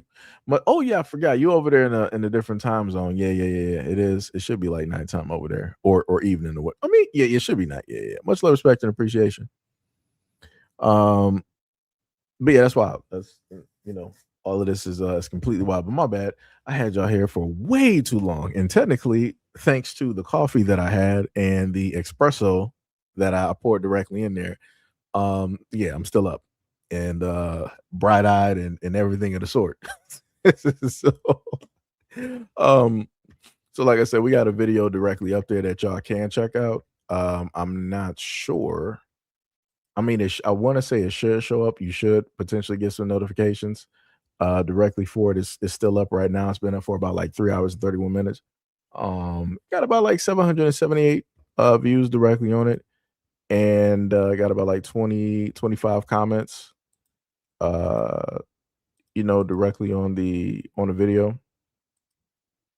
Let me see. I'm trying to actually go through and make sure to go through it. Okay, yeah. Like I said, shout out to those people who pulled up and who left some comments directly on the video. What did she say? She said, I see a lot of, I'm just reading this real quick, and this is from the video that I got up there now. Divine said that I see a lot of folks in the comments blaming the parents, but if that is the case, why did reader scores soar after the pandemic? Y'all do realize that teaching is a skill based on career, right? This is not everyone can teach. I'm going to just leave this here because reading really is fundamental, and a number of y'all consistently voted to disenfranchise your children in favor of paying low taxes. Federal policy historically rooted in incentives like No Child Left Behind, and the Every Student Succeed Act heavily tied districts' funding is accredited and school rankings to numerical metrics, preserve incentives. When a government makes high school graduate rates a primary benchmark for success, it creates an intense incentive for schools to ensure everyone passes. Systematic grade inflation, rather than investing in costly long-term remedial reading programs, many districts lower failure thresholds, inflate grades, or use credit recovery software that allows students to bypass traditional reading and writing requirements. Have a nice day. I don't care what she's saying. I still blame the parents. Like that, you're still not bypassing the fact that kids learn directly from home. The first teachers that a child will ever have is directly from the parents. How do you think, okay, back in the days of quote unquote slavery, how did those kids learn how to talk or read or write? They learned directly from the parents. That's where they first learned it directly from. So then let's place that directly into society of now. How are these kids sitting up there learning how to read and write and everything of this? Because I remember I was sitting up there learning, ABCs and 1, 2, 3s and cursive and everything, and reading Roman numerals directly from my mom. I was learning that directly at home and still being sent directly, to school where I had to go over and rehash over that information. So, like I said, this is why I could sit up there and keep telling people, miss me with any of that other stuff. The moment in time that I see folks trying to give excuses, to parents out here for their failure rate on what's happening with these kids is ridiculous. That's ridiculous. Wait. You said my comment only sounds racist to you because you assume I'm racist. Did I love the woman? No. Did I treat her with respect? And did we enjoy our time together? Yes. That still doesn't take away the fact that that was a crazy opening to sit up there and say that I'm not racist. I'm just You said in comparing the dating situation of my kind with Thomas Jefferson and slavery is absolutely ridiculous. I mean, it'd be like that. You said I actually learned much about United States Black culture through dating her. Oh, you're from somewhere else. You said I'm thankful for the time I spent with her coming from your. Yeah, I figured. Like as soon as you said that Black American culture you learned. Yeah. Shout out to Renam. What is up? Much love for the 10 jewels. Much love, respect, and appreciation. Oh, you say you sent a video? What? Let me see if I can get to the video. Do do do do do do do do do do do do do do.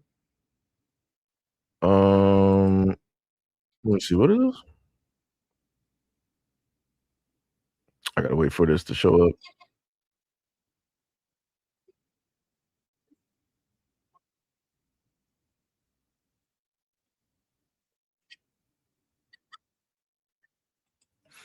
Oh, that's wild. Where's the what's the name for this? This will be the we're gonna add another video directly to the list. I'm just gonna say that this is very interesting. That's shout out to Pink for the video, but let's take a look at this real quick. Asking my family when the last time they showered was. Months ago. I don't know. You don't know? If you had to have like a guess. 2 months ago. I couldn't tell you. You don't know? Estimate. It ain't no 3 months. It ain't about 3, 4 months. Let's go. What? 4 months. Okay. Whenever Poppy did 4 months ago. Okay. So a lot of people in that video was stating that they didn't shower. It's been months since they shot. How I wish I would have brought this video up when we had a lot more people here, because I would love to hear responses directly from that. Wow. That's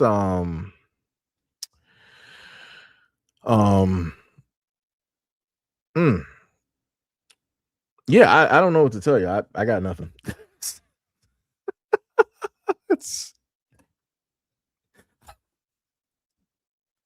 I don't know. I got nothing. I got nothing. This would have been a great. Let me tell you something, Pink. I wish I would have had this video earlier when folks was pulling up to the scene, wanted to, try to go back and forth. Oh, this would have been a beautiful video to have.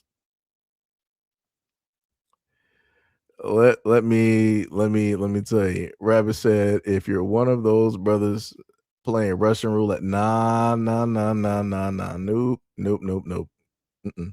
We're good over here. That's crazy. Renan was like, how, Sway? How, Sway? Kenneth Rose said the Iraq War was a Ponzi scheme by Bush and Cheney and Rumsfeld for all the contracts. Hollenberg made hundreds of millions of dollars. Like I said, another answer that a lot of folks didn't want to sit up there and speak directly on, which then also talks about the corruption that has been allowed directly in the government. Like I said, very, very simple questions. There's a multitude of answers of which people could sit up there and give that would fit directly within, for an answer. A lot of people opt not to sit up there and do it. And we had at least 2 people that gave respectable answers. Nothing that was, putting the blame on the blacks or anybody else. It was like, hey, it was these folks here, and this is the reason why they sat up there. Like I said, respectable answers. Answers that are not problematic and answers that went directly to the source of the problem. Like I said, very simple stuff. Very simple stuff.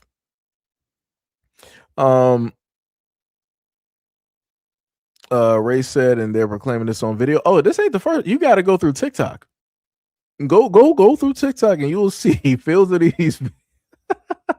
This must be your first time seeing these conversations dealing with some folks here in America. Yeah, you'll see a lot of videos like that on a variety. Not even, and this is her with her family. You got people on podcasts that got hundreds of thousands of people directly there and millions of views, And people have these conversations about going to the bathroom, not washing their hands, not taking, showers.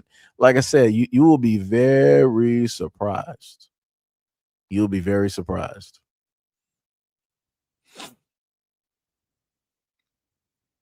You know, you said forget the washing clothes, but not washing at all. Hey, like I said, people have different bathing habits. And I guess that works for people. Charlie said government for 2 cents. Screw with spending $100 on one screw. Reddit said, bro, I can't go on TikTok. Wait, why you can't go on those? I'm a little bit confused.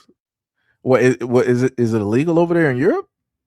Do they like bar you guys from that? Because I see a lot of Europeans on social media, on X, aka Twitter, and on TikTok. So I'm a little bit confused on that one. I don't really understand that one.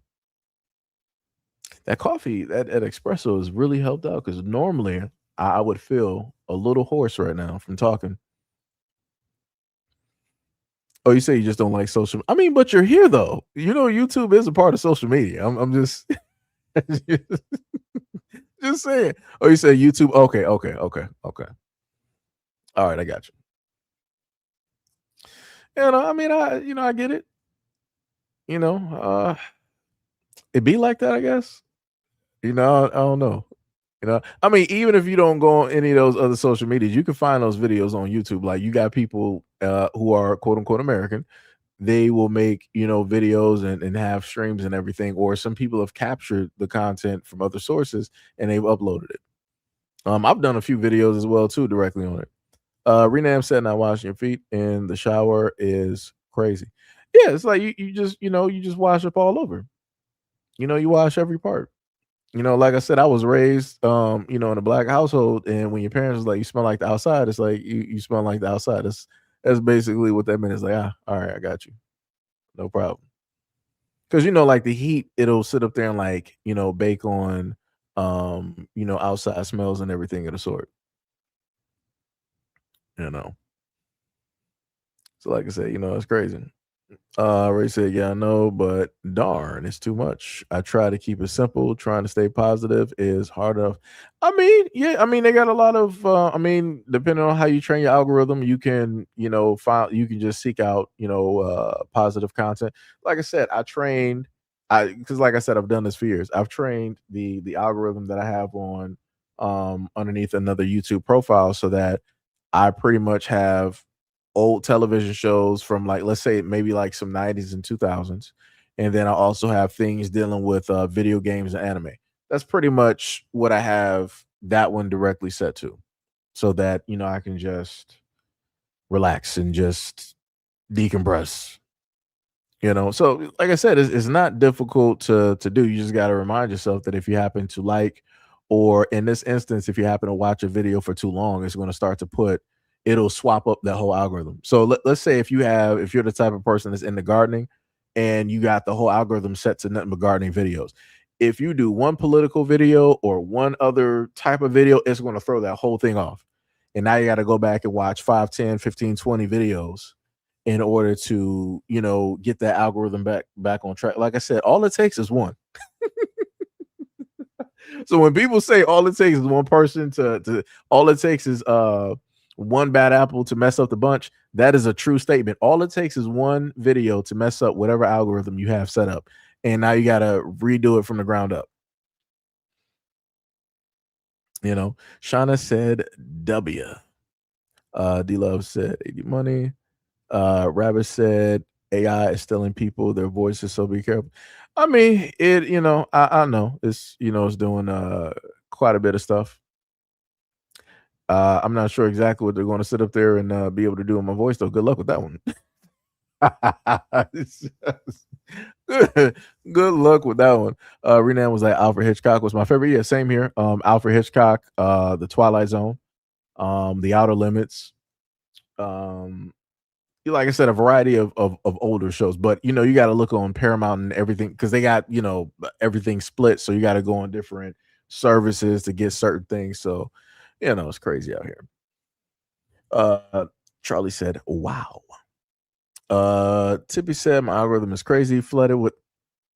And see, this is where Shan would normally sit up there and pop up, and she would talk about taking your phone. Tippy, like I said, your algorithm is wild. Like I said, we need to sit up there, and I would be afraid to sit up there and look at your phone. I can only imagine your clock, your screensavers, your background pictures. I can only imagine what your Google history looks like. Oh, like I already know it's looking crazy. I already know it's looking completely wild directly over there. While I can only imagine the amount of pictures that you have like saved on your phone. I can only imagine. Can only imagine that, and that's why you laughing in the comment section because you know he was like, at least they're black. Some of them. Wow, that's crazy. Oh, that's wild to me. That is crazy. You said, what do you think of Young? I don't even know who that is. I'm not even sure who that YouTuber is talking about. Ray, I'm not even sure who that is.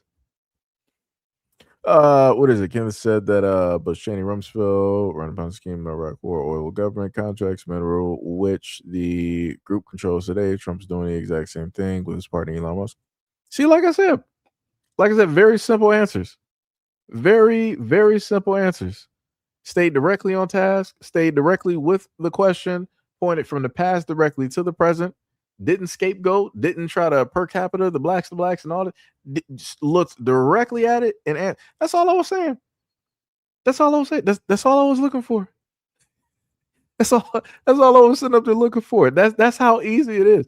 But like I said, as easy talking about for Kenneth Rowe, as easy it was for you to, stay with it and give those answers, you have a lot of your peers that are like, yeah, I ain't doing this. And that's what I'm sitting up there saying. So you're able to sit up there and in a sense peer directly into it and give an honest perspective, an honest answer. The rest of them would rather agree in silence with what it is that the government and everybody else is in a sense doing. So this is why I set up and said the climate that we are currently in is by way of the majority that is out there that sit there in silence, and they are accomplices to everything that is taking place, to the downfall, to the jobs and everything being sold directly off to the factories, no longer being here, to the inflation, and everything at the source. So, it's crazy. Renam said the cosmic slop is happening now with the ice cream, folks. Yeah, I believe it. Ray said definitely will stop by here again. Fun conversation, my friend. Take it easy, my friend. You too as well. That is still a crazy opening. I'm just going to. That's the main way that I'm going to always remember you. Anytime I happen to see that, I was like, "Yo, that's the man with the crazy opening for that comment during the live stream." Like that's wild. That's wild. Timmy said, "Well, my algorithm is mixed with Ghostface wrestling." Ghostface. Wait, you're not talking about Ghostface Killer? You talking about Ghostface from like Scary Movie? He said Ghostface wrestling, obviously Roman Reigns, backyard pool setups, and pro black. Tippy, I feel like you're fabricating. As much as I've heard you talk in these in this comment section about the stuff that you see, that you be watching and reading, Tippy, you hiding a lot of stuff. Let me tell you, this woman be fabricating as if we have not sat up there and understood some of the history of videos that she be watching on IG. Sham will be getting on you right now. Let me tell you. Of course, Tippy, talking about some muscular men and a ghost face. Of course. I don't even know where you be finding this stuff directly at. Oh my goodness. That is wild. That is completely that's wild. That is completely wild, Tippy. That's oh my god. Please stay in the house during Halloween, Tippy. Please stay in the house. just stay in the house. We don't need you envisioning nothing directly out there Oh, you got grown folks out there, going to Halloween parties and everything. Oh my god. We got to get Sham to sit up there and take your phone. It was like, you can't believe how many white girls are into that. What you mean you can't believe it? They're into a lot of stuff, Timmy. They into stuff that you don't even know nothing about. It goes into a whole another field. Like, you don't even understand how deep that rabbit hole basically goes. Literally, it is wild. That is crazy. You said I'm doing research, Seiji, with these white girls. They want to get kidnapped by. Yeah, yeah. There's a lot of other fantasies that they have as well too, which is crazy. I'm like, I thought y'all were saying that this is bad and y'all are really getting on men about this, but it's like they also got these fantasies, and this is why they like looking at those scenes and move. I'm like I said, it's wild. It is crazy. That is wild. But like I said, this is why we gotta sit up there and start that Tippy fund so she can get that next generation. Renee was like, they're doing a ghost face without the mask out here, Tippy. That's crazy. I don't even know what that. Let me see. What was that? Somebody threw directly up there. But yeah, that's some wild work. That is some crazy work. Like I said, only Tippy. Tippy is hilarious though. Tippy is hilarious. Let me tell you something. That woman is funny. Oh, you put up the what's the name faces? Hilarious. I think that's the earthquake face. I had to look on the other side in order to see it. Tippy was like, okay, I'll drop it. LOL.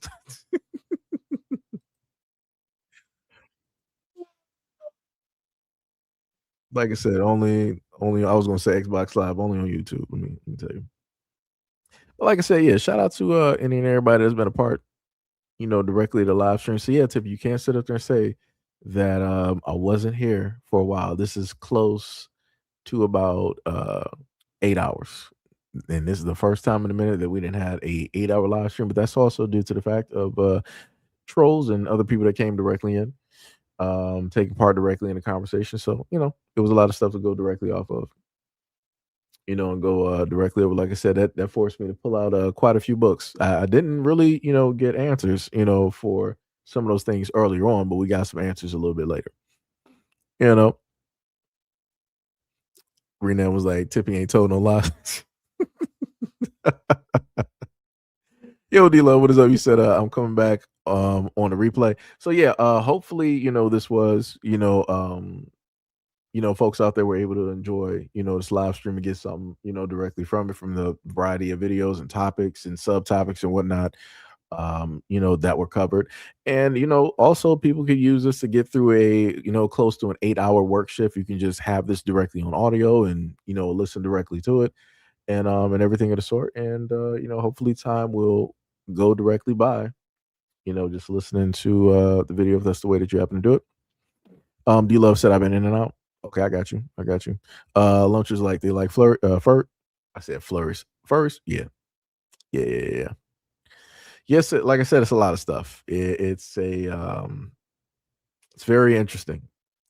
The amount of stuff that's out there. It is wild. It is wild out there in those parts. D-Love said, thank you, Seiji. No problem. Again, much love and respect to all the mods that pulled directly up. We got D-Love. We got Shauna. I'm not sure if Shauna. Wait, is Shauna still here? Directly up here, we got Tippy D Money. We got Mo. I'm not sure if Gail was here, but shout out to Gail. I wish they had a list where it could show me just all the moderators that pull directly up. Again, we got D Money, Tippy that pulled directly up. I think Sonny was here. I think maybe we might have had Hack and Tie directly up here. We had Mahoko,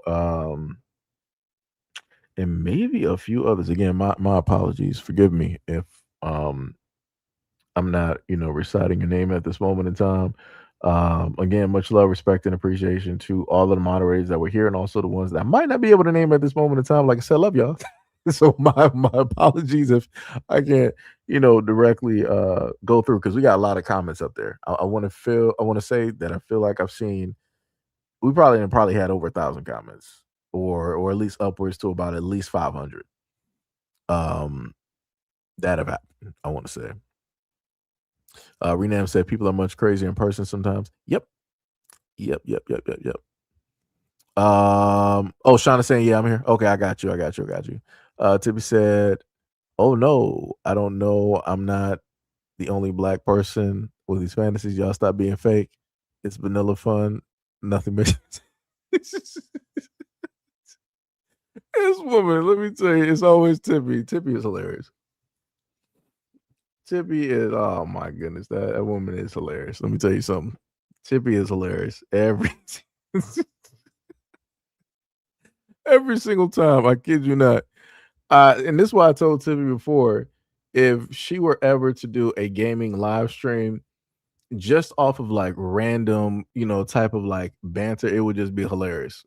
Because it would just be the most randomest thing. I swear to goodness. Like the conversations Tippy would have just looking at the streams, it would just be hilarious. It would be hilarious. But like I said, Tippy has always stated that she doesn't, in a sense, like her voice, and it took her a while to get used to her voice. So this is why she's not going to do live streams, even though I've told her years ago that you can easily do gaming live streams and things of that nature.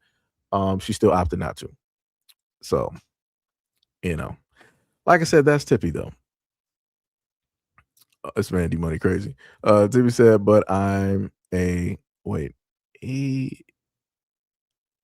Oh, you talking about your version, so that's what makes it hilarious. Oh yeah. Shauna was like, I don't like vanilla Tippy.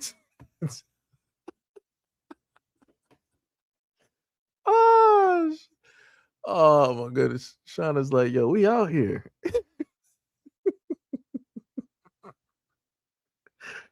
Oh my goodness, I swear to goodness. Shauna about to sit up here and get Tippy started. Lord have mercy. I can, what the funniest thing is, I could actually sit up there and see that as like a podcast. Like on one side you got Tippy, and then the other side you got Shauna, and they're just having like these conversations. That would be hilarious. That would be hilarious. Renee was like, we love Tippy. Brandy B. World said, dang man, you still yeah, I was about to sit up there and like end the stream. We had quite a bit of stuff that we went directly over. People in the comment section, had to go over the FBI stats, pull out a few books, read a little bit of information, and go directly. Yeah, we was going for a minute. We was going directly for a minute. Let me tell you something. This man D Money. Tell you, be on people. Shauna said, but yeah, we love Tippy. Yeah. Yep. Always a part of the channel. Tippy said, oh, must be something darker. LOL. Crazy. Rename said, do it. No, they would have to, in a sense, do no, I'm saying like for them, like, for the women to, do that. I'm not sure if Shauna is wait, Shauna, are you a gamer?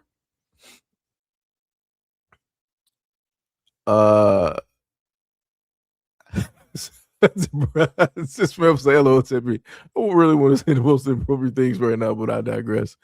Oh, that's crazy. D Love said, it's okay, said I've enjoyed this. And then Renam said, let's go. Wait, Shauna, you said kinda? So the craziest, so Tippy is a female gamer, so she could actually technically help you directly with that, or find games that you would actually be directly interested in, and then y'all could formulate that with that dynamic that both y'all have from being on opposite sides. Y'all could formulate that into a type of podcast or whatnot or whatever. Like I said, I feel like that would work. Like the different perspectives, the different viewpoints and insight. I feel like that would be a very funny type of live stream. I feel like it would be pretty funny. Like I said, that's just my thought. Like I said, I put certain ideas directly out there, and it's up to people to try to see if that's something that they would be interested in and having a all female podcast and whatnot or whatever. Yeah, you would just have to basically get Tippy on board. Tippy is the one. Tippy will be the main one.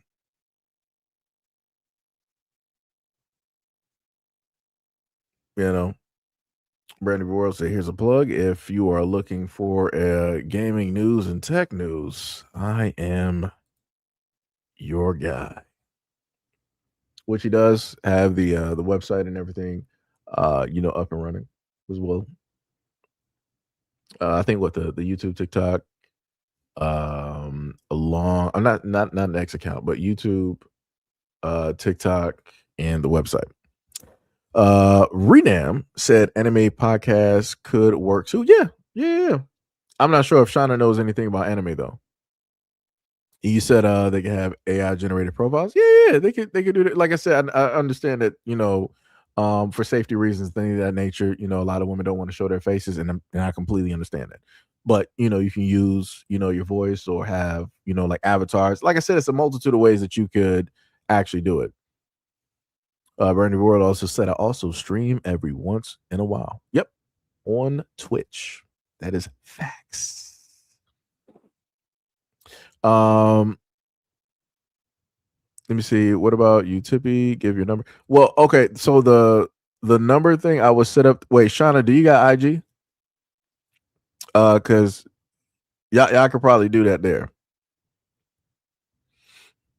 instead of in the live stream. So I, just putting that directly out there because I don't want folks to drop like numbers and stuff directly up in there. If you got, I say you could probably hit Tippy up on IG because Tippy does have an IG directly up there. Usually quite a few of our mods, they're all over the interwebs, and you can pretty much find them and everything of the sort. Shauna, what social media do you have?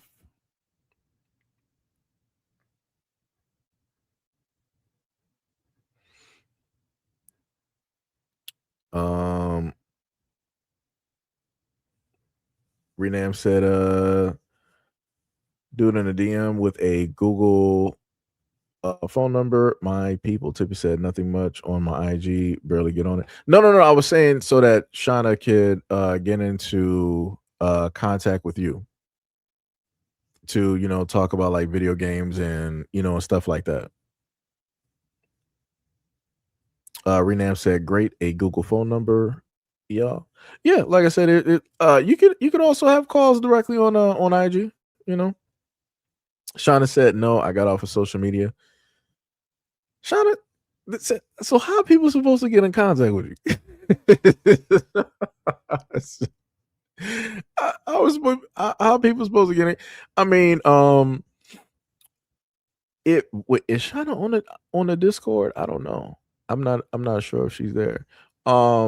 But I know you can do it by way of Discord. You can have Discord, like phone calls. You can happen to do that, so that way you don't have to, worry about actually giving out like a number and and all the other. Like I said, there's a variety of ways to sit up there and do it. D Money, exactly. Yeah, just message or call through the Discord, but I wasn't sure if Shauna is directly on the Discord. I know Tippy's up there, and a lot of the other mods are, directly up there. Brandon Brewer was like, I can set up a Discord servers for $5. $4.99 plus tax. $4.99 plus tax. Renam said, same here at Shauna. You can stay private and more. Yep. Brandon World is very good at Discord servers because he is the reason I have the Discord server that I have. Mine is just a little bit barren at this moment in time because we had some technical difficulties earlier on during the channel. And went full on nuclear, and that was due to a person by the name of Cece that quote unquote had government, FBI, and CIA contacts and was going all over the place. That's a whole nother story for a whole nother day. Whole nother day. D Love said not the plus tax. Hey, you gotta round it up. $4.99. That is because people like $4.99 instead of just like a straight number. I don't know what it is with that with advertisement. And then when you add that plus tax, people, oh, it's just $5. Oh, no problem. I'll pay that $4.99. Raz said I got off social media too long, no short story. Whiskey social media, whiskey don't mix, especially if you, it'd be like that. Sometimes when people have a few drinks and they get directly on social media, it's not too good. Brandon V. World said, the Discord, it was crazy during that time and everybody got fired. Yeah, I was very mad directly during that time. I did come back and apologize. I was ultra angry. Let me tell you the calls that I got pulled directly into. And I think I'm trying to figure out was I up or was I partially asleep? I forgot. I was outdone. I was just and it was like it was two different like I said, that'll be a conversation for a whole nother live stream. I'll do that for a whole nother live stream. Shauna said we can do that. Love sitting up here laughing. Renam said things happen. Seji, them folks are always watching us. $4.99 is a brain trick. It is, and it works every single time. So yeah, Shauna, just pull up to the Discord. I'm not sure if this is gonna do anything here. If you let me see if I might have to sit up there and do it.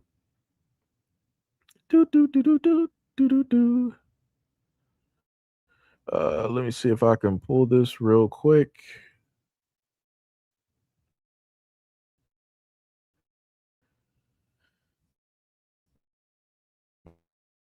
Man, I haven't been in here. I got some.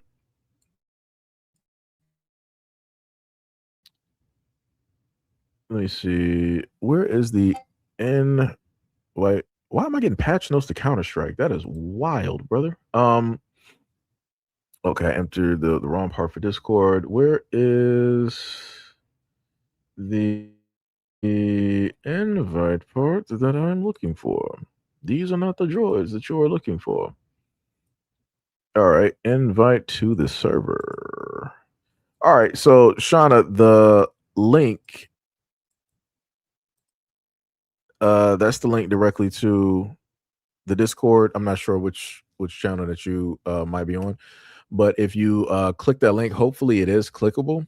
But if you click that link, it'll send you directly to Discord, or it might send you to the Google or the Apple Store, which then you would download Discord. Once it's downloaded, you would install it, and then you would make a name, and I think you got to assign an email directly to it. So to make it easier, you probably could use the Gmail that you have associated directly with your YouTube account to make it easier, so you wouldn't have to worry about passwords and everything of the sort. And then I think you might have to set up like two-factor authentication, possibly, or something else. But I forgot. Like I said, it's quite a few steps. But usually, once you download it and you make your account and everything directly on Discord, you'll be pretty much fine and dandy and directly there. And you can more than likely look through the post and you can probably find Tippy. So Tippy should be up there, somewhere. In those parts. I think you might be able to look in the mod section on the side and you might be able to see her name. Wait, let me see. Because I know quite a few of the mods are on the sides. Let me see. Who is Little Ovia? I'm not even sure who that is. Oh, I don't know who it is. See who do we got? Where is Tippy? Yeah, you would probably just have to look through the list. It's not a lot of people. It's only like 80 people up there, a lot of which 90+% are offline, have been offline for years. So if you were to look directly through, you will underneath Ty, where's Tippy at? Yeah, well, Tippy has like two different ones, but you got to look for the one with the animated name. I mean, not animated name, with the one with the the comic type of character up there because she got like 2 different ones because I think she lost track of a password at a moment in time. So yeah. Yeah. Let me see. Renam said, yeah, you're right. Brandon World said, Brandon World at Twitch TV. Wait. Underscore Twitch TV IG? Is it the one? Or I'm confused on that one. You said you guys can, if you got any questions regarding the setup of the equipment or running your own podcast. Yeah, yep. Okay, so you're saying you can happen to send him like a message when it deals with all of those things, just in case y'all can't, happen to see it. D Money said, just looking for the longest paragraph. Oh yeah, in Discord, and it'll probably be yeah. That's facts. That's 100% facts. Shauna said, "Will do," and said, "Okay." So yeah. All right. So I'm glad we were able to get that directly, sorted directly out. So again, take your time and sitting up there doing it. We will get a notification once you are directly up in those ports.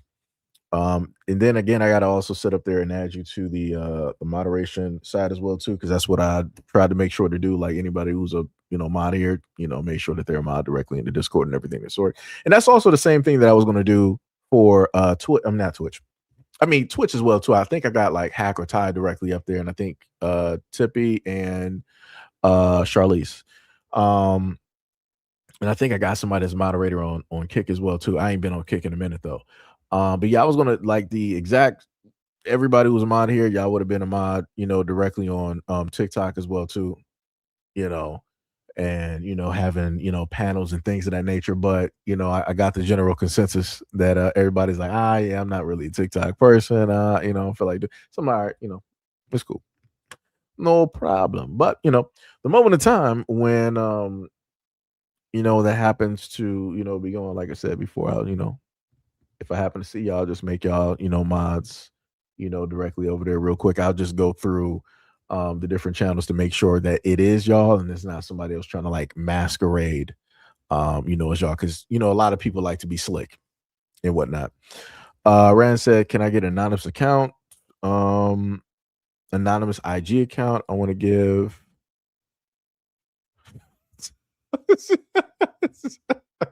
That's wild.